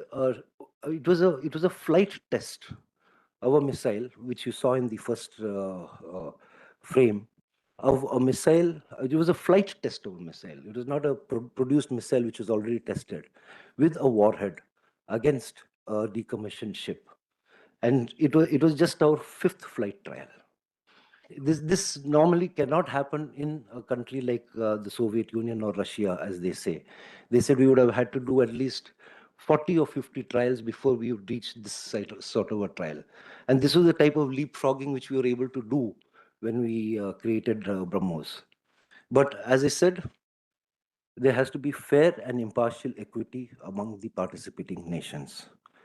A large investment and a proper structure created. There are many impediments also. Maybe I'll try to come to that. But there are many issues which land up. Now, 98 to 2014, I just put this up just to show that BrahMos was pulling up their socks, moved from an anti-ship cruise missile to the Block 2, which was being able to hit targets which had radio contrast, then moved to getting a steep dive, that is being able to dive almost vertically with a ramjet rocket. It's almost a technical nightmare, but that was also cleared. And then the Indian Air Force kept saying that, "Why are you leaving us out?" And we created the air version of the missile. This was all during this time. The R&D and the work and the hard work which was done started paying off through various orders which were coming in from the Indian Armed Forces. But always the idea was that BrahMos was created for mind to the market. And the market was, I won't say it was captive, but there was a time when, I remember the first time when we tried to hawk or talk about this to the Eastern Naval Command. The then Chief of Eastern Naval Command says, "What will I do with your 300-kilometer missile? I can't even see a target 300 kilometers away. What will I do with your missile?" I said, "Sir, आप ले लीजिए, we will find a way to look at the target. He says, no, you give me that method and then we'll talk about using this weapon. And literally, I'm telling you, this is where we were talking about startups saying that we can do more than what they can do. But I sort of fought with my bosses at that time and said, sir, we are not getting into radars. We are not going to get into target acquisition. That is a different game altogether. Let us leave that to someone else and let them do it. And the Russians kept saying, let's add it on, let's add it on. I kept telling them, hang on, let's finish this first, and then let's look at that. And and what happened was, this was the freedom given to each and every one of us within BrahMos Aerospace. It was BrahMos Aerospace Private Limited. And hence, we had the chance of actually having a cross matrix work. And even the youngest person who was able to take decisions which would be agreed to by the top brass. We would walk into a board meeting and say that the project director does not agree to this. And then the board would sit together and say, I think let's listen to the youngsters, the 3 or 4 youngsters who have come, and project director try and help them and let's see whether that works. And more often than not, this is where I keep saying that the whole idea of using startups or the people who are younger than 30 or 40, they are going to be the live wires of any R&D program which is there. I've lost my way. I just started talking. So the whole thing was that we will not just sit with one product. Let us keep innovating this product.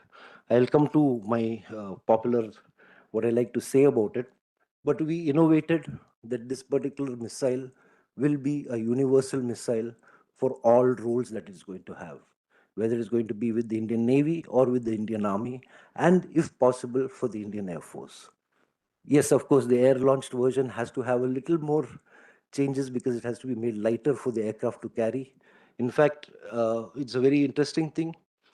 The Su-30's heaviest weapon which it carries is the BrahMos missile. And wow, does it work? I mean, it's so nice to see what happened a couple of months back. What happens is I just put a small slide there where we went on to ships, we went on incline mode, we went in vertical mode, we created a shore-based anti-ship complex, which is in the process of being delivered to the Indian Navy right now. The Indian Army has quite a few batteries out there and regiments out there with the mobile autonomous launched vehicle. There is one squadron, or rather 3 squadrons with the Indian Air Force, because they too need the land attack versions. And then, of course, the Tiger Sharks, who have the BrahMos under their bellies when they're up in the air. We kept innovating, and that was the whole thing. And one thing was that, as I was saying, that the one of the focuses was not only in doing what you're going to do now and make it work. Forecast what is going to be your problem in the future and start attacking that problem today and now, and how to prevent a problem which could happen next time. And the creation, I mean, when Secretary DP was talking and Raj was saying, when will we have the military industrial complex? BrahMos created a military industrial complex. We may have been a little ahead of our times, but I would say that this was the forerunner and the test point of whether the industries can do. Ladies and gentlemen, BrahMos manufactures nothing. BrahMos only integrates a missile. The rest of the parts of the missile are manufactured in the partner industries outside. And among those partner industries, there are only 3 DPSUs. And they do not do any large things. They are doing the smaller amount things which are there, which are not available with the other industries. The large components are done by the private industry partners. The big partners, of course, are there. We have about 4 or 5 large partners, that is well-known industry houses, and rest of them are MSMEs. The 200 forefront supply chain is our MSMEs, and then there are about 2,000 other chain below that for the rest of the subsystems and the raw materials. This was a massive job to create. Please understand, when we got BrahMos together, we managed to do our first test launch in 3 years. At that moment of time, we were given a sanction to create our first integration complex in Hyderabad. And within 3 years of creating that integration complex, we were able to deliver our first production missile to the Indian Navy. They were our first customers, and they got the thing. So from creation of the company, of course, with a lot of standing on the shoulders of giants, DRDO and NPO Machinestra India, it was possible to do, but it was possible only because the freedom was given to a private limited company. So be it that the money was given by the governments. So be it that some people forget that this is not a PSU, it is being run as a private limited company, and hence the speed at which they're able to take decisions and get things done. I think I'm coming to the point. Can we empower our private industries with the knowledge to be able to do something? That is the crux. That is the crux of the issue. I must say that it is truly a proud thing to have created the supply chain. And the supply chain travels all the way from deep down south to the north, from east to the west. It's not concentrated in one particular area. And there are people who are supplying us, so much so a diamond merchant in Surat, he supplies us with some items.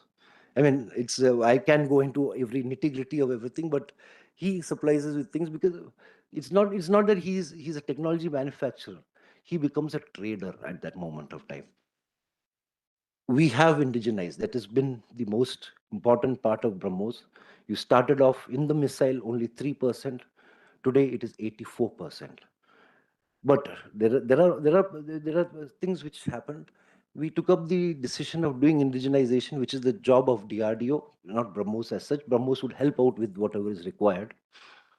But the idea was that you can't go whole hog indigenous. We have to go in steps. I just have got a little note saying that we need to. I've almost finished. I've just sum up 3 or 4 points. Yeah. We'll come back to you on a Q&A. Absolutely. And so that was the thing. And I wanted to just stop with the strategies. And I'm leapfrogging to the future. Because it's been a win-win situation. That is one thing, a joint venture has to be a win-win for all the partners. It can be nothing else.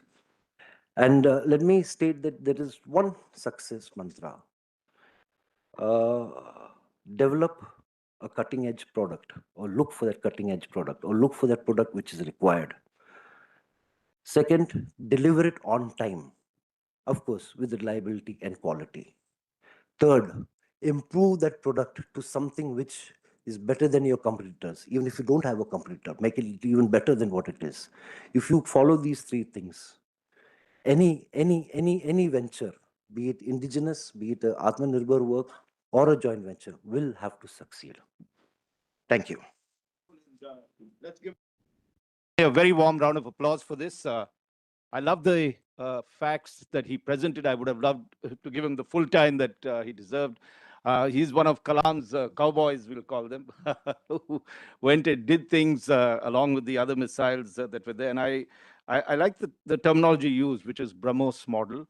And the last 3 points that you said were very, very important. That is, develop cutting-edge technology, deliver on time, and then improve on this. And I think BrahMos is a wonderful example of that. I would like particularly to give him a very, very warm round of applause for, once again, for Operation Sindoor and the kind of success that it brought. And because of paucity of time, I'm going to quickly zip through the intro for the next speaker, another distinguished speaker, Mr. Idam Masafumi, one of Japan's leading voices on Chinese security and defense strategy. He serves as the director of the Security Studies Department of Japan's National Institute for Defense Studies, and his work has been pivotal in shaping how Japan and the wider region understands China's military ambitions and the evolution of the People's Liberation Army. Today, he'll be speaking on strengthening the military through science and technology, and he would use the China example to weave all his thoughts on this matter. Ida, all yours. Thank you. And I'm afraid we'll have to keep a 15-minute timer for you. Yes, if you don't mind. That's okay. That's okay. Ladies and sure. Okay, ladies and gentlemen, good afternoon. I'm Ida Masafumi. So the chair, thank you, chair, for your kind introduction for me. And also, first of all, I would like to express my sincere thanks to the Director General Sujan Chinoy for inviting me this Daily Defense Dialogue, which is the flagship event of the IDSA. And also, I thank the colleagues and the staffs of the IDSA for making this event happen. The IDSA is the counterpart of my institution. So that made me several times come to here. So now I'm very, very happy to come back to IDSA for joining this conference. So anyway, today, the topic of my presentation is the Chinese discourse on military application of artificial intelligence. And actually, yesterday, Dr. Pratibha of the IDSA actually made a presentation on the same topic. So I think that makes me a little bit nervous here, but I'll do my best to my understanding how the Chinese PLA researchers discuss about the possible and the advantage of the military application of the artificial intelligence. So let me start with the short background. As you know that the Xi Jinping administration has been accelerating their modernization of the PLA.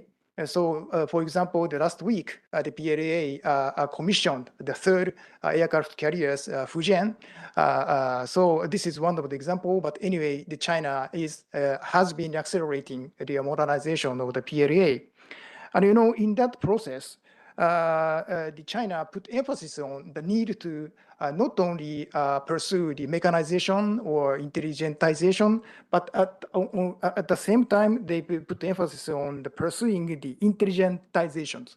So intelligentization put emphasis on the use of the AI to the future warfares. So, now the China is pursuing to build a world-class military by mid of this century.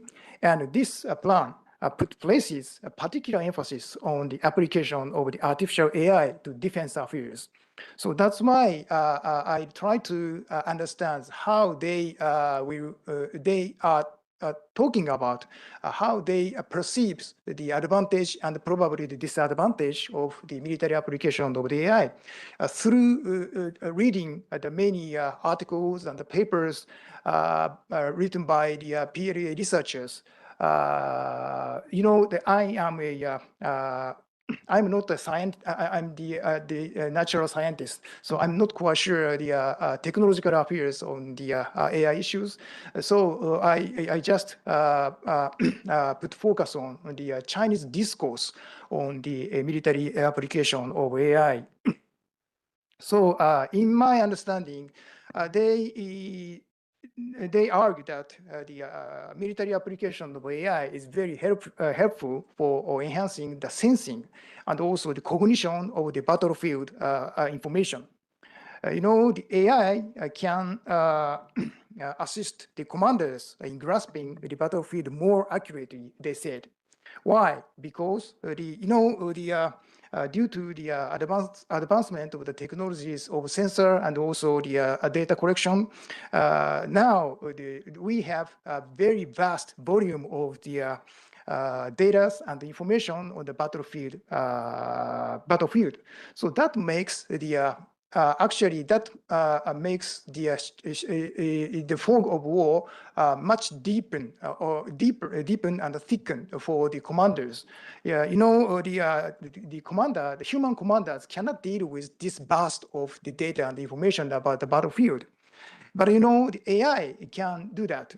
The AI can rapidly filter the burst of data and the informations and to pick up the useful data and informations. And also the AI can effectively integrate the useful, many variety types of useful informations.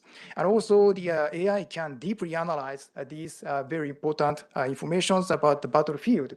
So this is the one of the advantage of using the AI for sensing the battlefield. And the commanders can dynamically grasp the changes in the situation and gain deeper insights by helping the AIs. So this is the one of the understanding by the PLA researchers on the advantage of military use of AI.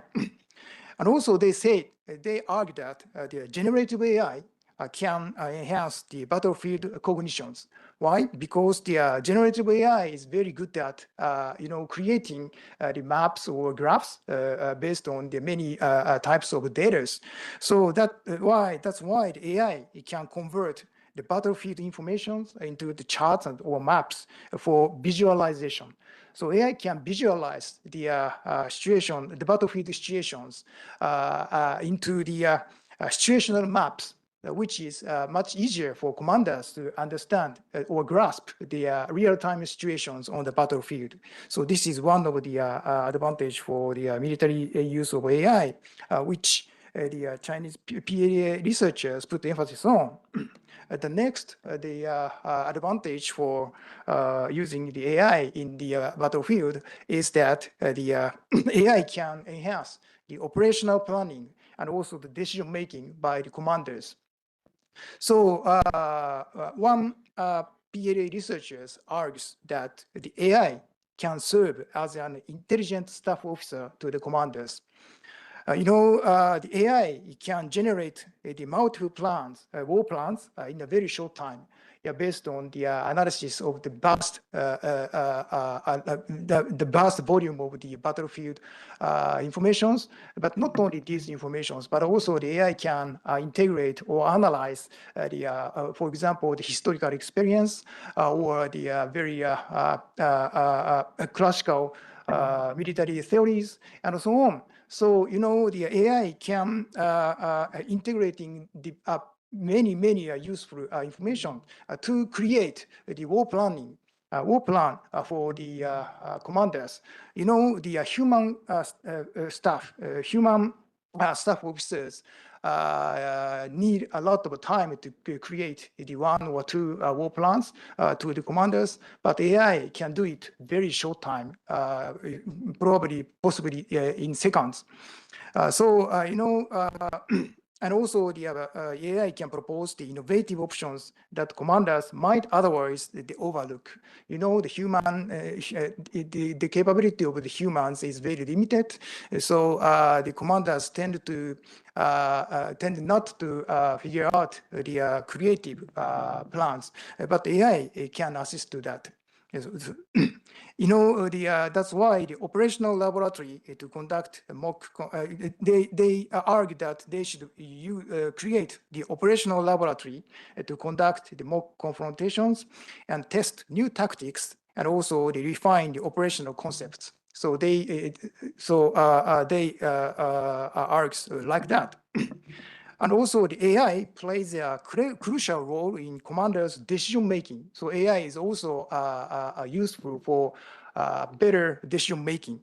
The AI can accelerate the cycle of the OODA loop because of its very capable computing abilities.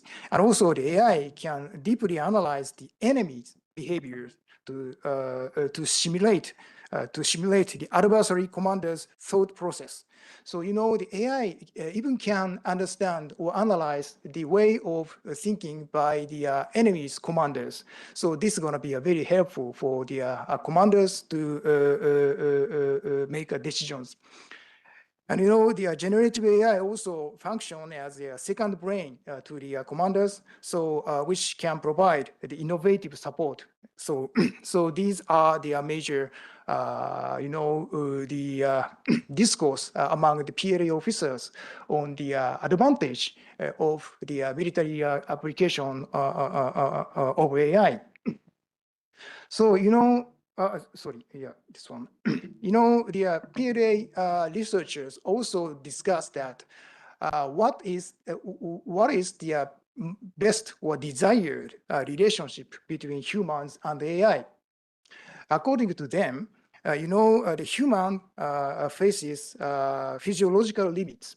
For example, the human has to take a rest. Human has to have food. Human, they cannot, work the 24 hours, 7 and 24 basis. So, the human faces the many limits, has many limits. But at the same time, AI also had some disadvantages. For example, the AI lacks value-based judgment and creative thinking. The AI does not have the so-called universal values like the democracy, freedom of navigation, or respect for the human rights. So these are the AI's disadvantage. So that's why and some PLA people say that the AI systems exhibit the characteristic of fast thinking. On the other hand, the human possesses the characteristics of the slow thinking. So that's why they tend to argue that they have to balance between the human capabilities and the AI capabilities to get the best practice. So combining the human subjectivity with the AI objectivity is one of the common sense, from my point of view, the common sense among the PLA researchers. Of course, the Chinese PLA researchers put emphasis on the advantage of the military application of AI, but at the same time, they also talk about the challenges to do that. For example, the AI may make erroneous judgments based on the outdated or the inaccurate information. So for example, the adversaries disseminate the false information or manipulate and falsify data for our side. The AI is very weak if it has the very outdated or the poison data. So that's going to make AI to show the mistaken decision. And the second challenge is the black box nature of the AI. We don't know how the AI thinking about how the AI to figure out the decisions. We don't know the process within the AI, so we call it the black box of AI. And the Chinese PLA is concerned about this black box of the AI. Sorry, 3 minutes you've got. Yeah, that's why some PLA researchers argue we should embed the audit modules into autonomous decision systems. The third challenge is the danger of AI making inhuman judgment. As I said before, the AI does not have the values. So, the AI prioritizes the objectives without regard for humanitarian constraints. So that's why human must retain ultimate authority over the battlefield decisions. This is also the very constant, very static, very strong consensus among the PLA researchers from my point of view. So as a conclusion, according to the discussions among the PLA researchers, AI is really central to PLA's vision of the intelligentized warfare. And the human-AI collaboration is seen as key to effectiveness in the battlefield. But at the same time, they also acknowledge the challenges. But I think the mainstream of the PLA views is still to maximize the AI use for the military affairs. So facing with this growing Chinese military application of AI, I think the Indo-Pacific nations, including Japan and India, should closely monitor the Chinese military AI integration, and also we should strengthen our own AI military applications. And thirdly, I think by doing so, we should ensure the regional stability through preparedness and cooperation. Thank you for your attention. Thank you, Ida, for that wonderful presentation. I think we all came out far more educated on AI and the battlefield. I love the analogies that you used and the fact that there were such practical applications, not just in the word that you use, intelligentsia, for taking battlefield decisions, but also the command decision making and how it enhances. And I think you also very rightly pointed out the negatives of it and the inhuman aspect of it, that you can whack someone without even thinking about it as a human being. The machine does it. And this fast versus slow thinking that you talked about, and of course, closing the OODA loop that you said, how quickly that could happen on this. So let's give him another warm round of applause for this. And for keeping time as well. We have one more speaker, and is he online? Yes, okay. Let me just introduce Dmitry Stefanovich. I hope I've got your pronunciation right, who's one of the Russia's leading voices on strategic weapons and emerging defense technologies. He's currently a research fellow at the Center for International Security at the Primakov Institute in Moscow. He's got a long CV, so I'm not going to read all that out so that he gets more time. Just to say that he's going to be speaking on a really fascinating and timely theme, the future of strategic weapons in an age of rapid technological change. Over to you, Stefan, for your comments on this. Stefanovich, please. Yes, hello. I hope you hear me well. And first of all, let me offer my excuses for not being present there. I've enjoyed the presentations by two previous speakers. They were perfect, and I would 15 minutes you love got, to Stefanovich. I'm sorry. Yes. Can you hear me? Yes. Yeah. Okay, great. Yes, I hear you perfectly.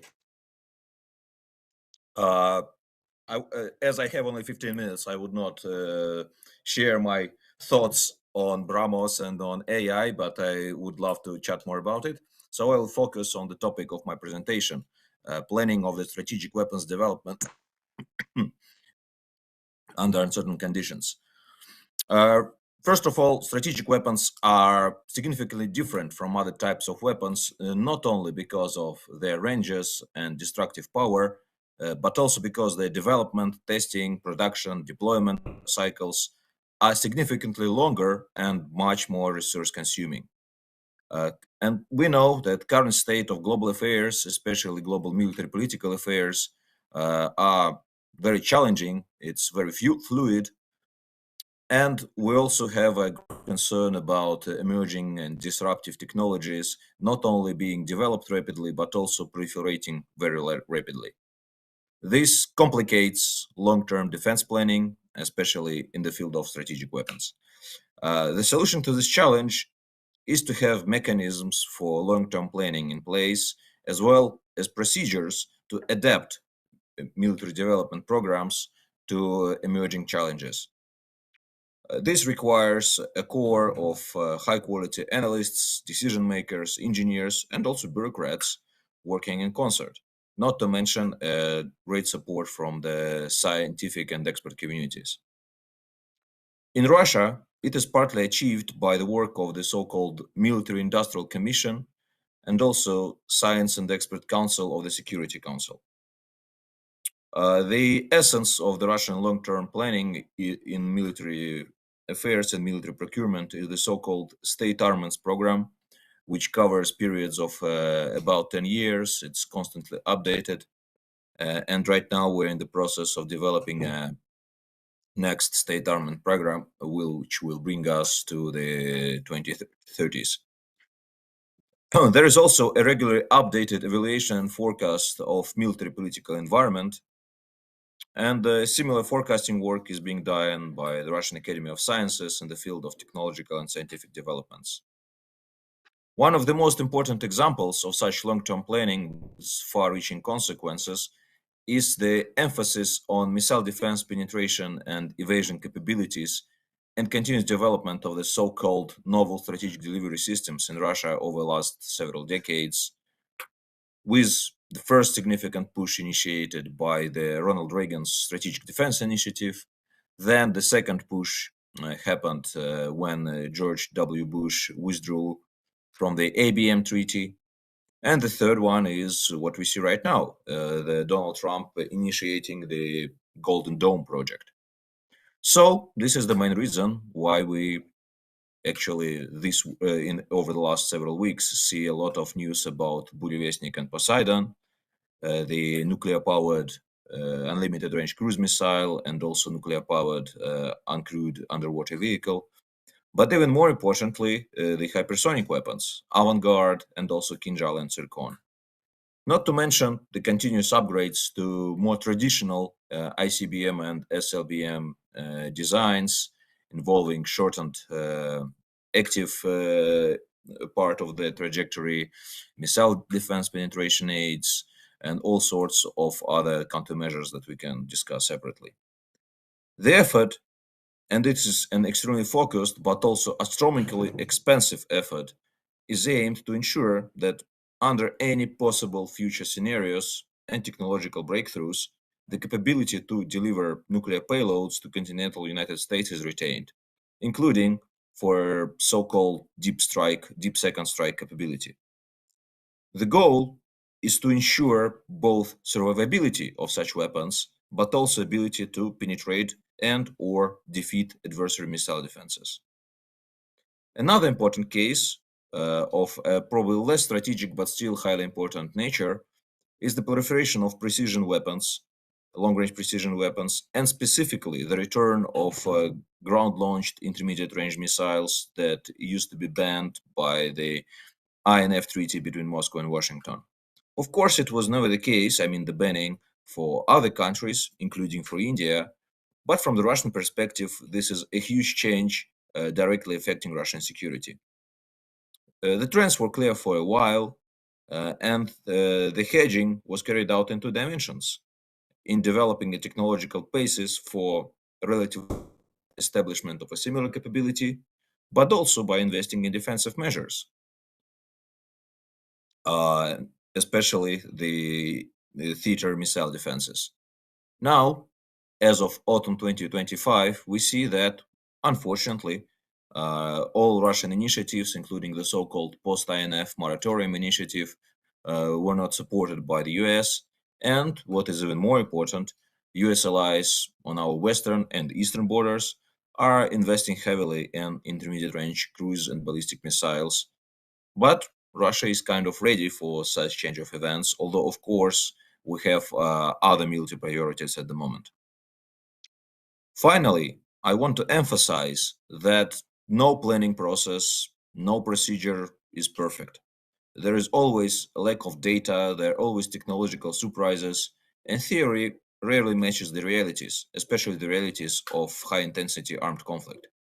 Moreover, there is always a tendency to overestimate the adversary capabilities, especially if we speak about long-term projections affecting strategic stability.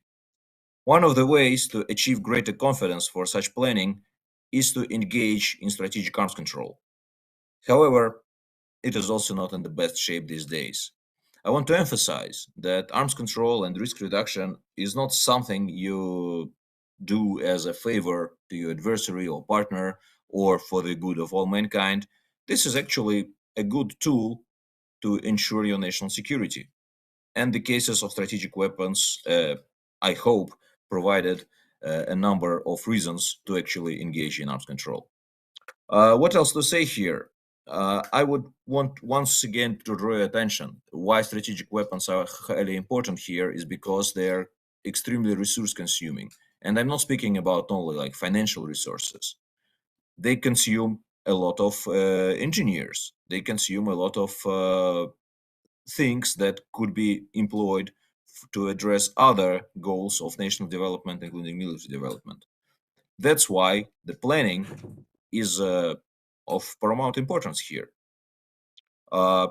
Finally, And here I unfortunately don't have any precise data, but it seems that there is, at least for last decade, there is a continuous push to use the technologies developed for strategic weapons, like for hypersonic weapons, for nuclear powered weapons, to use such technologies for other tasks that might be quite important in terms of civilian projects, in terms of space exploration. I think this link between military and civilian developments, military and civilian long-term developments, is also very important. And this interaction between the public sphere, the private sphere, the military goals, civilian goals, especially in terms of long-term projects, is very, very important. And looks like in India, this challenge is acknowledged and you are looking for solutions. I enjoyed presentations that I've heard so far. Thank you. With this, I'll stop, and I hope we still have some time to exchange questions and answers.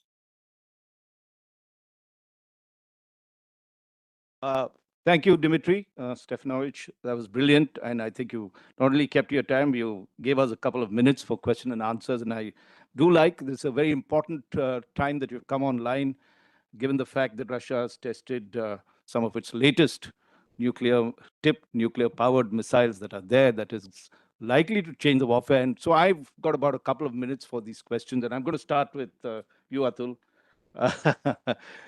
One, of course, is looking at Operation Sindoor, right? And the fact that BrahMos did play a pivotal role in a lot of the operations that were there. What lessons would you draw from that in terms of readiness, in terms of change? What would you do, take it to the next level? And a little more provocative to you, we saw what Russia did with, how is that missile? Burevestnik, right? I hope I got that right. Yeah, okay, sorry, you served in those countries. And they're using nuclear-powered cruise missiles. Do you think India should follow suit? What are the pluses and minuses? First you, then we'll ask. Yeah, both questions are interesting, though out of syllabus. You are used to good in the Yeah. What better could be?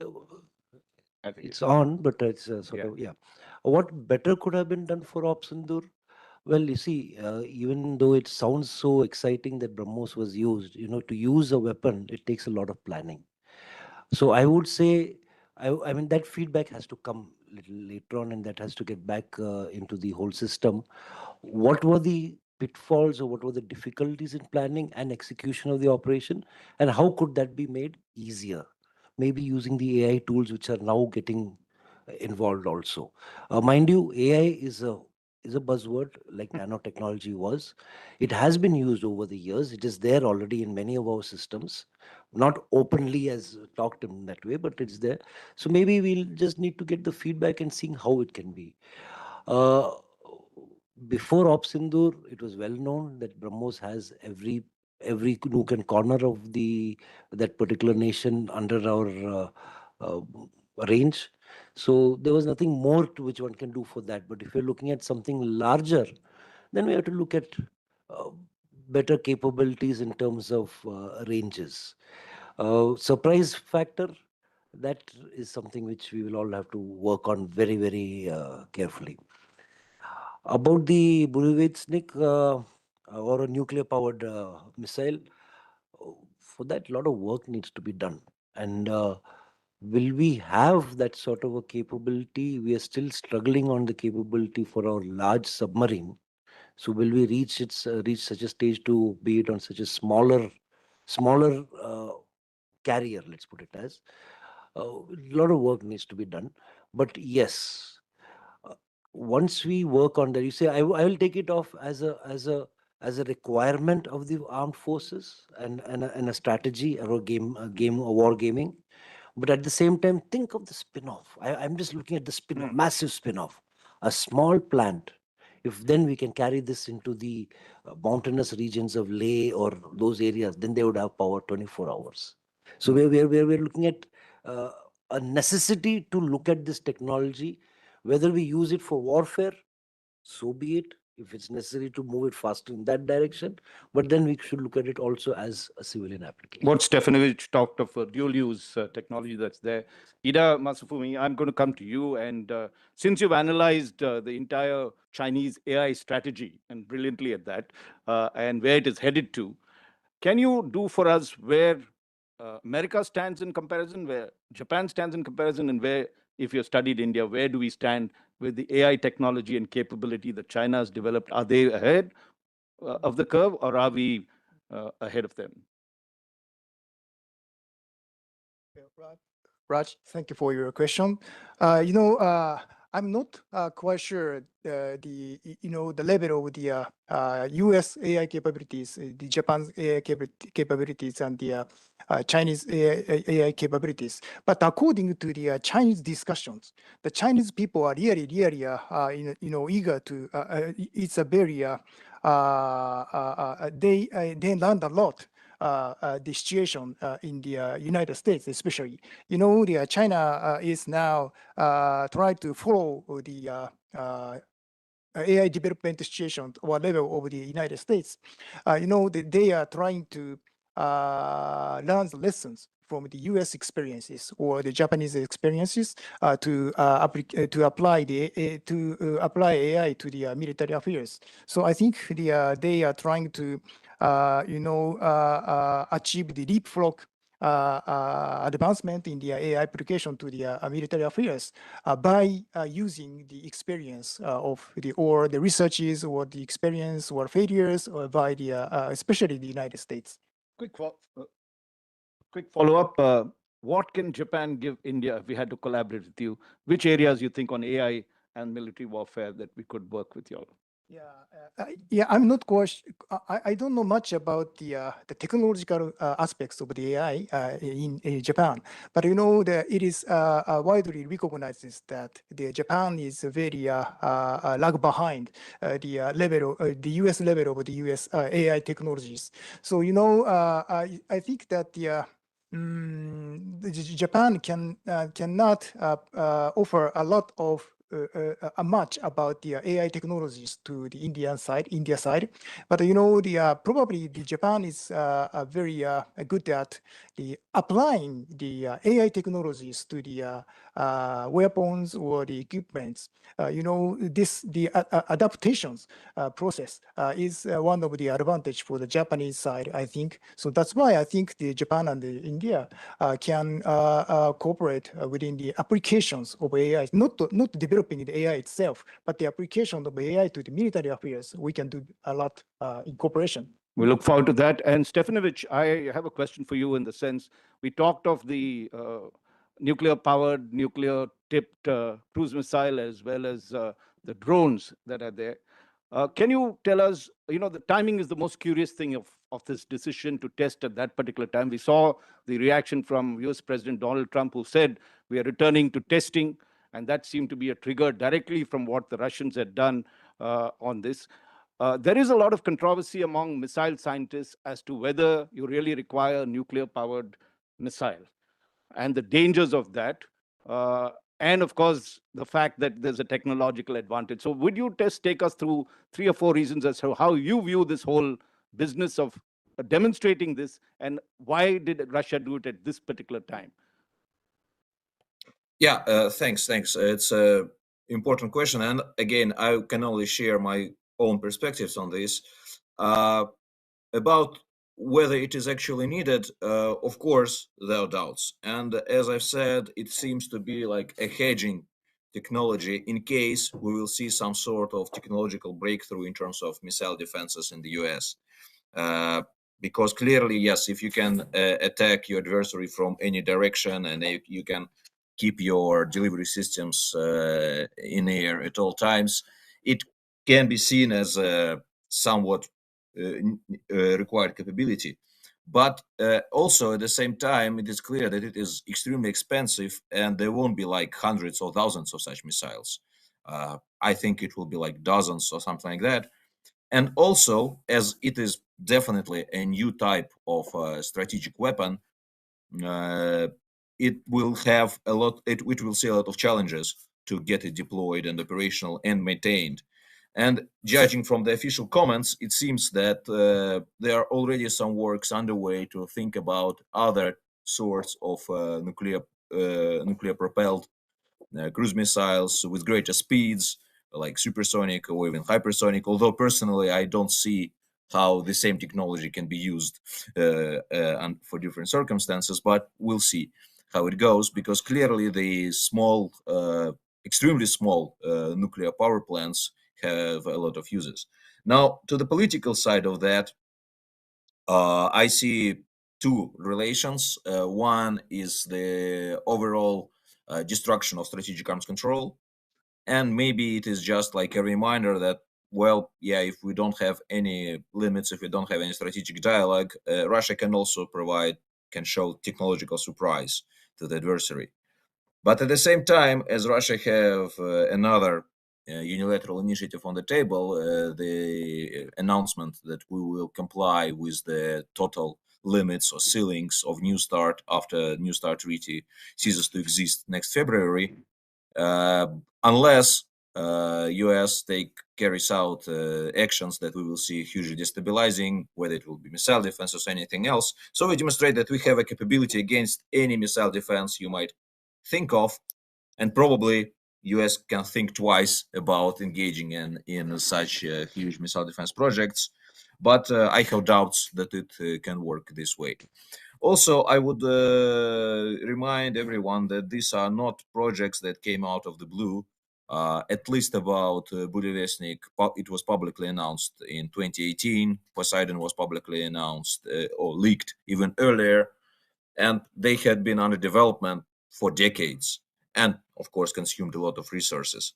So, yes, timing is important, but anyway, these tests should have happened because no one canceled these projects, and they were just like, there is a inertia of military industry, of military design bureaus. Like, if you have this project, you test it from time to time, and then it is a decision of military political leadership of the country whether to make it public, how to speak about those, and so on.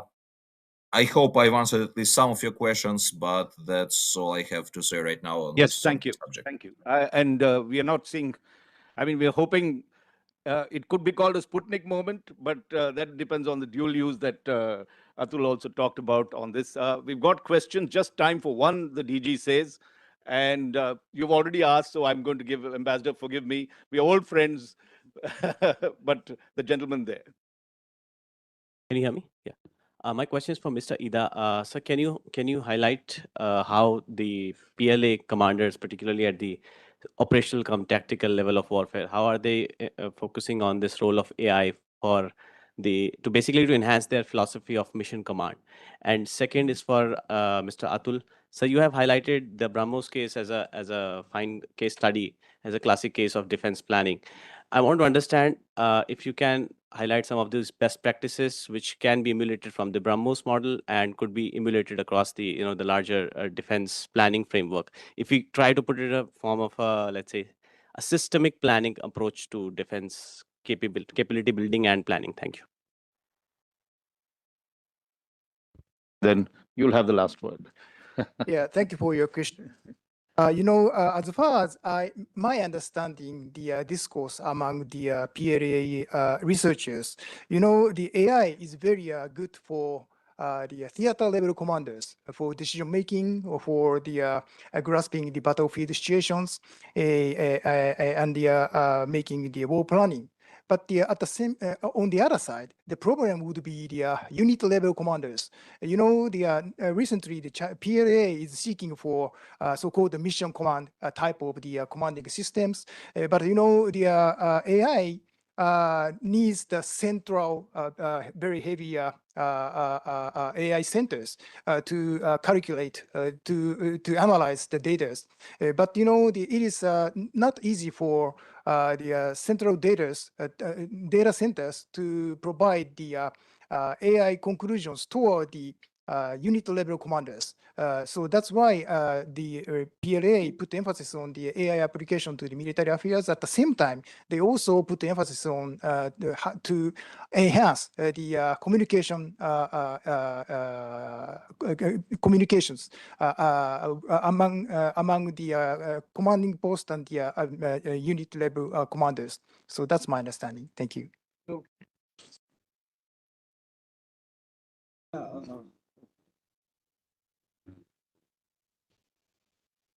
What are the best practices? Well, I did touch upon a few of them, so I'll not repeat those.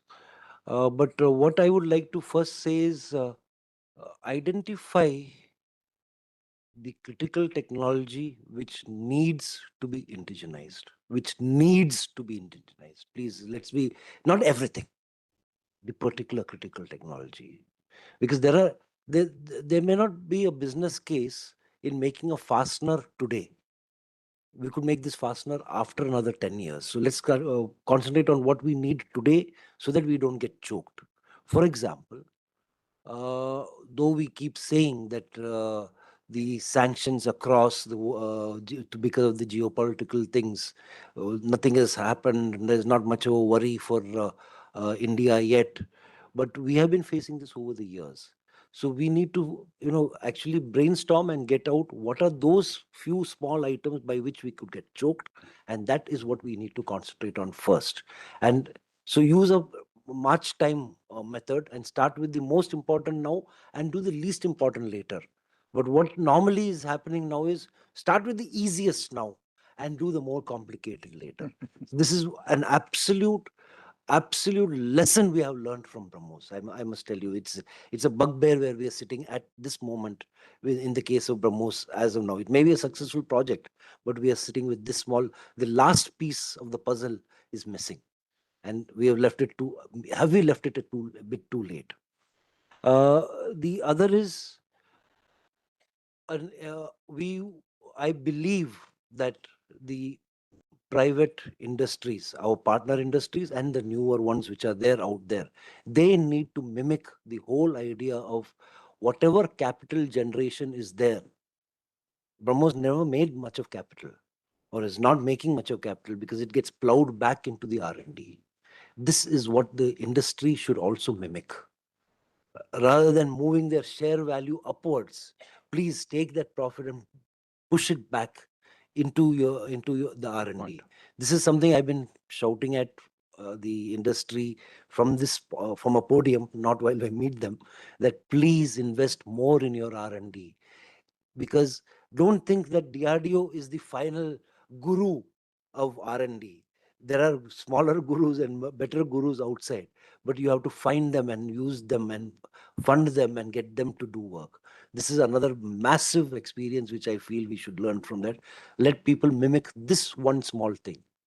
Because after we got that $300 million from the governments, BrahMos has never gone back to the government. Only recently they've gone back saying that if we want to solve this last puzzle, please give some money. Unluckily, I'm not in the seat right now, so I won't be able to tell you where we are right now, but that's the thing. These are two main things. Other things, of course, I had already hit upon while I was talking. But thank you, Atul Rani, and thank you, Ida Masufumi, and of course, thank you, Dmitry Stefanovich, for this brilliant session. I think you'll have spoken with great candor, insight, and I've learned a lot. I don't know about you all. My only suggestion is for IDSA, since we keep putting our mic here, maybe you should have AI that senses who's going to speak in this mic. Things could make our lives easier. But ladies and gentlemen, let's give them a very, very warm round of applause for this session. Thank you so much. Thank you.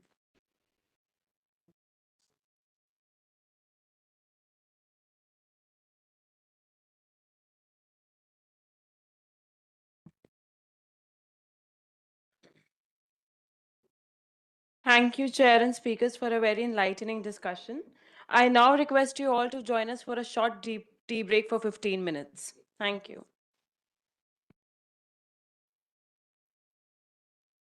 Ladies and gentlemen, may I have your kind attention, please? We will now begin with the special address by Air Marshal Narmdeshwar Tiwari, SYSM, PVSM, AVSM, VM, Vice Chief of the Air Staff, on civil-military fusion to harness emerging technologies to overcome challenges posed by an increasingly democratized airspace. It is a pleasure to have you here, sir. The session will be moderated by Air Chief Marshal Vivek Ram Chaudhary, PVSM, AVSM, VM, former Chief of the Air Staff. Air Chief Marshal V.R. Chaudhary, PVSM, AVSM, VM, served as the 27th Chief of the Air Staff of the Indian Air Force from 30th September 2021 to 30th September 2024. Born on 4th September 1962, he was commissioned into the fighter stream of the Indian Air Force on 29 December 1982. An alumnus of the National Defense Academy, he has flown over 3,800 hours on various aircrafts, including the MiG-21, MiG-23 MF, and MiG-29, and was part of the IAF's first aerobatic team on Kirant. A Category A qualified flying instructor, an instrument rating instructor and examiner, he is also a graduate of the Defense Services Staff College, Wellington. During his distinguished career, Air Chief Marshal Chaudhary held several key field and staff appointments. He commanded a frontline MiG-29 squadron and later served as Chief Operations Officer and Base Commander at major air bases in Western and Southwestern Air Commands. He was also an instructor at the Defense Services Staff College, Wellington, and the Defense Services Command and Staff College, Zambia. As DCAS, SASO EAS, AOC, NC, WAC, and VCAS, he played a pivotal role in strengthening the IAF's operational readiness and modernization. A very warm welcome to you, sir. May I now request you both to come up on the stage, please.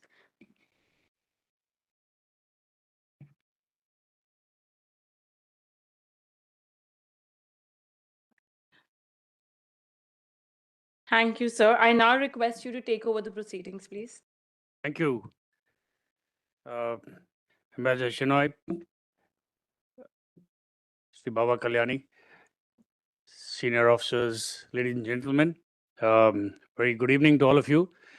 I've got the very unenviable task of chairing the last session when most of your smartwatches are telling you to get up and go for a walk. Nevertheless, I think the importance of this session, the topic for this session, can be judged by the fact that this is the second time in 3 years that the IDSA is doing a session on civil-military relations. And I'm told that Sri Baba Kalyani has flown in from Pune specially to attend this session. So thank you, sir. We are grateful for you to be here. It's my privilege to introduce the speaker of this session, Air Marshal Narmadeshwar Tiwari, the Vice Chief of the Air Staff. He assumed this position as the Vice Chief at a critical juncture when he was actually, the baptism by fire took place 3 days before Operation Sindoor. He was appointed as the Chief of the Air Staff, and he steered the operations from the helm at Air Headquarters. He's an alumnus of the National Defense Academy, a gold medal winner from there, a qualified flying instructor and an experimental test pilot with over 3,600 hours of flying. He's done his staff Air Command and Staff College in the USA. He has, when it comes to civil-military relations in particular, I think you could not have found a better person to speak on this topic, given his vast experience with the aviation industry and the aeronautics ecosystem in our country. He has been heading the Aeronautical Development Agency's NFTC, the National Flight Test Center, and he has carried out extensive flight testing on the light combat aircraft, the Tejas, and cleared it for its final operational clearance. He has been a part of the team that had integrated the lightning pods on the Mirage 2000s in real quick time when we were faced with a crisis in the Kargil conflict. Prior to this appointment, he served as the CNC of Southwestern Air Command and was the Deputy Chief of the Air Staff, another appointment which gave him a wide spectrum of duties, which included a lot of civil-military cooperation issues, particularly in the field of sharing of technology. So without much ado, I will request the Vice Chief to take on the stage.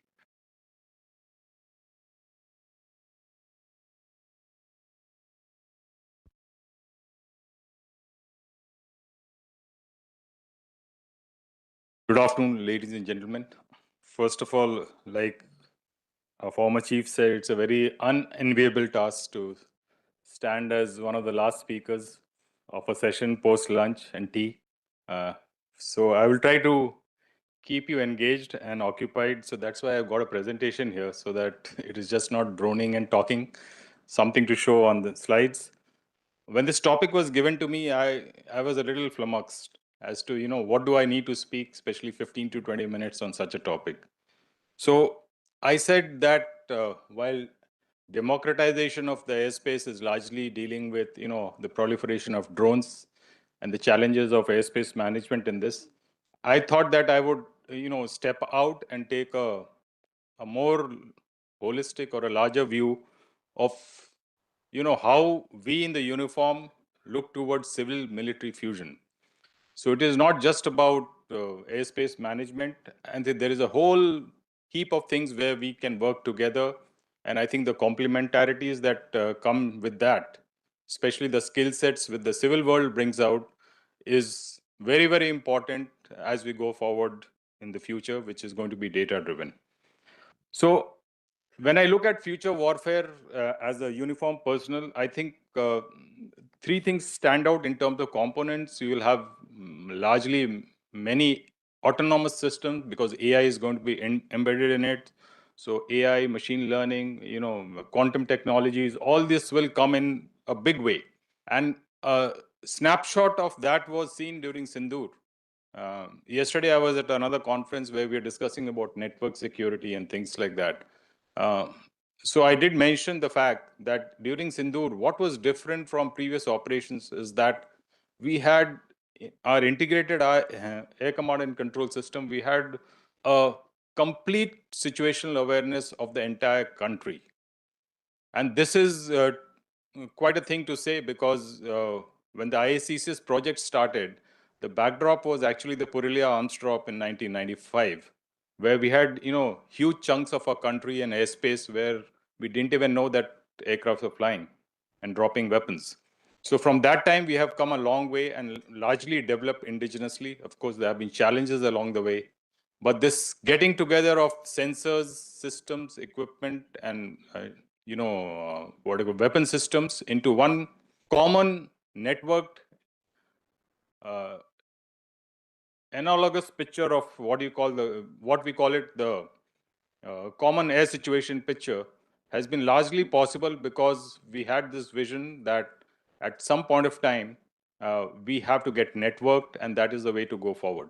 So any future operations is going to be data driven. It is going to, so for data and decision support, it is very important that you have the networks, the communication in place, the sensors in place, and the computational power and the underlying applications there to ensure that you're able to take decisions properly. So in that context, if you look at this, because we have this common air picture available, we were much more efficient in our air defense operations. We knew exactly when the adversary was getting airborne, at what point of time, whether I'm sitting in Delhi, whether it is in the forward base like Srinagar, or whether you are in Bhuj. All three of us were exactly on the same picture at the same time. So that gives you a tremendous flexibility in planning your operations, conducting it efficiently. There were times when earlier we used to launch many aircraft just to protect our airspace. But today we don't need to do that because you will get that warning and you will be able to launch on demand practically. So that, conserves effort and ensures that, those aircrafts are available for any future use. So any future operation is, what I'm trying to bring out is going to be data driven. And this is where I think with the dynamic, adaptive technologies that are coming in, the cyber, your EW, everything is going to get involved. What I will call, and what we already know, is the multi-domain operations. So if you look at this, this is one area where I think the civil world is doing much better than what we feel the defense world is doing. Earlier, technologies were largely driven by defense. You had internet came in because it was initially a, technology meant for defense networking, and finally it proliferated into civil systems. But today, the tide has turned. I think the civil world, in terms of, the data centers which are available, the GPUs available, the computational power available in civil world with, companies like Google, Alphabet, and Facebook and Meta and such companies is huge, humongous, and they are able to roll out applications based on AI. And so this is one area where I think the civil world is actually leading the defense side. And therefore, if you have this kind of a fusion available and we can take these technologies, it is going to only benefit us in the future for military operations. Of course, the challenging and complexities of this remain, and that is why if you have good computational power, people who can solve complex problems, they can easily translate from the civil world to the military side. Of course, there is a capability gap which is existing in our country today. We cannot ignore that. That is largely because our R&D has, not kept pace with the kind of requirements that are there. We have to just see around us what China is doing, what other countries are doing. They are way, way ahead of us in many of these, systems, especially those based on, AI, machine learning, even quantum, space, aviation technologies. And part of this is also because we have, I think, our skill levels, the technical education, at a fundamental level is lacking. So maybe our colleges and industry need to get together to ensure that the people who pass out are passing out with the correct skill set, because it takes a lot of time to develop those kind of skills and ensure that you have continuity for long-term projects, especially in the defense. So one of the challenges in defense R&D, especially we have been grappling with aero engines. We have been grappling with the fifth and sixth generation fighter aircraft. Now, this kind of technologies are not easily available from anywhere outside. So if you have to develop it in-house, you not only need to have a base, a foundational base of people and skills which are available, which will be able to absorb this technology. We also need, because even if you interact with the foreign partners, I think we should have that capacity that, we can absorb it and build on it, because at the end of it, the cutting edge technologies we have to build ourselves. So that foundational base is required is very, very important. And if we are not able to do this, we know that as we go progress into the future, we will go divergent in terms of, what is our requirement and what is the availability in a system. And if we are not able to do it, we will find ourselves wanting in a future battle. The emerging technologies I've also mentioned, and I think in many of these technologies, I think the civil sector can help us, tremendously. So if we can complement both our civil resources and military resources, have better interoperability in these systems, because there are many civil systems which can actually translate into military applications and work wonderfully with minor tweaking. So that innovation will come from an interoperability. If it is gone in, we have the resilience, and we include the civil requirements when we take in, whenever we look at military applications, we should look at foundationally building it over civil applications already available, because they will be ahead of this technological curve. So where it is today, our ecosystem, like I said, especially on the aviation side, is relatively nascent, limited scale. And even there, whatever pockets of excellence are there, they are in small penny pockets. It's not a vast ecosystem which we can, enmesh together and create anything new that we want to know. And therefore, collaborative R&D is very, very important for us. And for this, policy at the government level is important, because we tend to somehow segregate the military and the civil side. And I think the time has come, just like we should take a leaf out of the Chinese book. In fact, the Chinese have been talking for the last many years. They call it a military civil fusion, MCF. And that is their roadmap to becoming, a fully developed superpower by 2049. Why they have done so is because they realized that they require the human skill sets. And many of the people they sponsor go to US universities and sponsors and universities abroad and come back into the ecosystem. So they have developed policies which ensures that, such highly skilled people who are trained abroad, who have worked abroad, are able to come back into and work into our ecosystem. And that is why they are today where they are today, because 20 years back or 20, 30 years back when they started, they had this vision that by 2049, they should be, if not the sole superpower, at least they should be able to challenge the US in all domains.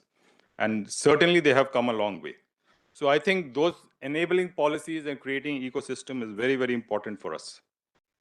So largely there are 4 avenues I have looked at especially from the military or the aviation perspective: the airspace, the aerospace industry, nation building, and of course the use of dual use infrastructure, which is important to develop the aviation ecosystem in our country.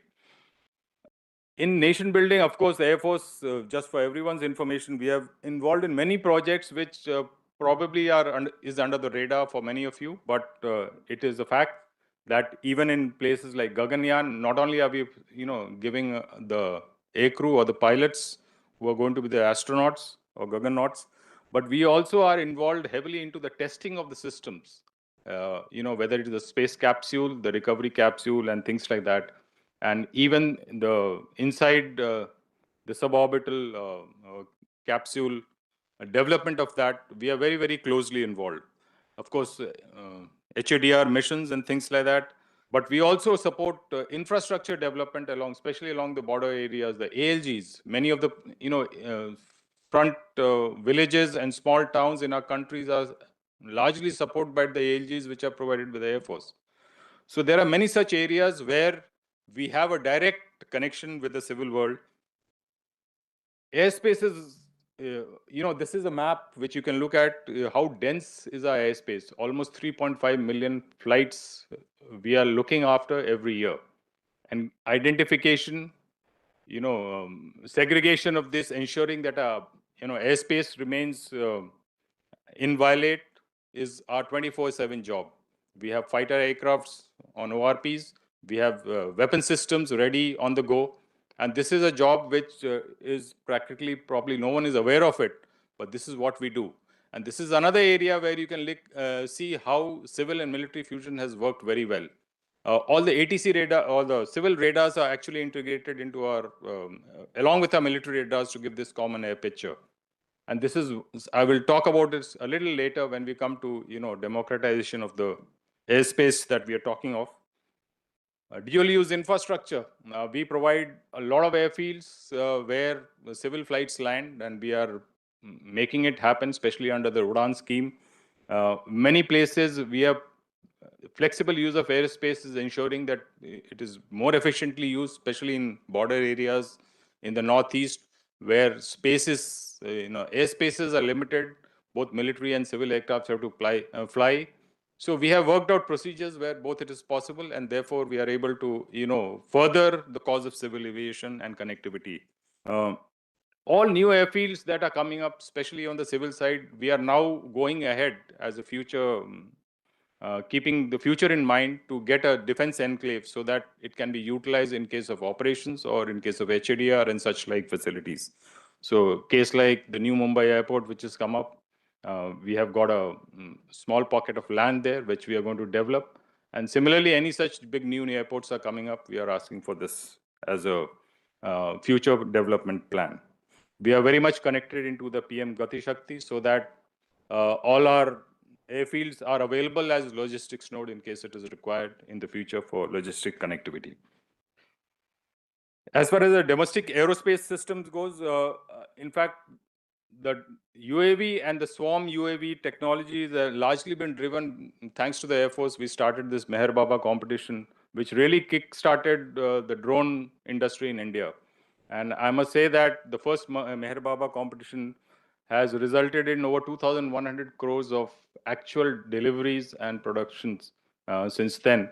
And many of the drone companies that you saw today were actually started participation in Meher Baba competition. So we have furthered this and now done, subsequently, we have done 2 or 3 more competitions on different areas of problem statements. And we see a excellent response from the industry, especially the small and medium scale industry. We have, therefore, Directorate of Aerospace Design, which is one of our key directorates which interacts with industry. and we give problem statements. We also interact and ensure that the solutions provided are tuned to our requirements. And this is one single point of contact from us for any this thing, whether it is space application, whether it is a ground application or airborne application. Even if you don't know where to get in touch, if you can get in touch with this directorate, they will make it happen with the relevant directorate if it is required. One more point I just mentioned here is which we tend to overlook, and I think we can do much better here, especially as our civil aviation sector is growing tremendously. We have a whole batch of trained manpower available with us, especially our technicians who retire in large numbers every year. And as the civil aviation industry is picking up, MROs are being set up. This thing, one set of trained pool people which you can tap, and they can produce excellent results. This is not only true for technicians. Whether you look at pilots for flying aircraft, we have a terrific shortage of pilots in the civil side, and all our military pilots are very well trained. So it is just a matter of a little bit of regulation and licensing, which I think as a nation we should look at how to make it happen more easily. Similarly, with engineering crew, a lot of these people are available, highly trained people, ATC officers who can man our ATCs, which are running 24/7.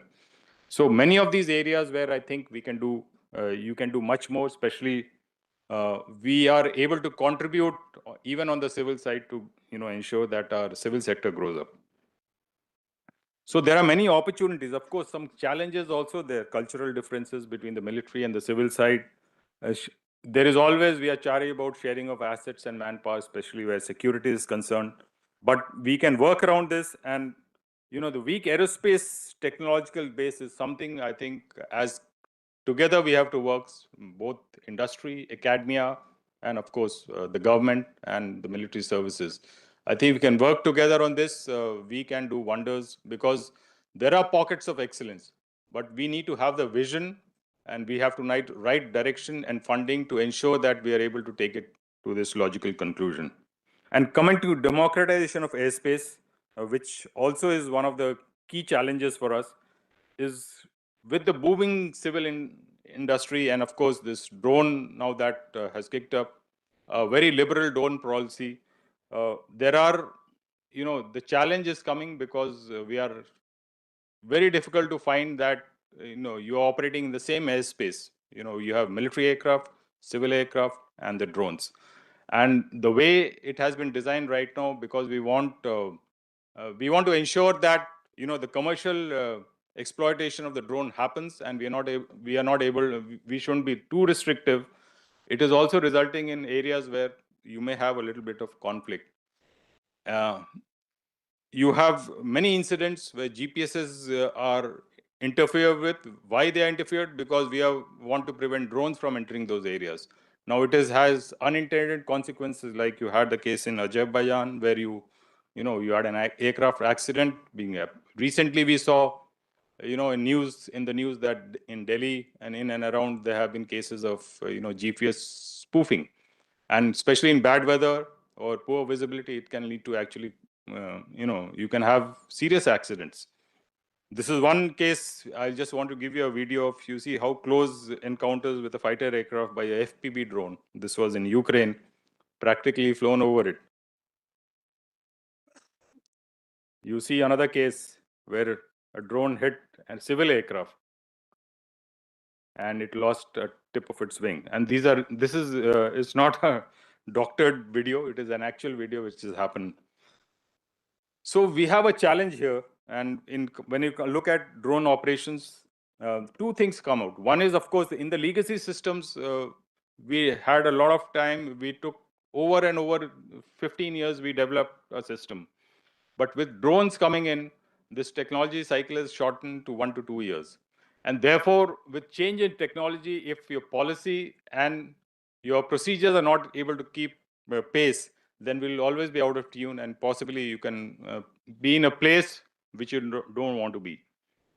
So what we have done right now is that we are separated in some sense. We have, if you look at the drone policy, you have the red, yellow, and green zones. So there are places you can fly, places you cannot fly. So there is segregation. And wherever, if you don't want drones to be there in the area and people are still flying, which is how it is right now today, because our drone policy says that no permission, no flight.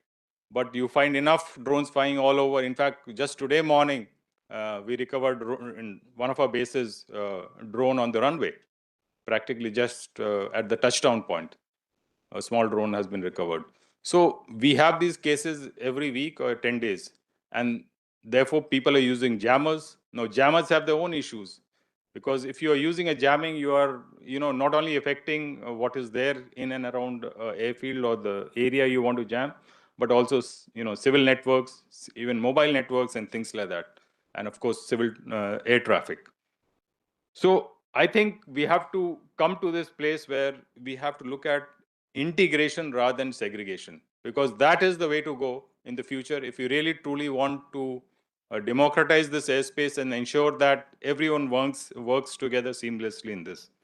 So you have the civil airspace, you have the unmanned traffic management, which is largely the drone system, and you have the military operations. If these three key data streams can work together as one system, I think that is the way to go, because that will not only solve a major problem, but what I'm going to bring out is that elements of the system is already available. We just need to build on it and ensure that this laissez-faire kind of a thing is not there. The three pillars of integration, if you want to integrate this system, is one is you need to deconflict between the different types of traffic, the flexible use of airspace, because that is more efficient to use than segregating airspace, because that is inefficient. And of course, if you are able to pinpoint the location of each of this, then you will have better control over friend and foe. So if we are able to manage these three things, I think we will be able to integrate better. And elements of this, like especially between the civil and the military, already exist. Policy is existing in place. We have the technical, the database is available. What we need to do is now ensure that on the side of UAVs and drones, we are able to get in place procedures and practices what we use for civil flying. Today, if you have to get a civil flight airborne, you do a flight plan, the route is passed, ADC is obtained, he is tracked, there is a ADSB. So therefore, from the moment he gets airborne till the time he lands, he is flying a charted path, he is known, he's tracked, and he's deconflicted. The challenge with UAVs is many of the UAVs, you are supposed to have what you call a number, identification number assigned, but the smaller ones you cannot pick up. The bigger ones, which will happen as we go forward, we don't insist on certain key requirements like a ADSB kind of thing, which will ensure that its position is known all the time so that it can be deconflicted. We need to, at least for the bigger drones, look at having some certain kind of a flight plans or some routes through which they will operate from those routes. So this kind of discipline procedures, only when it comes, you will find that you will be able to integrate it together in one common system. Now, fortunately for us, the integrated air command and control system is a key database which we have. I just mentioned in the beginning that we have already the civil traffic integrated in it. The military traffic is already there. Now, if the unmanned traffic also is integrated on this, then you have that common, air picture that you desire, and it will prevent, any catastrophe or any accidents, and it will be safety for all. So this is something we need to work on. For the unmanned system, there need to be key things which should be on board, especially as you go in a higher class of UAVs. Something like a ADSP, identification numbers, they should be ensuring that a flight plan is filed. And of course, regulations to ensure that, defaulters are taken to task, because it concerns safety of everyone. So if we want to, make the future-proof sky that is flexible, ensure that it is safe for all and secure it for the nation, I think that is the way to go. And if we are able to do that, I think what we are talking of democratization of the airspace and ensuring that proliferation of UAVs to ensure that commerce and other areas where we can work together and make it happen, it will be possible. Thank you.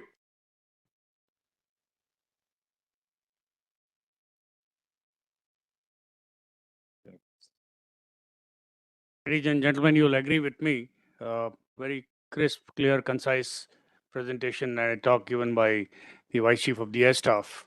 I think he's amply highlighted the challenges of democratizing the airspace and the issues, the challenges that are faced before the armed forces and the Air Force in particular, and how this capability gaps can be bridged by a better civil military fusion at all levels.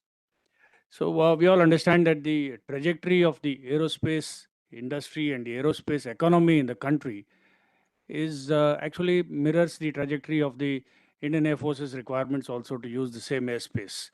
And solutions using technology are available.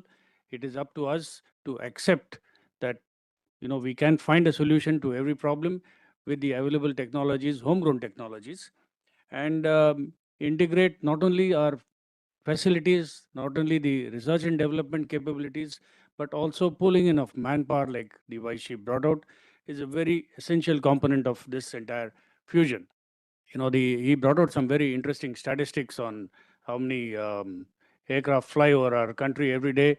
If you actually break it down, it works out to 7 aircraft every second are either getting airborne or are flying across the airspace of our country. And each of these has to be identified, tagged, given an air defense clearance number. It's a humongous task, aided completely by the automation process available through the IACCS that he's talked about. And one more point I'll just cover before I hand over for any questions is on the challenges with respect to utilization of trained manpower or that are being, that the Air Force sheds with regularity. So we have a peculiar situation he mentioned where we have 39 joint user airfields. The controllers in all these airfields are Air Force controllers. They are allowed to control a civil aircraft. But the same controller is not allowed to go to a civil airfield and control the same aircraft. This is the regulations. We need to find solutions for such, very, very commonplace problems. So I think I'll throw the house open for questions. I can see a lot of hands shooting up already. So, Ambassador Yogendra. Thank you, Chair. Sir, it's a wonderful presentation. I have just two questions. One, you said that at a certain level, you would want the drones to be identified. But my sense is that even if those which are low flying, even they can be a hazard, particularly if an aircraft is landing or taking off. So I wonder as to how that regulation is required. The second point is that you also find cross-border, these stories coming out in newspapers every day, that the drones are flying over the border, dropping weapons and drugs and that sort of thing. And it can become more sophisticated as all of them become AI synchronized kind of exercises. So I'm wondering, what exactly is the lack of our capacity, which actually, we need to close or the gap to close so that we are in a way better prepared for this emerging airspace situation? Thank you.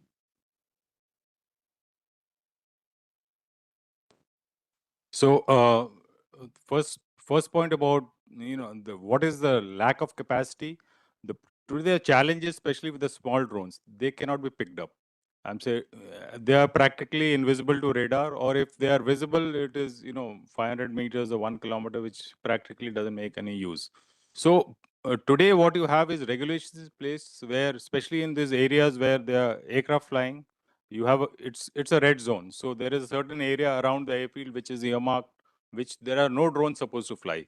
So the regulations exist, but it is always many times being flouted.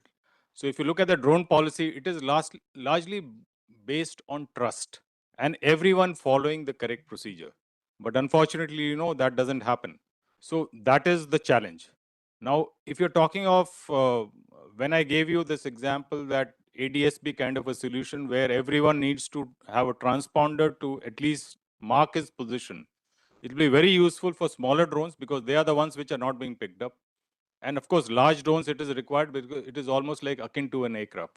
But that increases, the cost. It increases, the regulatory requirements because obviously he's flying it because he doesn't want everyone else to know that he's there. So that is where you have the dichotomy right now. So cross-border, we have the same issue. So today what is happening is, they are all these small drones. Again, you're not picked up. They are too low, even for radar to be picked up. So today what we do is, we have jammers. So we have jammers across the border and everyone is using it. It's not only with the military, it is also with the border security force, the CR and the police forces have it. Now, indiscriminate use of jammers have their own issues. While you may probably prevent some, jamming of, these drones with the data link of these drones or the GPS, but now even that is being got around to because now they are becoming, they are put jam-proof antennas. So it's a cat and mouse game.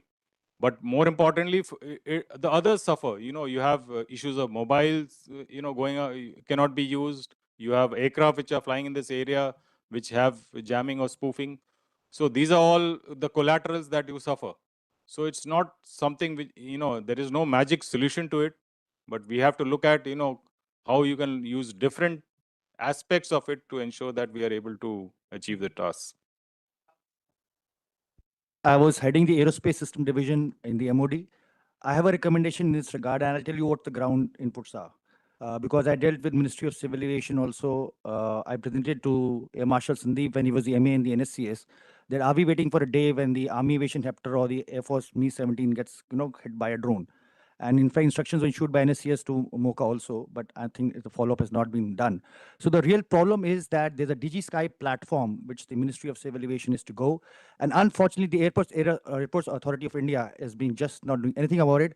And I think we as a nation have been always reactive to a situation. And I think one day if something happens, like once a drone got hijacked, so we had such seminars by St. George, which we were recommending for 2 years. So the real issue is Airports Authority of India. If the Indian Air Force responsible for the air defense of this nation, and because of from the armed forces side, the Army, Navy, and the aviation hepters which are flying, if the Indian Air Force could push it at the ministerial level and the Airports Authority of India, because the real bug is Airports Authority of India, which is not letting this happen. So that's my recommendation to you. The question to you, sir, is that when Air Marshal Chaudhary was the Air Chief, we heard of the Air Force becoming an aerospace power. So right now, is the Air Force still on that path? And if yes, then what is the skill development? Because I was interacting with the DAD for the 3 years since it was formed. I was earlier dealing with only 2 Air Force officers in the Plans Directorate. So is the DAD really geared up to take on the space projects of the different space challenges? Okay, so I think the objective very much remains because as an Air Force, air and space is one continuum. So we don't look at it as two separate, and the principles of what happens in the air domain also happens in the space domain, whether it's space situational awareness, space control, and things like that.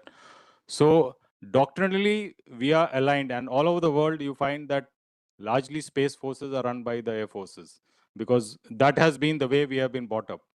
As far as the DAD is concerned, it is very much this thing. But DAD is not, they are not the one-stop solution for all our issues. They are the nodal agency, but we have a full space directorate which actually looks after this aspect. And they are fully into this thing. So basically the DAD will connect to the relevant directorate who are the subject matter experts. And we are furthering a lot of our programs. In fact, among the 75 space challenges which we had, there are a few which are now fructifying, and we will take them forward. So we are very much involved in the space domain.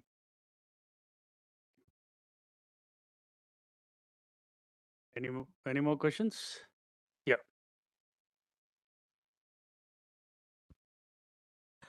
Hello, sir. I am Akash. I wanted to point out one thing that importing drones in India is banned, but at the platform DigiSky, 60% of the drones that are registered are foreign drones, especially Chinese drones, and made by one company called DJI. and despite the ban, there is lack of awareness in the Indian civilian community that the kind of drone that is banned should not be flied in that sense. And many celebrities are flaunting, they have purchased that drone and they are flaunting that drone into the community as well. So how do we stop that? I know it is a law enforcement agency problem, but what do you suggest in that regard? Thank you. Common thread in all this is, I think in India, we have very good rules. Rules and regulations are all there. We are not able to implement them. So I think that is where we have to look at. I think this is the topic for the next speaker also in the session. Group Captain R.K. Narang will be speaking on this issue. Maybe he can highlight a few other issues there. Okay, if there are no other questions, I think all that is left is for me to thank Air Marshal Tiwari for a very insightful presentation that has given us a very clear picture on where we need, what are the challenges and what are the way forward. So please join me in thanking him by a round of applause.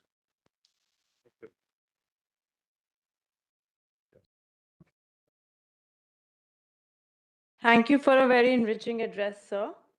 We will now begin with session 6 of the day shortly.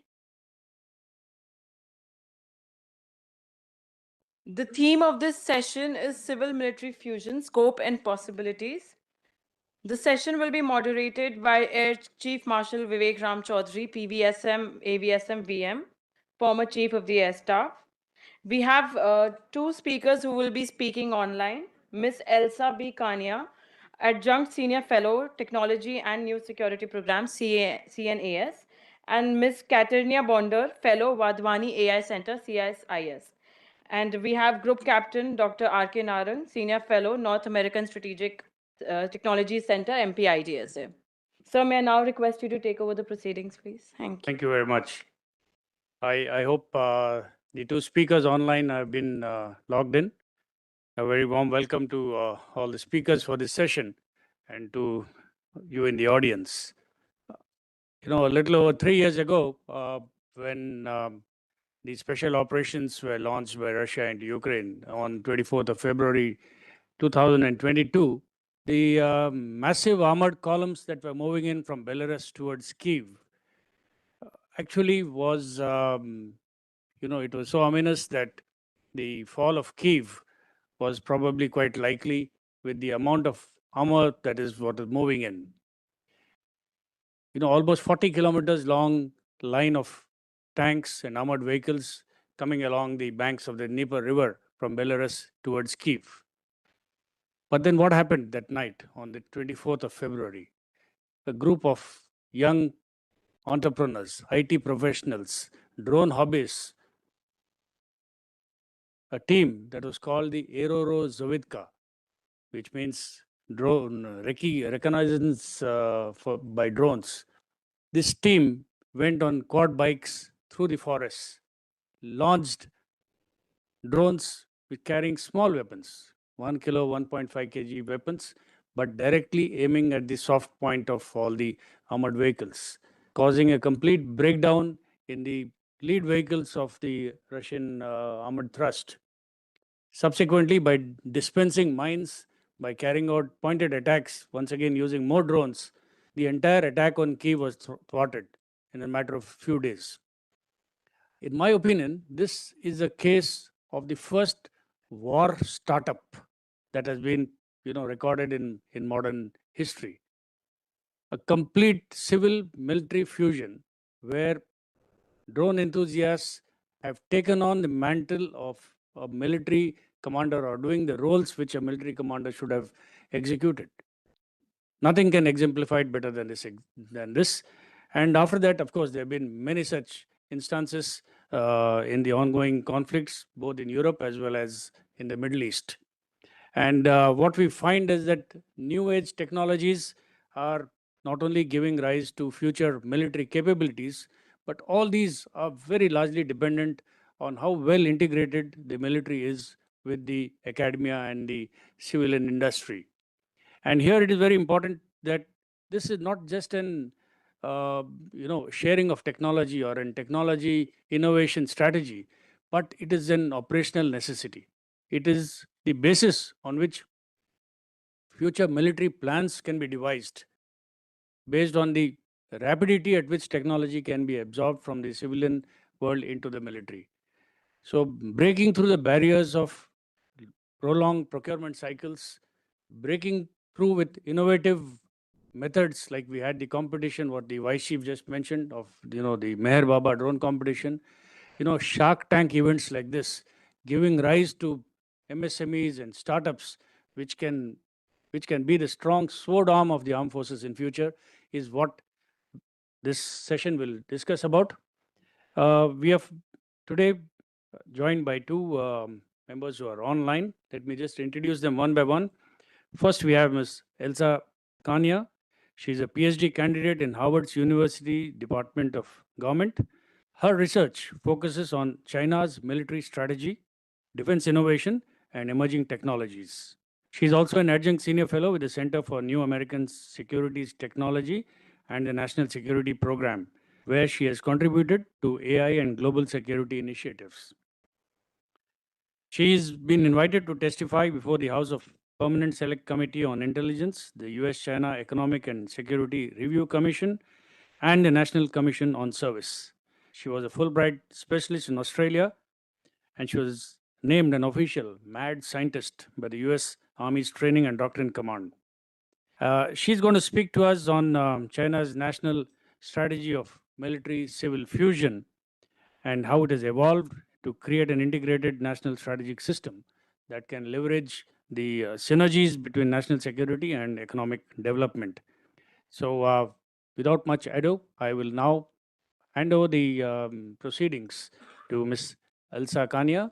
And Elsa, you have 15 minutes to cover your presentation, and then we'll open it up for question and answers. Over to you, Elsa. All right. Good afternoon, all. First, I hope you can see and hear me okay, and I hope you can see Yes, my we slides can. as well. Yes, Wonderful. we can. I'm very happy to be joining the conversation. I am very sorry that I'm not able to join you in person, but very much looking forward to engaging on these very timely topics, and hopefully my remarks will help build upon and continue the engagement with some themes that are quite timely when we think about some of the opportunities and competitive challenges around dual-use technologies, looking at both the potential threats as well as potential lessons learned from China's overall strategy and approach. If we could go to the next slide, please. I wanted to start with a couple of initial framing comments that we've seen for over a decade at this point. Chinese leaders up to the level of Xi Jinping personally emphasize military-civil fusion, Junminronghe, as this national strategy and this very systems approach to balancing economic development and military modernization. We've seen these concepts and strategies continue to evolve and progress in recent history, and we've started to see some of the successes of this overall paradigm, yet also continued challenges, ranging from corruption to some of the bureaucratic difficulties in breaking down barriers between the traditional defense industry and some of these new critical sectors. So for all that China aspires to achieve this truly integrated ecosystem or system of systems, they still have their own hurdles along the way to live up to the expectations Xi Jinping has declared as they move towards these objectives of becoming a world-class military by mid-century.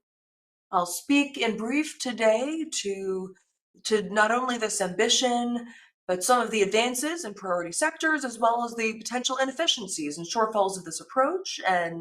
But ultimately, I think we've seen that even with inefficiencies, there can be a level of effectiveness enabled by this large-scale mobilization of resources, especially as China continues to prioritize some of these new domains and emerging technologies, including drones, as were just discussed at some length, artificial intelligence, and even quantum technology.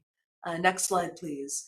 And when we think about how China sees military-civil fusion, I would characterize this national strategy against the backdrop of China's overall drive or fight to innovate, alongside a national strategy focused on innovation-driven development. And really, I would say that innovation is a core element of China's national, even grand strategy, and the notion that this technologically driven or deterministic view of history, of the balance of power, and that China, for the past nearly a decade at this point, has really been seeing this unique opportunity to catch up, to leapfrog ahead, to be a first mover, to leverage innovation as a driving force or motive force in its development, and also fearful of seeing a gap or being at a disadvantage strategically should it fail to take advantage of these opportunities. And although every Chinese leader since Deng Xiaoping has highlighted the importance of technology to China's development and modernization, I would say that Xi Jinping has uniquely really placed his own personal imprimatur on this strategy and agenda, and this notion that innovators are necessarily advantaged, and failure to innovate would mean a failure to enable China's rise. We saw this in some of the prior military parades. We've seen the outcomes in the recent military parade. This focus on how drive to innovate ties together economic and military objectives at strategic levels. Next slide, please. And of course, this is not just about the military. When we think about China's declaration, it wants to become a cyber great power or cyber superpower. This concept is also linked to not only having a powerful cyberspace force, but also being the notion of a digital China, of how a digital economy and capabilities can enable China's overall comprehensive national power on the world stage. But next slide, please. I focus primarily in a lot of my research and analysis, and others in the field have highlighted that this not only this digital economy and the powerful technology companies we've seen, but the pattern or the system of systems approach that ties together these different elements of national power is really core to how China sees its road to modernization. And as prior speakers have alluded to, military-civil fusion is not just about technology. It's about this sort of full element, multi-domain approach focused on high returns and greater efficiencies, looking at the importance of the integrated approach when it comes to capital, facilities, policies, investments in institutions, and really looking at some of these major security domains, maritime space and cyberspace, but also emerging technologies. Some of the initial priorities were around biotech, new energy, and artificial intelligence, since seeing an increasing emphasis on quantum technology and new materials, really just range of new technologies and capabilities being integrated into the system of systems approach. So metaphorically, this is envisioning the military and civilians joining hands.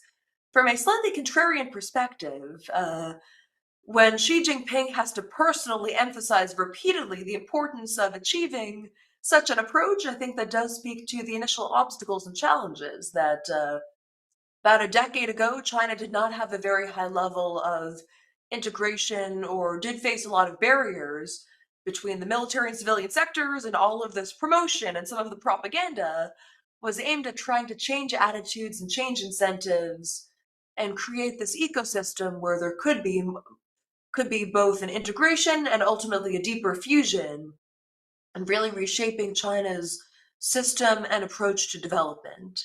Next slide, please. And this has included this both spin-on and spin-off approach, and really focused on achieving synergies and leveraging complementarities between military and civilian domains, and really trying to reconcile the guns versus butter debate, so to speak, by trying to ensure that investments in the civilian economy to promote economic development would also support military objectives, and so too that investments in military modernization, such as in the aerospace sector, would also contribute to civilian development. And we've seen a range, next slide please, of different mechanisms to try to achieve this in practice, ranging from some of these zones and technology or industrial parks, new competitions and challenges, new forums and mechanisms convening different stakeholders, and really trying to achieve new pathways for faster and more flexible procurements, and really extending down from national strategy to local level mechanisms and incentives, including involving institutions like the Academy of Military Sciences or the Jobwon-sun Technology Park. Next slide, please. And I think fair to say that although some of the traditional sectors have been slower to adopt here, where we've seen some of the greatest progress have been in emerging domains and technologies ranging from computing to big data, artificial intelligence, space technologies. Could point to a growing number of companies that are successful case studies here. Starcy, Data-IDSA would be AI champions here. Companies that are pursuing AI capabilities in space, looking at these intersections of domains and technologies. Efforts focused on decision support, on big data to enable military decision making, or even cognitive domain operations. And while we've sometimes seen military-civil fusion discussed as if it were the PLA forcing companies to hand over their technologies, this approach has tended to rely as much on carrots as sticks, on trying to make the Chinese military, the People's Liberation Army, a more attractive partner, and creating more avenues and on-ramps for companies that want to be national champions in some of these new domains and technologies to be able to work with and sell their technologies to the PLA. And next slide, please. And I've also often pointed out to American colleagues, including from institutions like the U.S. Defense Innovation Unit, that there are aspects of China's approach that have both leveraged strengths of their system, but look to adopt or adapt approaches from other countries and models. So the Agile Innovation Defense Unit in China, not unlike the U.S. Defense Innovation Unit, or this Rapid Response small group or small team initially set up in Shenzhen, a major tech hub that spawned companies such as DJI, that one of the questions had alluded to earlier, very pivotal in the drone industry. There's been an effort to set up some of these new teams or units in major tech hubs and industrial sectors, Shenzhen, Dalian, Chongqing, Jiangxi, and trying to organize these activities, challenges, competitions, and bringing in young military talent, young civilians, startup companies, and really trying to encourage them to align their efforts to the requirements of China's national defense and military ambitions. And next slide, please. And this has been prominent and some of the potential here when we look at companies like DJI, they've been quite dominant in the civilian sector. They've been weaponized around the world. They've been used for military applications ranging from logistics to urban warfare. And we've seen some of these strengths in drone technology carry over from DJI's dominant share of the global drone industry to China's growing development of military purpose drones that are increasingly exported around the world, and where the lower cost and increase in quality can yield certain advantages. And for all that, about a decade ago, when China first became a major exporter of drones, there was a lot of skepticism about whether China could close the gap in terms of quality, given newness of these systems, their lack of experience as a major defense exporter. We've since seen some of these Chinese combat drones become more battle tested, being used in operations, sometimes getting shot down or crashing, as once in one prior incident in Nigeria, but in some cases leveraging their experience in real-world operational environments as the Chinese defense industry and manufacturers continue to leverage the lessons learned from their export experiences to upgrade and refine these systems. So even if none of our countries end up in a conflict with China, all of us within the region, thinking about the security environment, will be impacted by the export as well as the proliferation of Chinese technologies and weapon systems to a range of regional militaries as well as non-state actors. And this is one of the outgrowths of military-civil fusion as it plays out in the specific industry. Next slide, please. Also seeing how this approach to military-civil fusion has played out in some of these major crises in US-China relations. For those who may remember the balloon incident that derailed temporarily US-China relations, setting aside the question of how accidental or deliberate this may have been, some of the companies and some of the scientists involved in this stratospheric or high-altitude surveillance balloon program were arguably a great case study of this military-civil fusion strategy. They were receiving investments and involved in some of these programs linked to the defense industry, linked to military science.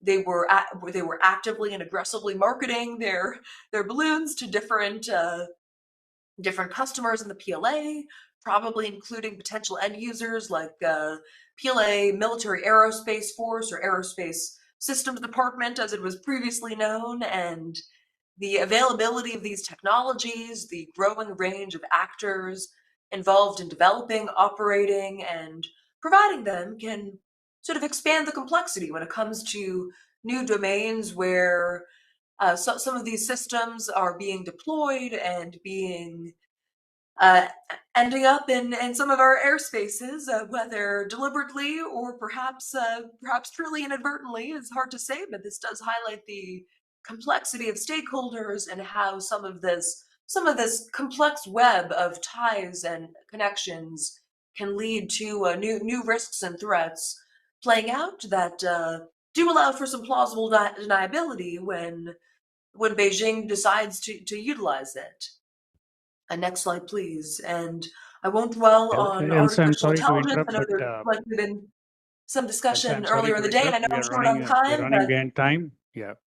all right. I will very briefly wrap up, running through my last couple slides. Of course, artificial intelligence has been a major capability and challenge here.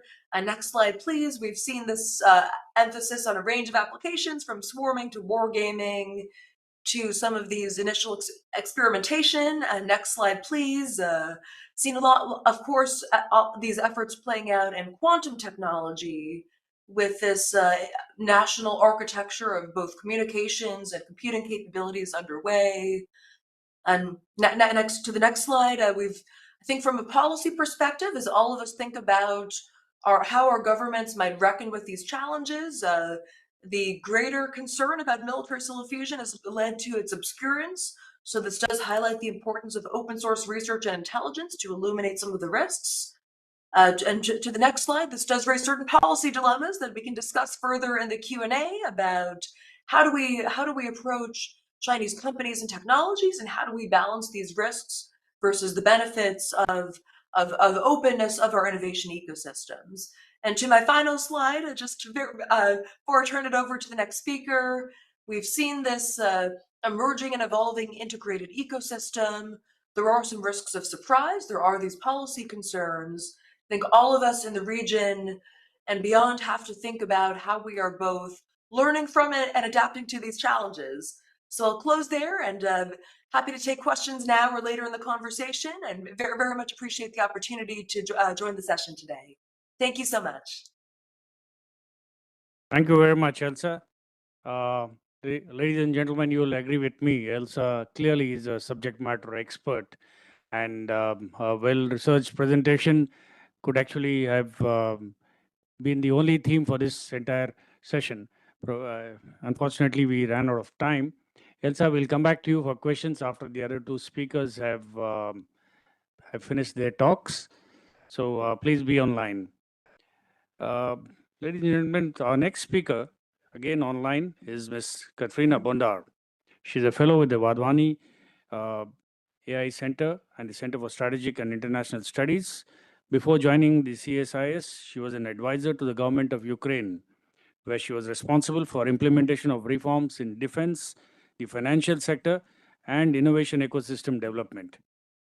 We'll all agree that the war in Ukraine has become the world's most dynamic laboratory for military innovation, demonstrating how Rapid iteration, battlefield feedback, and integration of commercial technologies can transform modern warfare. Katrina will speak to us, giving us an overview on Ukraine's evolving development, deployment, and integration of unmanned systems across air, land, and the sea as a key driver of this transformation. So, Katrina, over to you. And you have 15 minutes. Please try and finish it on time. Yes, I'll do my best. Thank you so much for invitation and thanks for having me. So, as you rightfully mentioned, Ukraine is an extreme case of civil-military fusion and it's a real war startup. So we'll try to make a short overview of technologies which come specifically from civil sector. Next slide, please. So let me remind everyone that the war in Ukraine started in 2014, and this is the first time when we saw proliferation of drones. These were, as Elsa has mentioned, Chinese DJI Mavic drones available online, and volunteers were buying them and delivering to the front line just to allow our warfighters to see what's happening on the front line, behind the front line, and to enable ISR missions. A little bit later, volunteers started to develop software for situational awareness, basically integrating different data streams in one platform and to enable this data exchange. And also they focused on fire correction software and systems.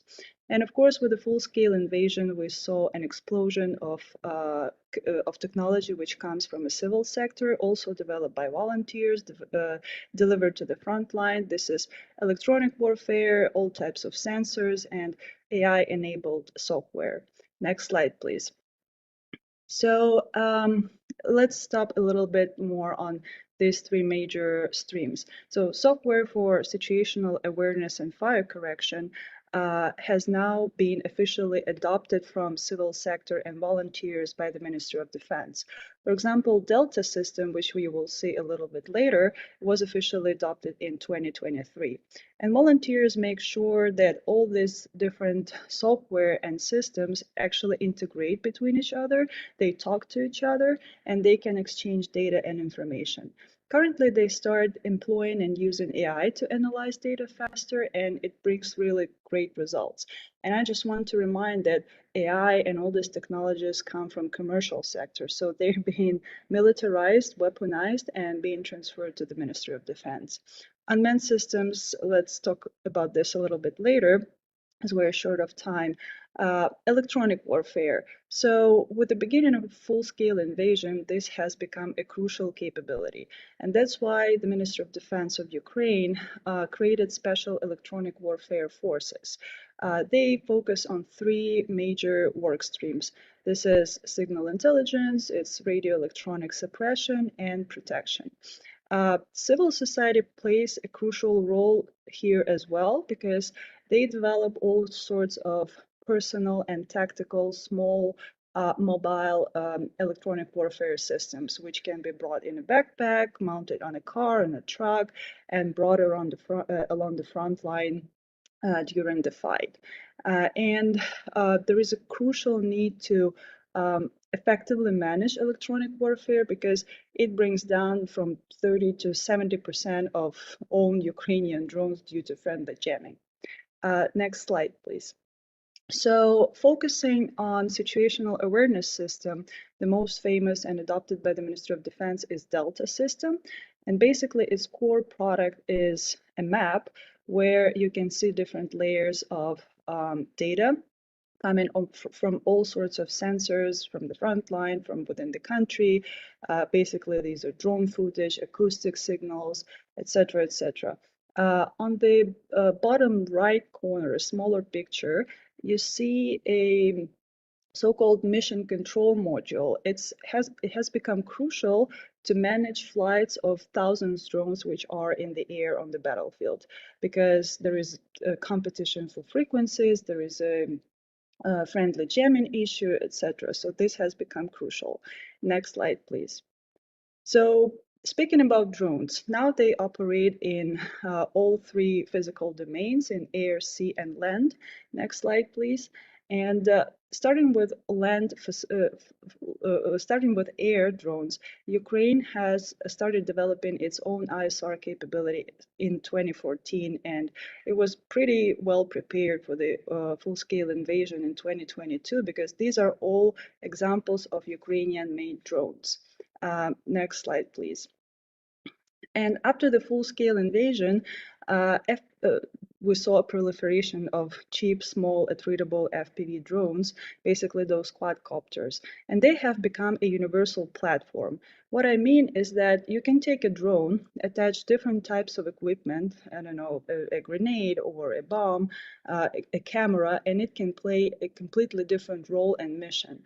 So now they produce a lot of these bases, and on the front line, they just attach different equipment. Next slide. So Ukraine, as an answer to Russian deep strikes, has also started developing its own long-range striking capability, and these are long-range drones. You can see on the right, first these were just small little airplanes, remotely controlled and filled with explosives, and then Ukraine moved to own long-range drones. And again, it was all created by the civil sector, and then they started to collaborate with state-owned military-industrial complex just because these big enterprises have manufacturing capacity to produce these drones at scale, hundreds per month or even thousands per month, some of them. Next slide, please. Drone interceptors. This capability is becoming more and more crucial because, as we heard before, now we have this threat inside the country. For example, we need to protect infrastructure, civil infrastructure, military infrastructure. We've seen a Ukrainian spiderweb operation where Ukraine managed to smuggle small drones and bring them very close to their targets inside Russian territory. So there is a need to protect the country from any type of long-range capability and even small little drones. And Ukrainian civil sector comes up with all sorts and types of different drone interceptors, starting with fixed wing, small quadcopter drones, FPV drones, and the most popular, the one on the right in a circle. It proved to be the fastest, the most efficient interceptor type of a drone, which Ukraine is doubling down and scaling production of right now. Next slide, please. That's a new invention and that's a new concept which is becoming more and more popular. Again, it all comes from civil engineers, so-called mothership drone. So these are all types of fixed wing drones which are able to carry smaller striking capability, like smaller quadcopter FPV drones.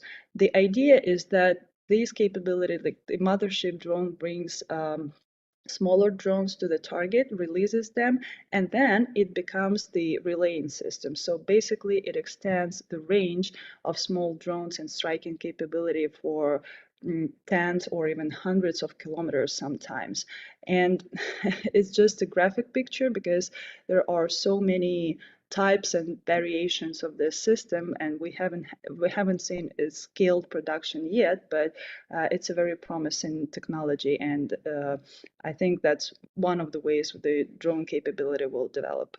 So what is becoming crucial and why this type of systems come up is actually communication due to warfare, electronic warfare, jamming, spoofing, and all this kind of things. So one of the biggest competition between Russian and Ukrainian civil engineers is happening in the domain of communication systems. Next slide, please. So how we can solve the problem of communication systems and connection between operator and the drone. One of them is AI. So it's the most promising probably, and that's the future of drone warfare. And engineers are trying to achieve full autonomy. So basically removing the need of connecting a drone to an operator. So currently we don't have fully autonomous drones deployed on the battlefield. But where AI really helps and where it develops currently is in autonomous navigation and automatic target recognition. Next slide, please. Another way to solve this problem we've seen is fiber optic drones. So basically you attach a spool with a fiber optic cable and it extends the range from 15 to 60, and I've even seen 100 kilometers of this fiber optic cable. And these drones are impossible to jam, to spoof, and Russians use this technology a lot. Next slide, please. And of course, one of the most efficient ways, but pretty expensive, is satellite communications. This technology gave life, let's say, to Ukrainian sea drones. Basically, they attached Starlink, as you can see on this picture, to a boat, filled it with explosives, and they could remotely control this boat for hundreds of kilometers. So it's also crucial, it's pretty expensive, and unfortunately, it's a little bit political question how you use this technology. But now they're used in long-range drones and ground systems, so it's one of the most common ways to enable this connection. Next slide, please. And this is probably what everyone's imagining when we talk about land systems, the killer robots and humanoids. But no, on the next slide, you will see how these drones actually look in reality. These are ground systems, most common, pretty simple, but much more expensive than aerial drones. They're mostly used for logistics, like 60 to 70% of missions is logistics, for evacuation, mining, demining, and they're developing fast, and we see proliferation of these drones on the battlefield a lot. Next slide, please. Yeah, and according to Ukrainian unmanned system forces, by the way, that's a new branch of forces in Ukraine, separate branch, 80% of all strikes by Ukrainian military is currently conducted by drones, partially because Ukraine doesn't have enough artillery and shells, but partially because of drones' efficiency and accuracy and just mass production and availability. Next slide, please. Yeah, and just really briefly about acquisition, because having new technology, especially within the civil sector, it's great, but we need to make sure that this technology gets into the military. And this pathway is actually a acquisition. So Ukraine has dramatically changed its acquisition process. I can ask your questions, talk a little bit about this in detail. I just don't have time to do it now. But to cut this long story short, next slide, I would just say that in general, Ukraine switched from long developing acquisition process, well, where you start with developing requirements, and then you go to prototyping, R&D, then testing, adoption into service, and contracting in production, the classical acquisition pathway. Ukraine just cut all that, and they just basically boiled it down to procurement. So they procure from private defense industry, from civil engineers, technology which is available, which they create. And that's how they shortened this acquisition cycle from almost 10 years, over 10 years that it has been before, to 1 or 1.5 years maximum. Just to give you a sense of how this happens right now, it's not only about drones, which you can produce really fast, but a missile was developed and produced for 1.5 years. So it's super fast, and it was adopted into service by the Ukrainian military, and now it's being used in the war. So this war need and war pressure sped up the process, and you can actually shrink it from years to actual months. Next slide, please. Yeah, and just to wrap it up, main conclusions on civil military fusion Ukrainian way, and lessons which can be learned from this case is that current modern military arsenal is no, is not military anymore. It's not purely military anymore. It's a blended arsenal, which means it combines military weapon systems and technologies with commercial, off-the-shelf, and delivered and developed by civil society.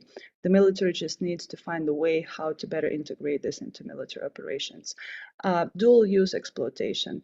So Ukrainian war has shown that a lot of commercial technology can be weaponized, and software and hardware and is being weaponized. So basically it's again shortens the development cycles, R&D cycles, acquisition cycles, and it poses a new threat, to be honest, because commercial technology is available to anyone, and anyone can figure it out how to weaponize it. So this is something for the militaries to think about. And of course, operational integration, because just having a new technology, being able to buy it, won't make a big difference on the battlefield. You need to know how to adapt your tactics, your techniques, procedures, doctrine, how to build logistics, maintenance, and all these kind of things, which actually help to integrate drones into drones, not only drones, but new technology into the military. So yeah, the conclusion is that commercial technology can be adapted quickly, but it has to be paired with battlefield-tested doctrine to be truly effective. Ooh, 15 minutes. Thank you so much. I tried to compress it and haven't covered a lot of interesting details. So happy to answer your questions. Thank you. Thank you very much, Katrina. I think that was a brilliant presentation. And for all of us here from the Indian defense and military ecosystem, the biggest lesson for us is to learn how to cut the acquisition cycle down to 18 months. So I think we will reach out to you more often now, Katrina. And we'll wait for the last speaker to speak before we take on any questions. So we have with us Group Captain Dr. Narang. Yeah, he's an ex-Indian Air Force helicopter pilot. He holds an MSc in Defense and Strategic Studies and a PhD in International Relations. He has been Senior Fellow also at the Center for Air Power Studies and Director of Strategic Initiatives at the Drone Federation of India. He's authored a book on the India's quest for UAV and challenges, apart from several research papers on drone technologies and drone policies. So without much ado, over to you. Thank you, sir. As Thank you very usual, much. please stick to 15 minutes. Yes. So quickly, I'll rogue hostile drones, military drones, civil drone challenges and way forward, and potential for military-civil technology fusion. I consciously used word military-civil technology fusion. If I talk of policies, we have certain policies which willy-nilly have some sort of convergence. But the moment we talk of technology, we find we are at a much larger divergence. So we need to understand the nuances. I was scared that Ukraine, some key parts will be there, but I divided Ukraine war into 4 key segments. The first war was certain operational capabilities were leveraged to create a positive narrative. To give you example, TV2 was a war hero, war winning platform in the initial phase. Then came the civil drone. Initially, people said you can use the civil drones and achieve anything. But then Vice Premier writing to DGI CEO highlighted that every civil component cannot be integrated. So unless we understand the vulnerabilities, the civil military or military civil technology fusion can bring in vulnerabilities. Many Ukrainians had died. Innovations were at best on both sides. If you look at it, there were low cost innovations and military was part of it. You look at the Russians, you look at the Ukrainians. Of course, civilian military people worked together. So I'm not going into nitty-gritties, but both innovated in their own manner and ways. And both collaborated with their partners around the world. the disruptor was a fiber optic drone. When Russians started neutralizing the Ukrainian drone, then came the FPV drone. And the last surprise was the tactics, the really daring, out of box thinking of the leaders to go use 4 kilometer range drone for a 4,000 kilometer strike. I think that is tactics. In emerging from deep inside Russia on such. Now, India got the first taste of drone threat in 2021 when Jammu base was attacked. We did something, and I'm very, very conscious because at that time when I had a look at the challenges and the counter drone system, 2018 we launched IDEX, and 2018 we launched Meher Baba Swarm competition on 8th October on the Air Force Day. These people who were working on were our lifesavers. So we got foreign players and Indian players, and some of these people came up. They were not the best systems. They were very raw, but they gave us some confidence that we can work on it. And Sindoor.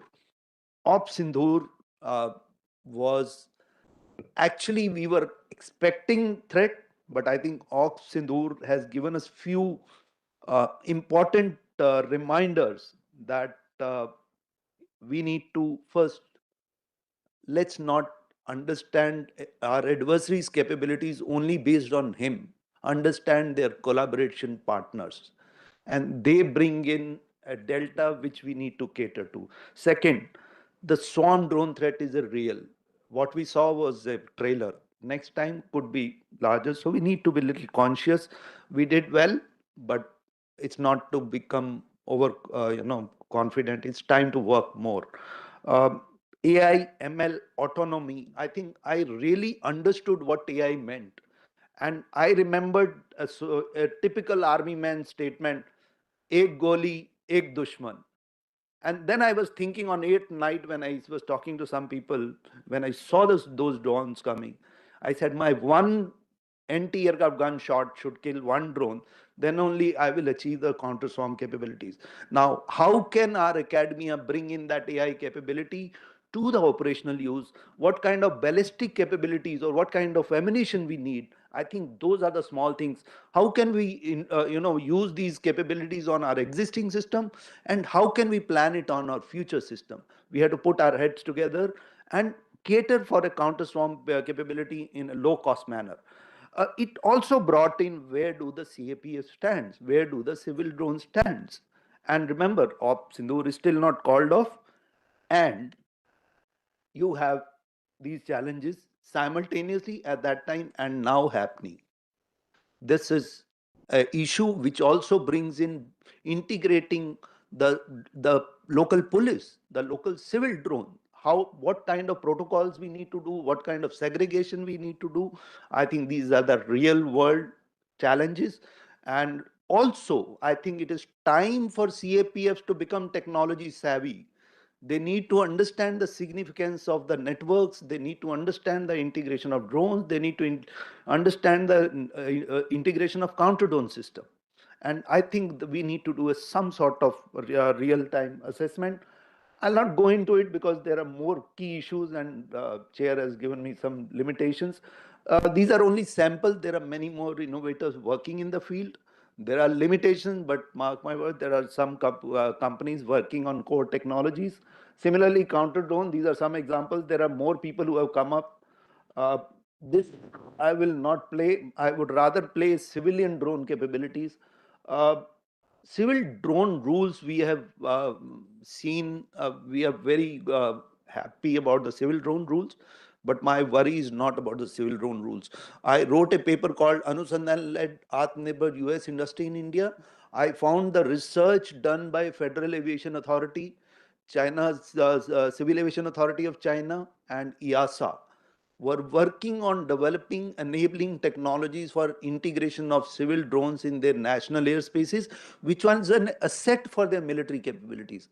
So I don't find that civil drone technology initiatives complementing capabilities, because civil drone also need to complement the certain capabilities. To give you example, Digital Sky is giving all the approvals, administrative, but it is not integrating the technologies which will provide real-time tracking. It will not provide the real-time information to the AD unit of Army or an Air Force or whatever.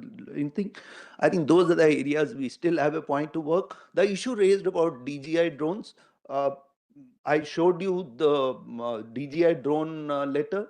There are vulnerabilities because when you are using, even in the civil domain, if they are very close to you, they have the vulnerabilities, and I think we need to find ways of addressing those concerns. Civil airspace, I will not talk because there are more major issues. Civil, what I'll do is I'll show you a video. Drone में लगे sensor फसल की निगरानी जान पाते हैं कि खेत के किस हिस्से में कीड़े लगे हैं और किस हिस्से में बीमारी। ड्रोन में लगी मल्टी स्पेक्ट्रल सेंसर उन क्षेत्रों की पहचान कर सकते हैं जो बहुत शुष्क हैं। और कैसे किसान नमो ड्रोन दीदी से संपर्क कर सकते हैं। पहली कोशिश यही होती है कि देश की आधी आबादी को सशक्त बनाने के साथ ही आत्मनिर्भर किया जाए।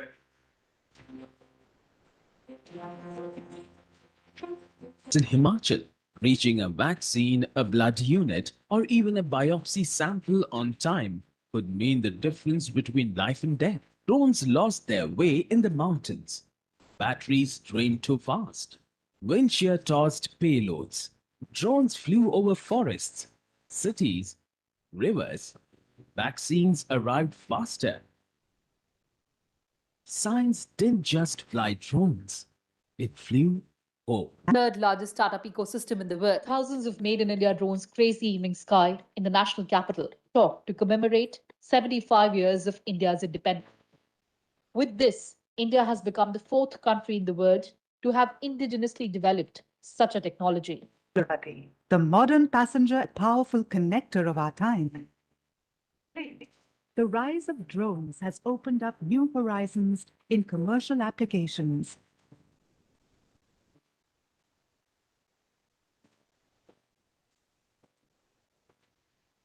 They've done it! It's history by breaking 5 world records.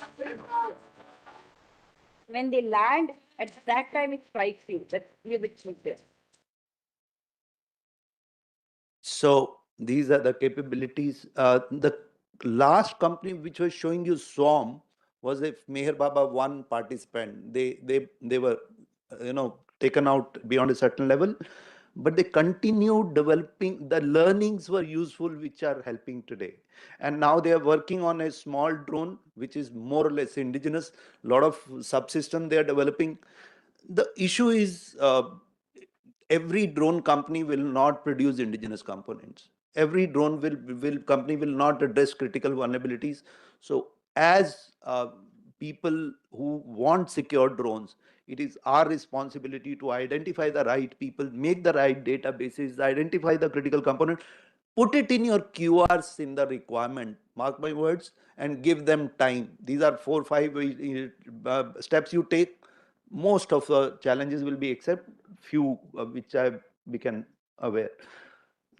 Remember, this is what we have to look at. It's not only the defense forces. First of all, even within the defense forces, we have to relook at our networking and vulnerabilities.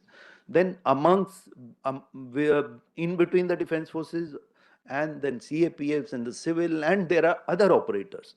And when I'm saying same networking has also required in the counter drone system. If we understand that part, then we have to walk up to them and understand their strengths and limitations. Because interpolating what is happening around the world is very important. Vulnerabilities of open source drones, we have to understand. We need to create frameworks and remember QRs and whatever we have to. Supply chains remain a challenge. UTM, I've been writing about it for, I think, 5 years. Unmanned traffic management. Civil military UTM will have some differences because you like some encryption, they may not have some encryption, or you may not like some protocols or some information. So that is where we have to work. A civil military fusion is required. Real-time tracking, what kind of tracking they want, what kind of tracking we want, how we want the data, how they want the data.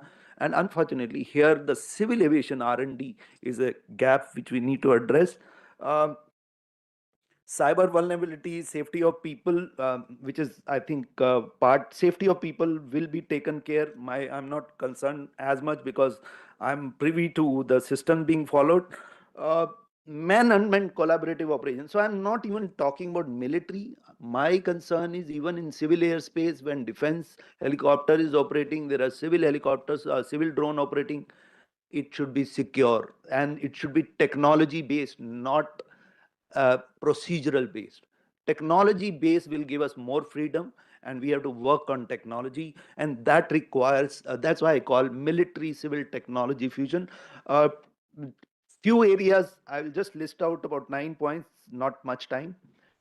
UTM, urban air mobility, because urban air mobility will impact our helicopter operations. Advanced air mobility, man unmanned teaming has to become order of the day. Standardization, certification. 5 years, 4 years ago, when I spoke to the drone industry, they said, don't talk about standardization.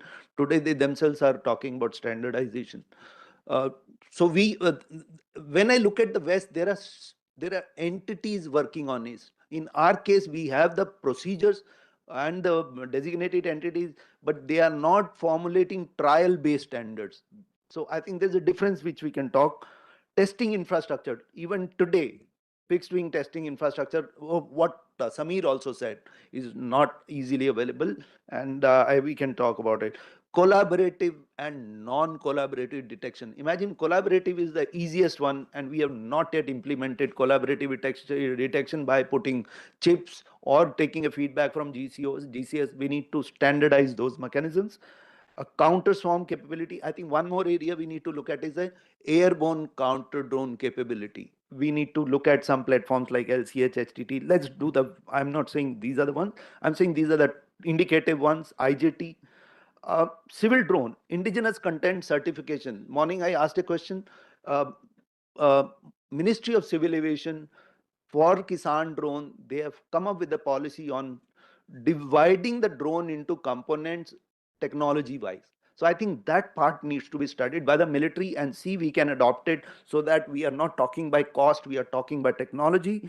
Beyond visual line of sight, EGCA, Ministry of Civil Aviation has moved one of the licensing from digital sky to DGCA. Sir, 2 more minutes.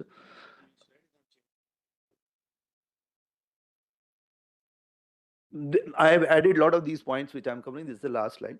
EGCA, but they are not covered. So idea of digital sky was single window for everything.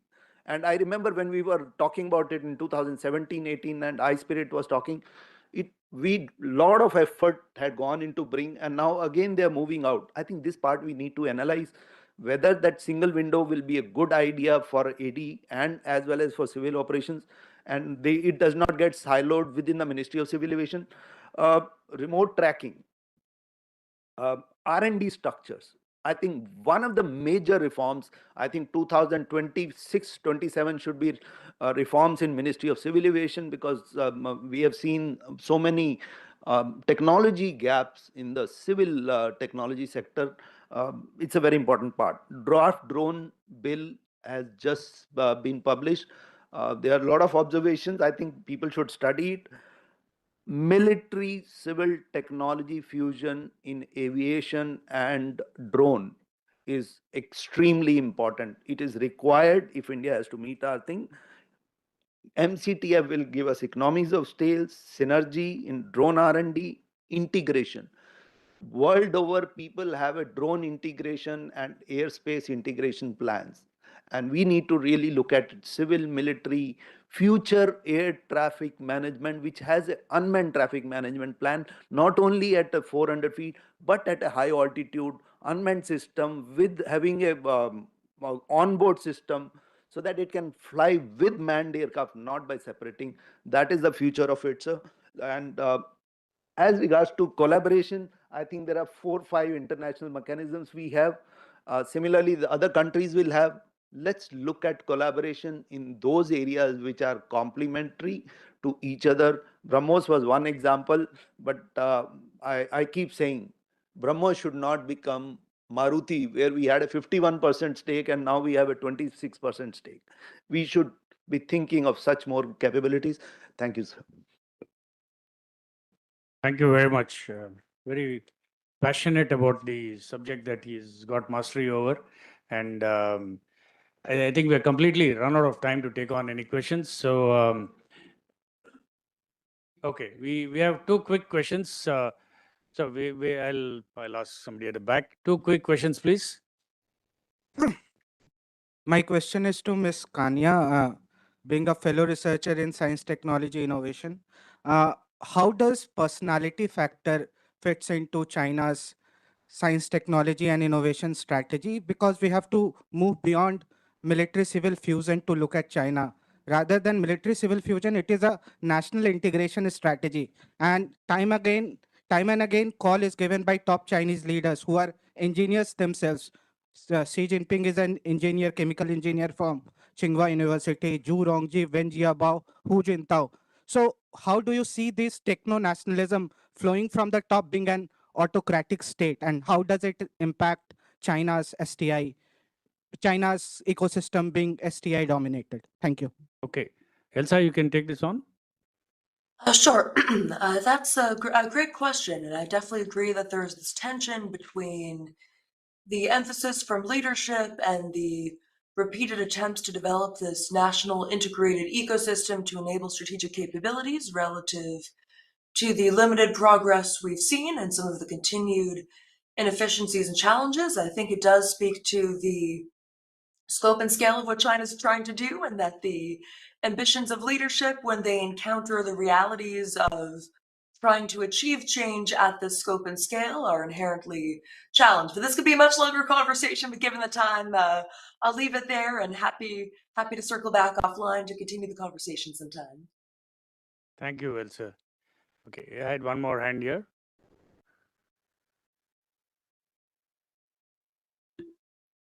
Okay.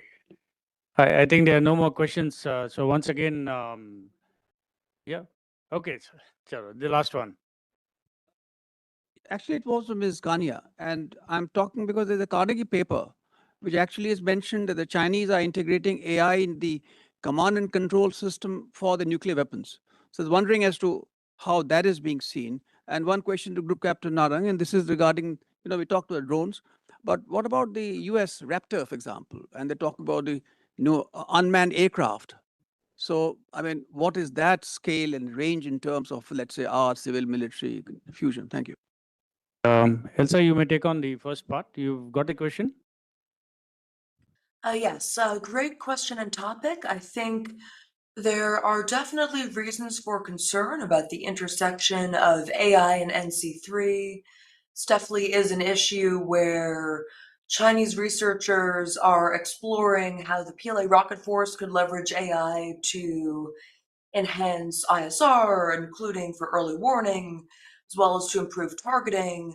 Although US and Chinese leaders have committed not to to ensure that there will always be a human involved in decisions for the use of nuclear weapons, and there has been this, at least rhetorical diplomatic commitment, I think there's still reasons for concern about ways that the integration of AI systems into other elements of the NC3 architecture or nuclear enterprise writ large could be concerning or challenging going forward in terms of the impacts on strategic stability. So also fantastic question, could be a whole panel unto itself in the future or possibly next year's dialogue, but I think this does highlight the importance of engagement on risk mitigation among great powers, especially among nuclear powers, and thinking about management of the risks to avoid worst case scenarios or accidents or inadvertent escalation in any context. Thank you, Elsa.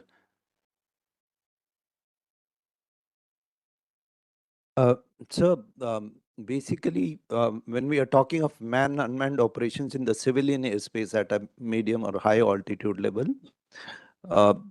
if you look at it, China and America have been flying these aircraft for some time.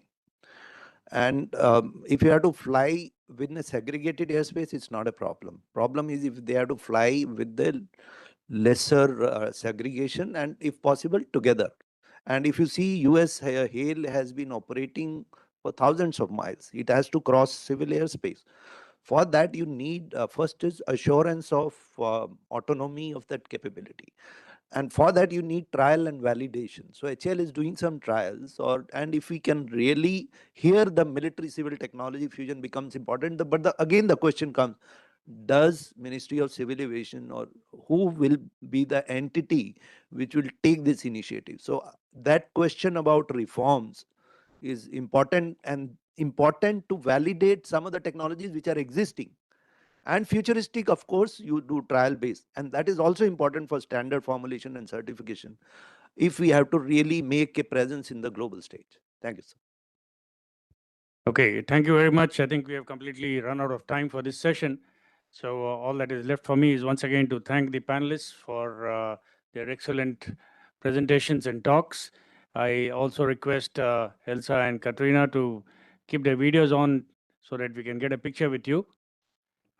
Ladies and gentlemen, I think this calls for a round of applause for all the three speakers.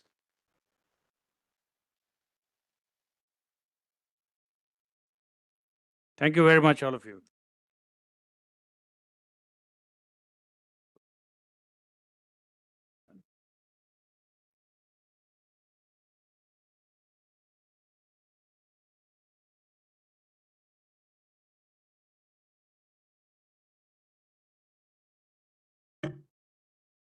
Thank you, Chair and speakers, for a very enlightening discussion.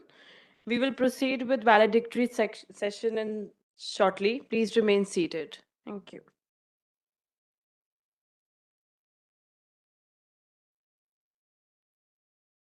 We will now begin with the valedictory address by Sri Baba Kalyani, Chairman and Managing Director, Bharat Forge. This session will be moderated by Ambassador Sujana Chenoy, Director General, MP-IDSA. A warm welcome to both of you, sir. May I now request the Director General to please commence the session and take over the proceedings. Good evening, ladies and gentlemen. Let me begin by acknowledging the presence of Mr. Baba Kalyani, Air Chief Marshal Vivek Ram Chaudhary, Air Marshal Narendeshwar Tiwari, and other esteemed participants, panelists, ladies and gentlemen. You'll all agree that we've had very rich discussions since yesterday. And in this session, it is also my role and duty not only to moderate the valedictory address, but also to briefly say a few things about the issues that we discussed. This is the last session, but as you can see, we've reserved some of the best for the afternoon today. And so it's going to be very enriching to listen to Mr. Baba Kalyani in a short while. I am purely the jester that's keeping the audience warmed up for the better things to come. Yesterday, the Honorable Raksha Mantri made very relevant and thought-provoking remarks in his inaugural address, and you may recall that he spoke of the importance of harnessing new age technologies to bolster defense capabilities, including disruptive ones, such as artificial intelligence, machine learning, quantum computing, and swarm technologies.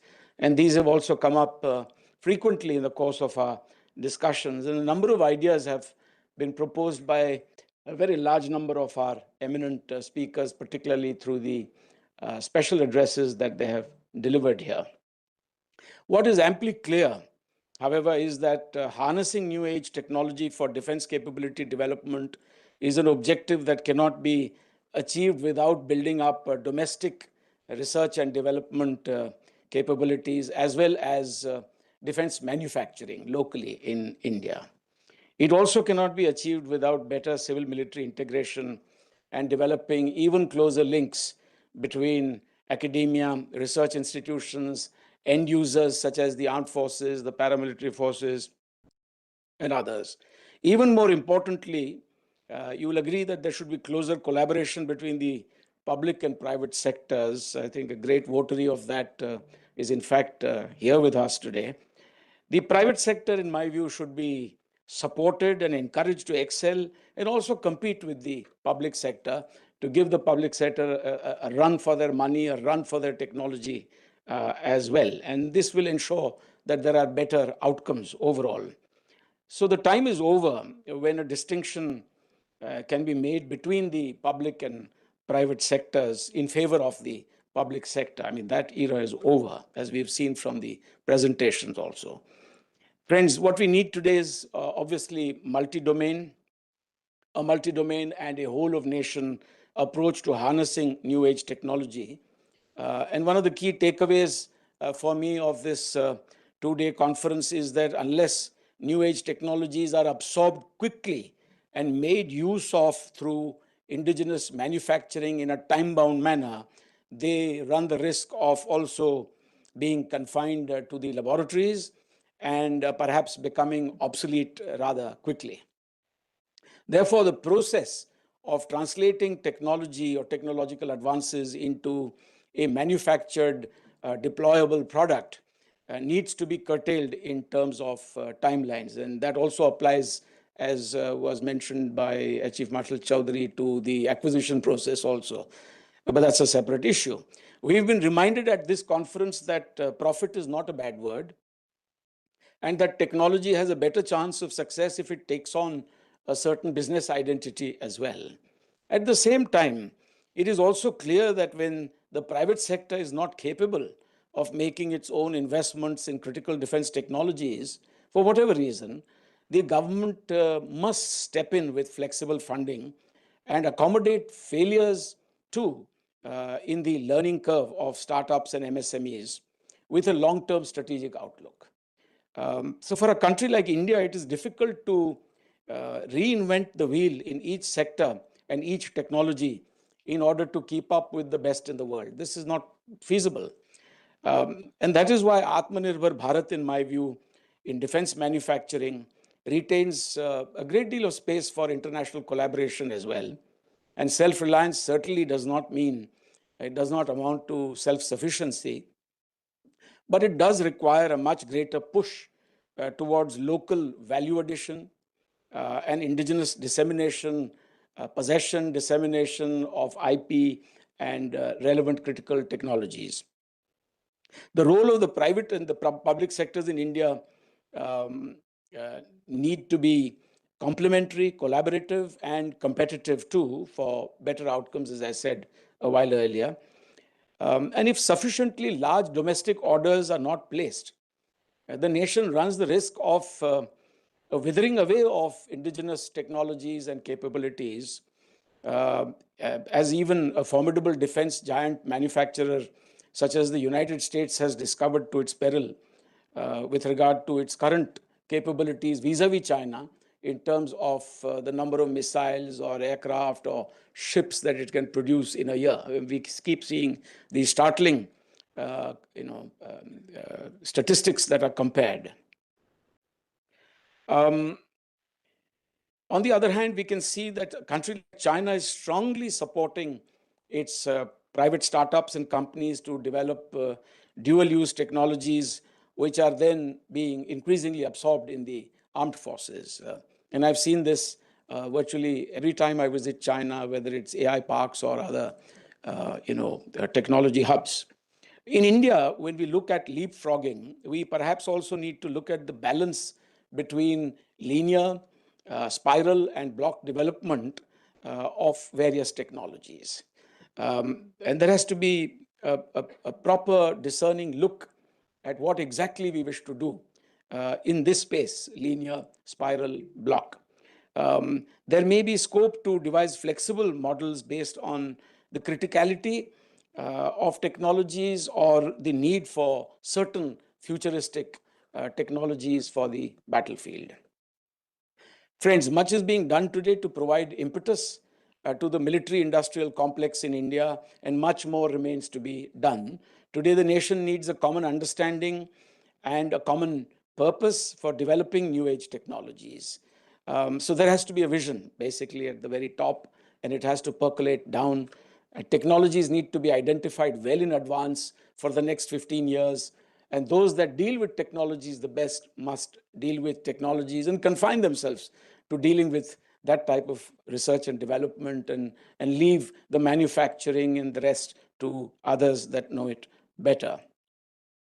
I do believe that today's new age technologies, as speakers have said, and I'm convinced of what they've said, have a disproportionate impact on the battlefield, as was suggested during the course of our two-day conference. One thing is clear: a nation cannot win the future battles with supply chain dependencies. So while we collaborate in the midst of our self-reliance, we've got to be wise to these dangers. For me, as a layperson, one of the startling examples is that an LCA Mark 1 or 1A or Mark 2 will have a lifespan of about 30 to 50 years. And for the next 50 years, we will be looking at engines coming from elsewhere. I mean, I shudder to think of supply chain vulnerability there, but that's a different subject.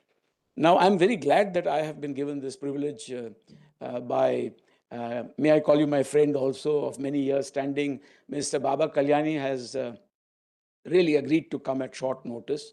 I know that he's had to reshuffle his program to be able to come here, and as soon as he finishes, he's going back. So you can see that he's flown in only for this. You're all aware that as chairman and MD of Bharat Forge, he's actually one of the doyens of defense manufacturing in India in the private sector space.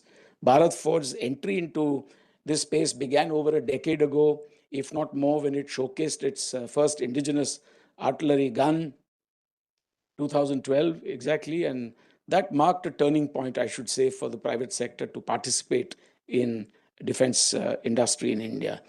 He personally has drawn, in my view, on his military schooling and the company's metallurgical expertise to adapt Bharat Forge's forging capabilities to produce excellent artillery systems as well. And we all know that until 2010 or so, defense production in India was restricted to the public sector units, and the private sector was largely excluded despite earlier provisions for technology transfers, as was the case in the 1984 Bofors deal as well. The landscape clearly has shifted after Prime Minister Narendra Modi took office in 2014, and largely due to India's initiatives. The Make in India initiative is something that comes to mind. I think the late Manohar Parrikar, after whom this the eponymous institute is named, was also one of those in the forefront of opening up the defense sector to private players. And he also, I think, greatly promoted indigenization. So we will all agree that he, Mr. Kalyani, has particularly been in the vanguard of the indigenization program in India. I would like to end by simply saying that India's push for modernization and self-reliance is both a strategic imperative as well as a patriotic and national mission. Modern wars, whether protracted or short-lived, whether conventional or sub-conventional, simply cannot be fought and won without a degree of strategic autonomy in defense and critical supply chains. The Atmanirbhar Bharat mission in defense manufacturing, in my view, ensures the nation and ensures that we are guarded against manipulation and disruption imposed by external factors. So with these few words, I now have great pleasure in inviting Mr. Baba Kalyani to kindly deliver the valedictory address, and he's been kind enough to agree to take a couple of questions, though that's rather unconventional. I convinced him to do that. Yeah. Over to you. Thank you.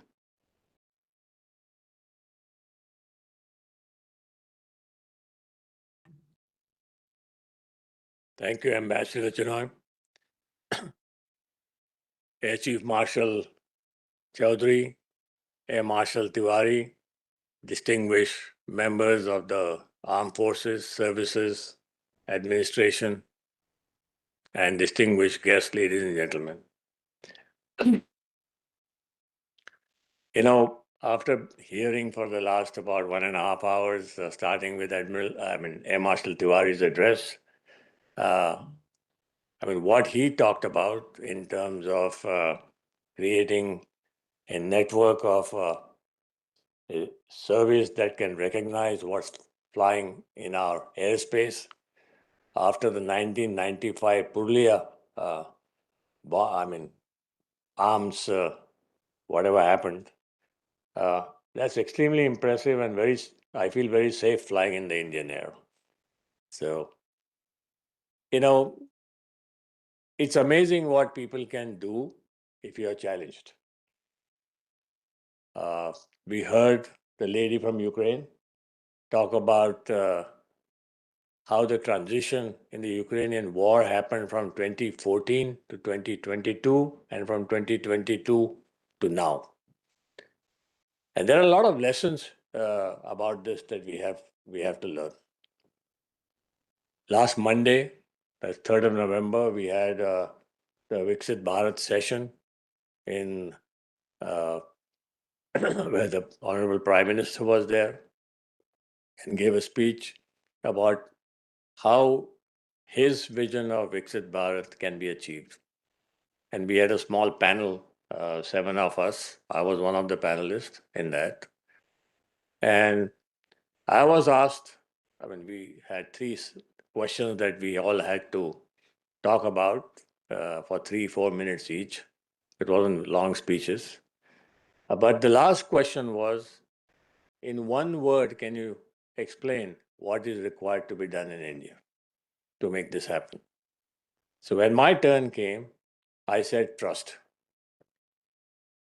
I think this is something that we lack very badly in this country.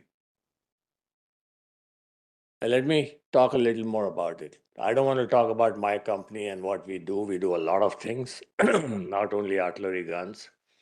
We have been able to, we first designed our own gun, then we designed, along with DRDO, the ATAC, which is probably the most advanced artillery gun on this planet today. It's software driven, it's fully autonomous. You can have 20 guns working autonomously with single control. And we have many other platforms. We have almost 10 different platforms that we have designed. And the beauty of that was that I just picked up young engineers from our forging business and I put them on this job and gave them a mission. And this is what makes things happen. If you are able to convince a group of people that this is required, this is important for the country, this is important for the country's defense, then they do anything and everything to make that happen. And that's, I think, the example that Air Marshal Tiwari gave about what the Air Force is doing. But most impressive for me was what I heard from the lady from Ukraine. Because here is where, and I know some Ukrainians because we are working with some Ukrainian companies in another area. Here is where a group of young people, middle-aged people, engineers, scientists, got together on their own, created products to defend their own country, and went on the front line to deploy those products. And their forces deployed those products. In short, that's what really happened. And that is the best example of a civil-military fusion. You need civil-military fusion to do anything right. But to create a civil-military fusion, you need to create trust. And this is one thing that we lack in our country very badly. Our processes, procedures, whether it's acquisition procedures, whether it's, after you produced a product, the testing procedures, all kinds of procedures which are antiquated, which just don't need to exist. I don't understand. We built the ATACS gun. We built a lot of guns. We exported 100 guns to Europe last year, and including the ATACS.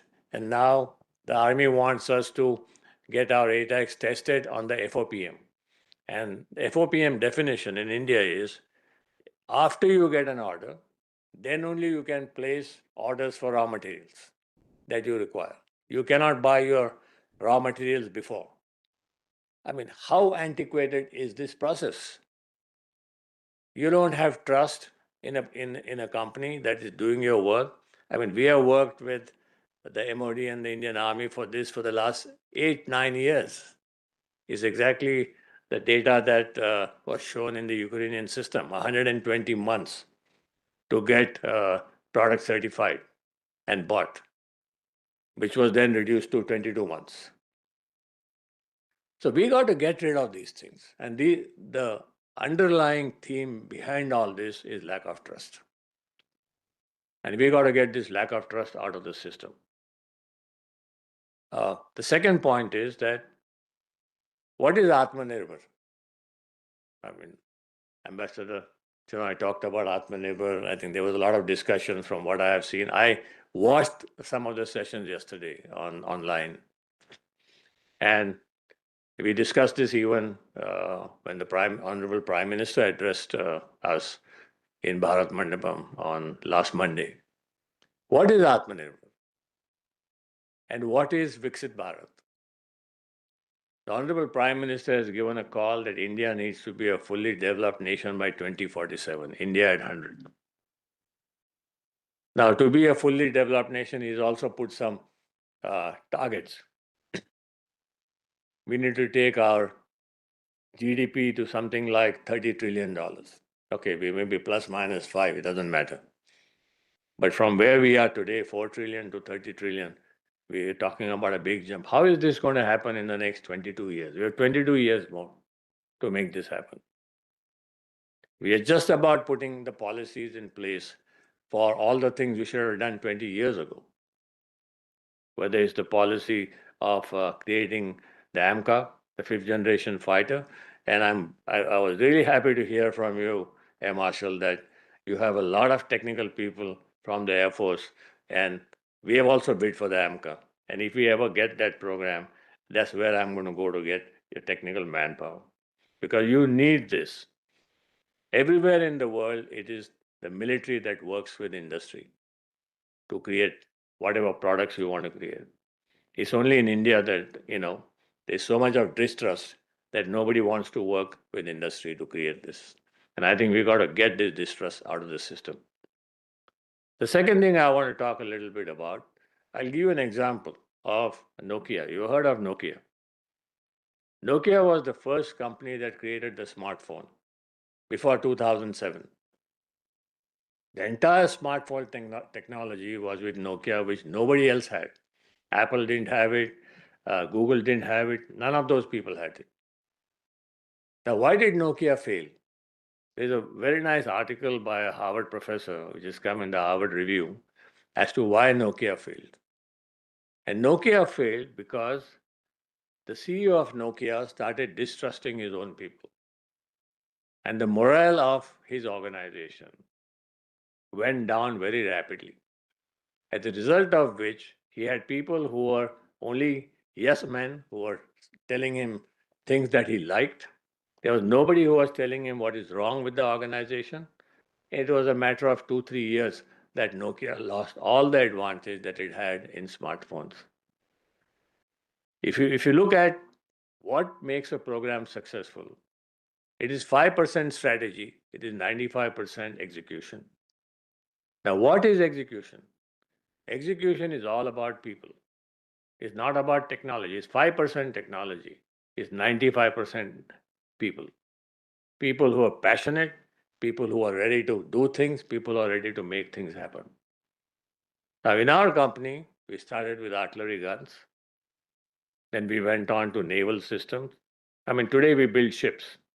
Navy has so many shipyards and they build ships there. But what do they actually build? They only build the vessel body. The entire drive system of the ship comes from abroad. The guns on the ship come from abroad. Nobody is able to make this here. And we have this propensity in this country, especially in the system, that first you have to go to public sector to ask them to make something. So Navy gave an order to one of the public sector units 20 years ago to make the guns. There are 2 guns on a naval ship. There's a 30mm gun, which fires at a very fast rate, and there is a 76mm gun. The Navy has decided not to go for the 127mm, which is the bigger gun that many American ships and European ships use. But till today, nobody can make this gun. So we have taken up the challenge. Our 30mm gun will be ready in March. and the 76 millimeter actually has gone for firing to Balasore. Now, these are the kind of things are easily possible in this country. You crowdsource innovation. I'll give a different meaning to the civil military fusion. Crowdsourcing innovation. You've heard of crowdsourcing of funding, money. And Mr. Obama in his election, he actually got elected because he was able to crowdsource funding from a lot of people. Crowdsourcing innovation is the biggest advantage India has. This country has a very large young population. Our demographic dividend, and they're all educated. Many of them are engineers, STEM graduates, and they can make amazing things happen. And we need to start figuring out how to create a system. I mean, this is something for you to look at. Crowdsourcing innovation. And a lot of innovations can be crowdsourced.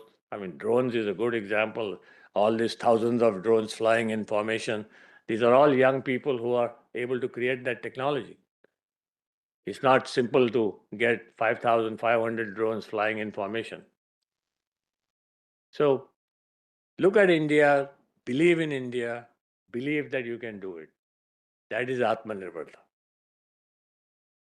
Yes, you need collaborations, you need to work with the rest of the world, you need to do all those things. But real Atmanirbharta is the ability to make things with your own knowledge and your own technology. And I think we have a huge pool of knowledge. We have some 800,000 engineers that come out of our institutions every year. We have these amazing IITs. I made a visit to IIT Madras a couple of weeks ago. And I was simply amazed to see the level of technology that is there in their incubation centers. There's one incubation center that is making a space rocket, Agnikul, and many, many other incubation centers. I mean, the whole 5G program came out of an IIT. So there are things that we can do which we still believe in our minds that it can't be done. And we have to figure out mechanisms to do it. But the fundamental mechanism that we have to figure out is how to create trust. How does one Indian believe in another Indian? How does the system believe in companies, in the private sector? Because you have kept the private sector out till 2014. So we're talking about out of the 75 years, almost 60 odd years, you have kept the private sector out of the system. So it's a massive change in terms of mindset. It's a massive change in terms of how we think. It's a massive change in terms of our processes, decision-making process. And unless those change, I'm afraid we won't make the progress that we want to make. And my last few words are that there is capability in this country. There is technology in this country. There are people who can make things, fantastic products, fantastic innovations. We must learn how to tap this, and we must create this force in the service of our nation. Thank you. Thank you very much, Mr. Baba Kalyani, for your scintillating remarks, as always, very perceptive. And I think that big takeaway that we have is how to engage in crowdsourcing innovation from this great country of ours, which has so much talent. And a great deal of the talent is actually within the armed forces, where far too many men and women leave service very young and therefore are not fully utilized in terms of their expertise. So hopefully you and others will also use that. Mr. Baba Kalyani has agreed to take a few questions. As I told you, it's unconventional. After the valedictory address, we're not going straight to the vote of thanks by Colonel Vivek Chadha, my colleague, who is, by the way, Colonel Chadha has worked very hard to put this whole thing together. So on my behalf, I want to do my little vote of thanks to you, Colonel Vivek Chadha, and your excellent team at MP-IDSA. So let me begin with Yes, Colonel Rajneesh, please. Also of our MP-IDSA stock.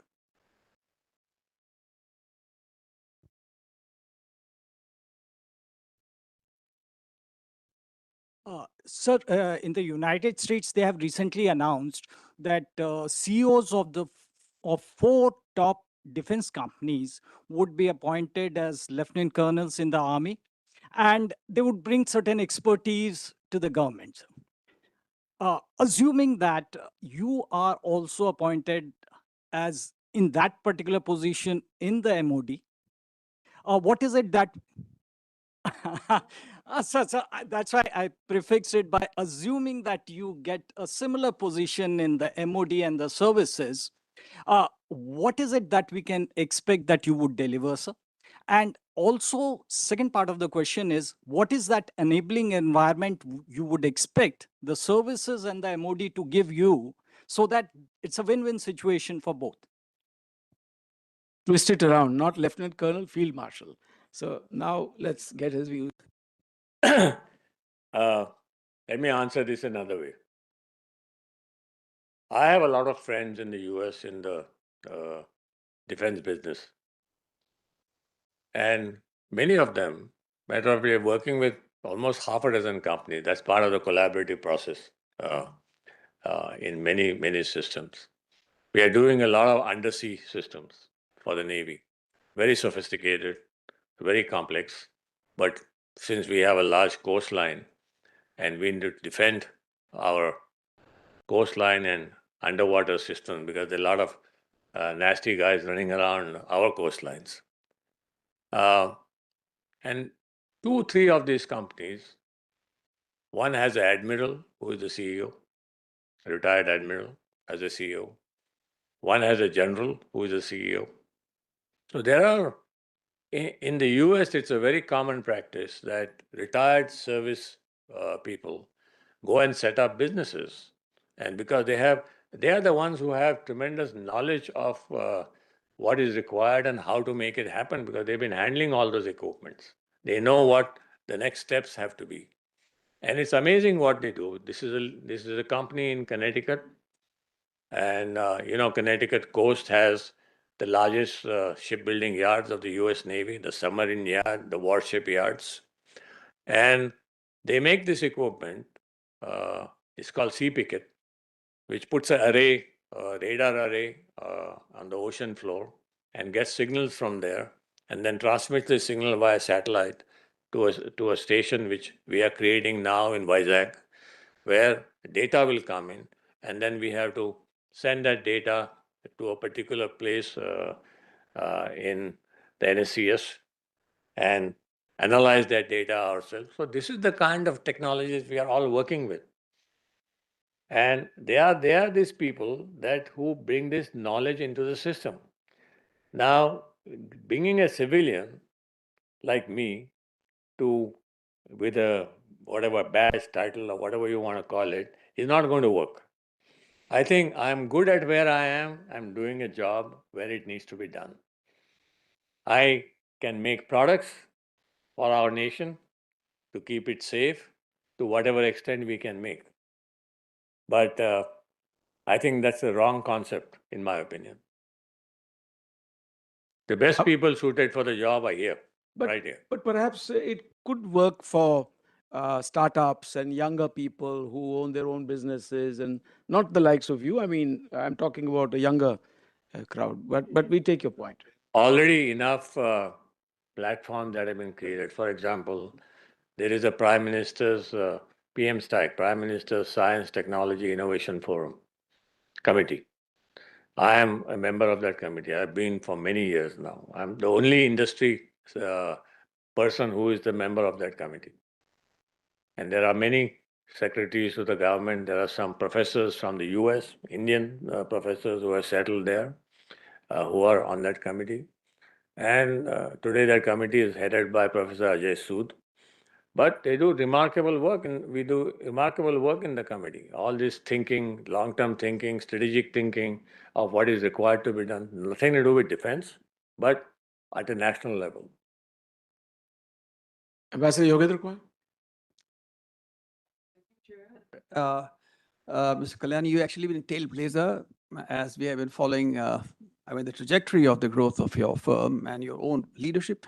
My question actually is a little general.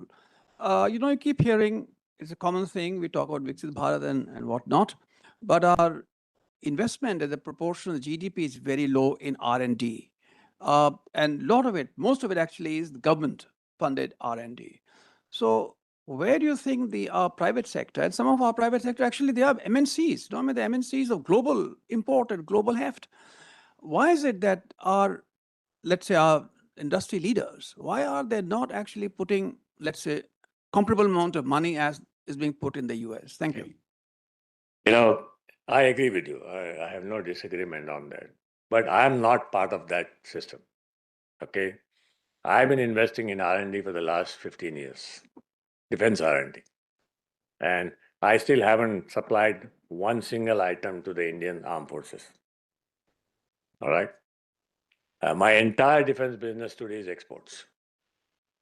I am the largest producer of artillery ammunition in the world on this planet. Okay? Bigger than the United States, by the way. So we have tremendous capability to do things. Of course, we now got orders from Indian Army to supply guns, 180 guns. We got order to supply a small arms, a carbine, a very large quantity. But that will probably get into production by first quarter of next year with all the processes and everything that's involved. We are working with the Indian Navy on some deep sea systems, what I talked about. And that's largely happening out of the emergency procurement process because that's become a simpler process to make things happen. Because the whole system works less than 22 months. As a matter of fact, 2 months. You have a product, you go for a trial, you prove your product, and that's it. If it works, then you're competitive, you can get business with that. Similarly, we have got some drone business coming in. We have a very large aerospace division in our company. We work for all the 3 big engine manufacturers, Rolls-Royce, Pratt & Whitney, and another US company that makes engines. And except for Safran, we make everybody's engine components, turbine blades, shafts, rotors, all kinds of stuff. I was involved in the Kaveri engine program 30 years ago. I still remember those days. I was much younger in those days. I did a lot of hard work, produced the blades and the disc for the Kaveri engine. It worked, but the engine never worked.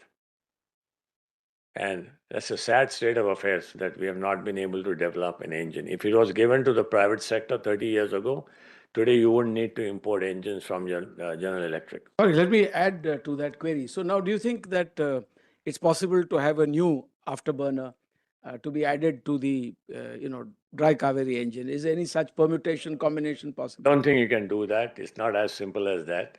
You have to design a new engine. But designing a jet engine is not rocket science anymore.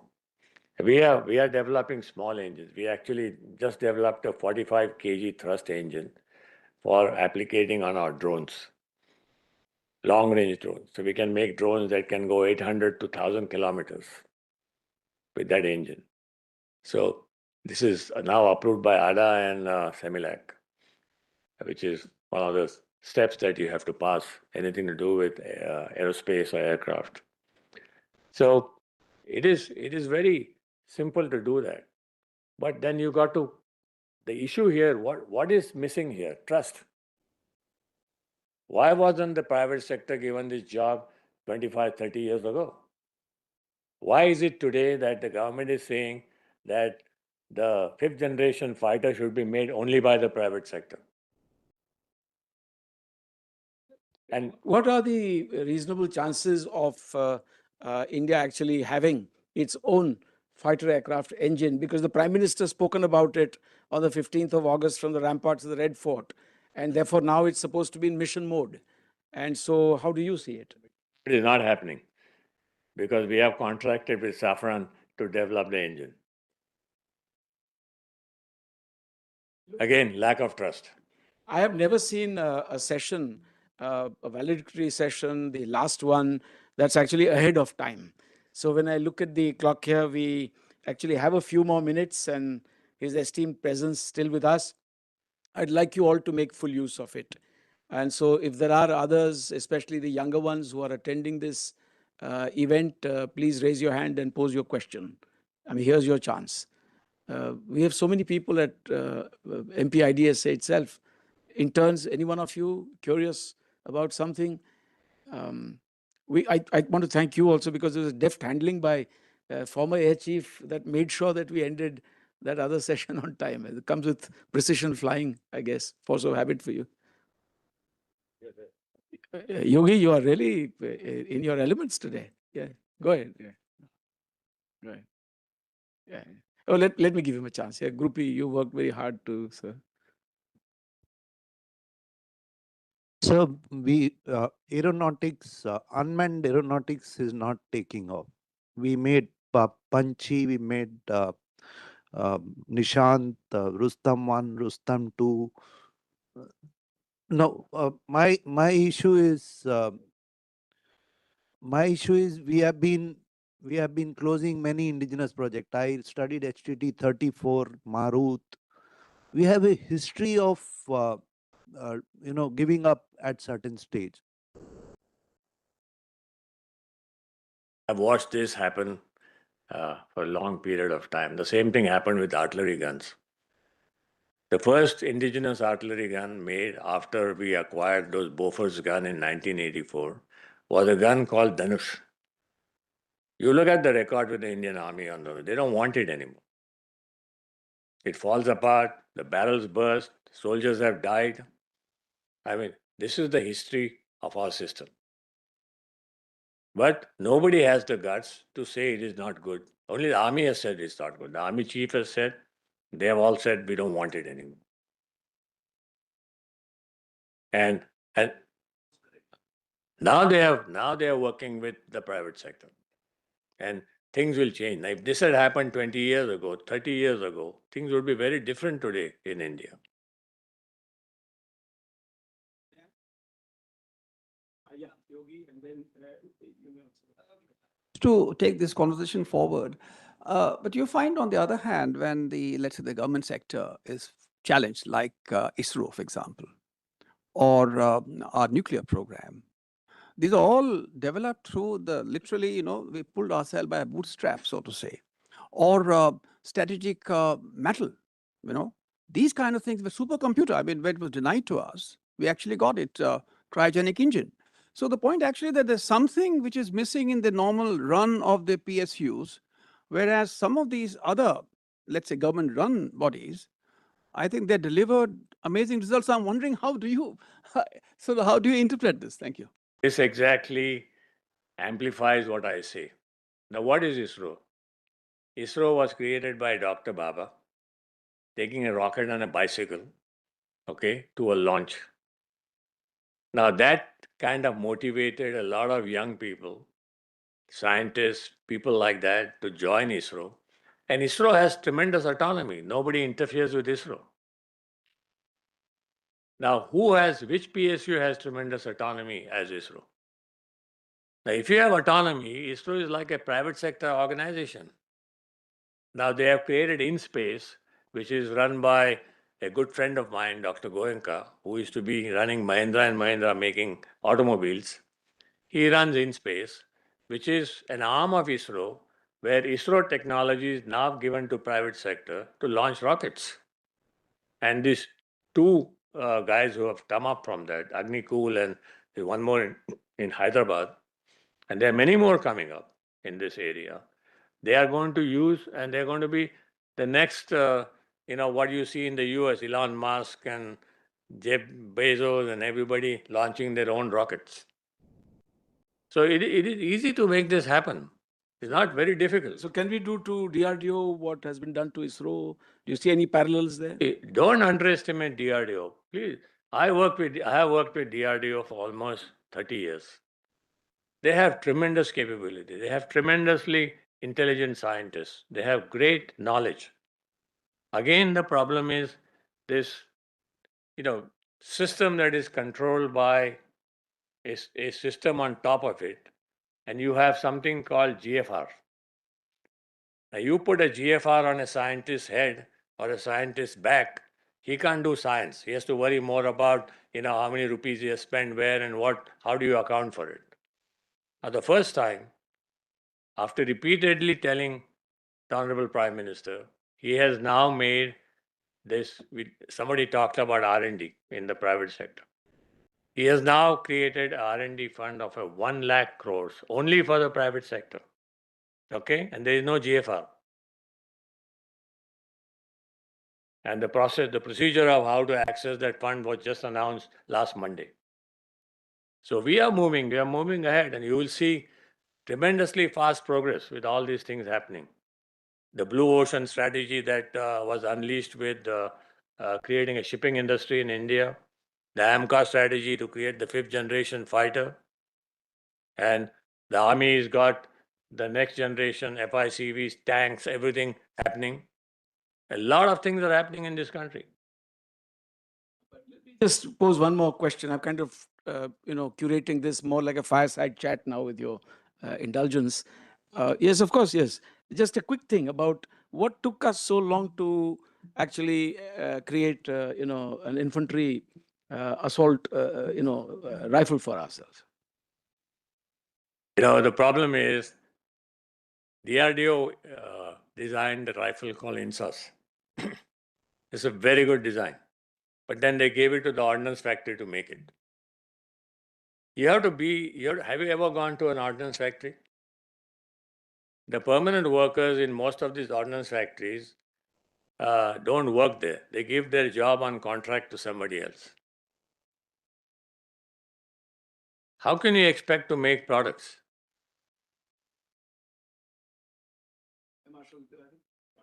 Just to interject, this talk about, how the course of development, especially I'll talk about military aviation. I've been very closely involved in the LCA program.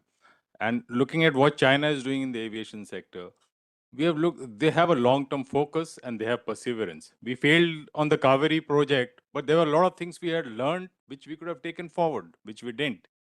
Look at the LCA program. Started, even if we say 90s, in the early 90s, because that's when the funding came, 2016 is when the first squadron actually formed up. In 2010, we were actually ready with the blueprint to make the LCA Mark II. It should have been done at that point of time. We are starting today. And then we are following with AMCA. And who's doing it? It's one same organization called ADA, which has 300, 400 engineers.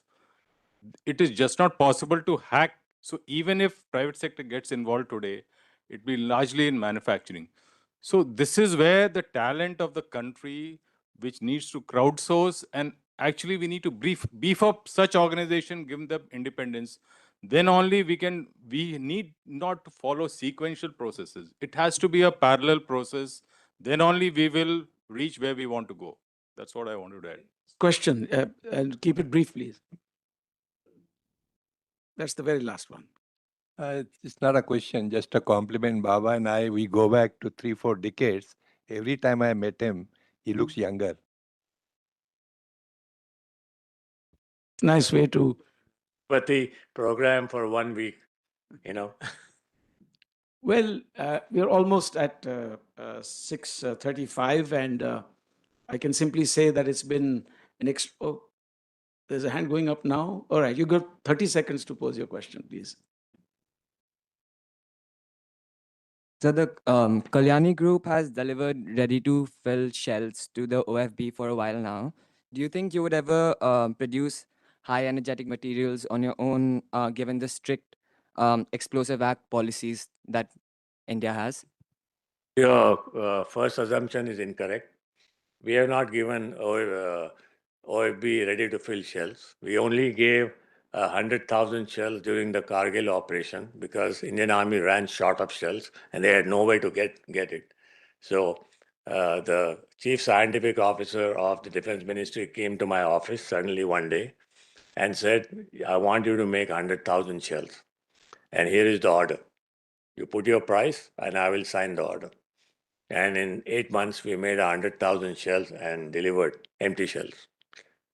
Today, we manufacture roughly about 50,000 shells a month, about more than 500,000 a year of different types, including the L-15, L-19, and now we are working on the M795, which is the US latest ammunition, because even the United States doesn't have this capacity.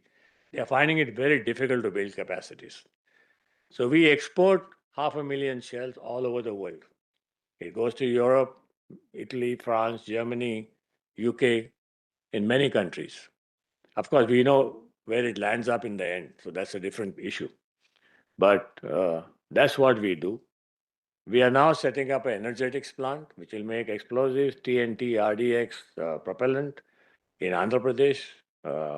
Mr. Chandrababu Naidu, the Honorable Chief Minister, has already given us 1,000 acres of land. We've taken possession of the land. And in 2 years, we'll have our energetics plant ready, which will make all the modern energetics that are required, not only for shells, but for rockets and even propellants for space. Simply a very big thank you, Mr. Baba Kalyani, and I request all of you to applaud him.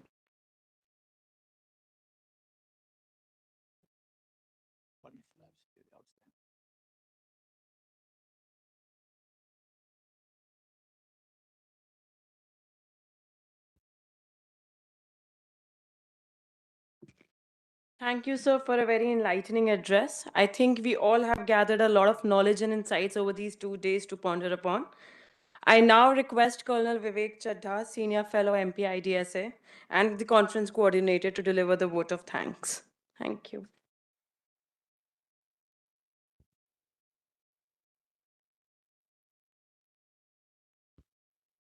Thank you. I understand I'm the one standing between Air Chief Marshal Chaudhary's flight and him, so I'll make it quick fire.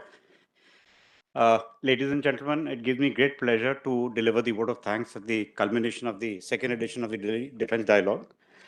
As the curtains fall on the event, we witness the end of one chapter and the beginning of the next, and we assure you the next one will be better. Your presence and active participation reinforce our faith in raising the Delhi Defense Dialogue to the status of a flagship event at Manohar Parrikar IDSA. We believe this dialogue has raised appropriate questions, flagged important issues, and underlined key areas of focus. It was our endeavor to contribute to the debate on this vital subject and to facilitate greater clarity and focus amongst policymakers, practitioners, academia, research organizations, defense industry, and concerned and interested citizens. At the outset, on behalf of the Director General, I thank the Honorable Raksha Mantri for delivering the inaugural address. We are grateful to the galaxy of very eminent speakers who delivered the special address and the moderators, despite their busy schedules. A very special thanks to Sri Baba Kalyani, who delivered the valedictory address. So it was truly inspiring. This was not in my script, but truly was. Thank you. We are especially grateful to our international speakers for their contributions to the proceedings. We look forward to engaging with them in the future as well. I'm grateful to the Director General MP-IDSA Ambassador Sujan R. Chinoy, who led the team and gave direction and energy to our efforts. Our wholehearted gratitude to Group Captain Ajay Lele, the Deputy Director General, who was available 24/7 to resolve our issues. A very special thanks to Colonel Chetan Gurbaksh and his administrative team for finding solutions to all our needs and remaining steadfast in their proactive and eagle support. We are grateful to Mrs. Aparna Krishna and her team for proactively handling all support arrangements, Mrs. Gauri for managing the website, Twitter handle, Jolly Deepika and Sindhu for handling the invitations, Surinder, Virender and Geeta for their patience and dedicated efforts. A very special thanks to Sumit, who shuffled between making films, handling the AV equipment and ensuring that we got our meals on time. That takes some doing. I would like to express my gratitude to the core and supporting teams of the scholars of MP-IDSA, who of course shall not be named, they know who, known for their efforts meant to us, to all of you, and to me personally. All I can say is that MP-IDSA's future is clearly in good hands, supported by their sharp intellect and tireless efforts. Your countless hours of work are well and truly appreciated, guys. Thank you very much. Finally, we thank the participants, especially who traveled from across the length and breadth of the country to contribute to the proceedings. Your active engagement with the speakers, incisive questions, and well-considered perspective enriched the dialogue. We are also grateful to all those who engaged with us online on social media and witnessed the event on YouTube.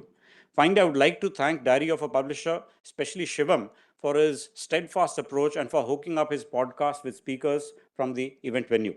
Ladies and gentlemen, as we prepare to take your leave, you have our assurance that the next edition of the Delhi Defence Dialogue will carry forward this momentum and continue with this endeavor, taking it a couple of notches higher in impact and influence. On behalf of the Director General MP-IDSA, I once again thank everyone for being a part of the dialogue. Thank you.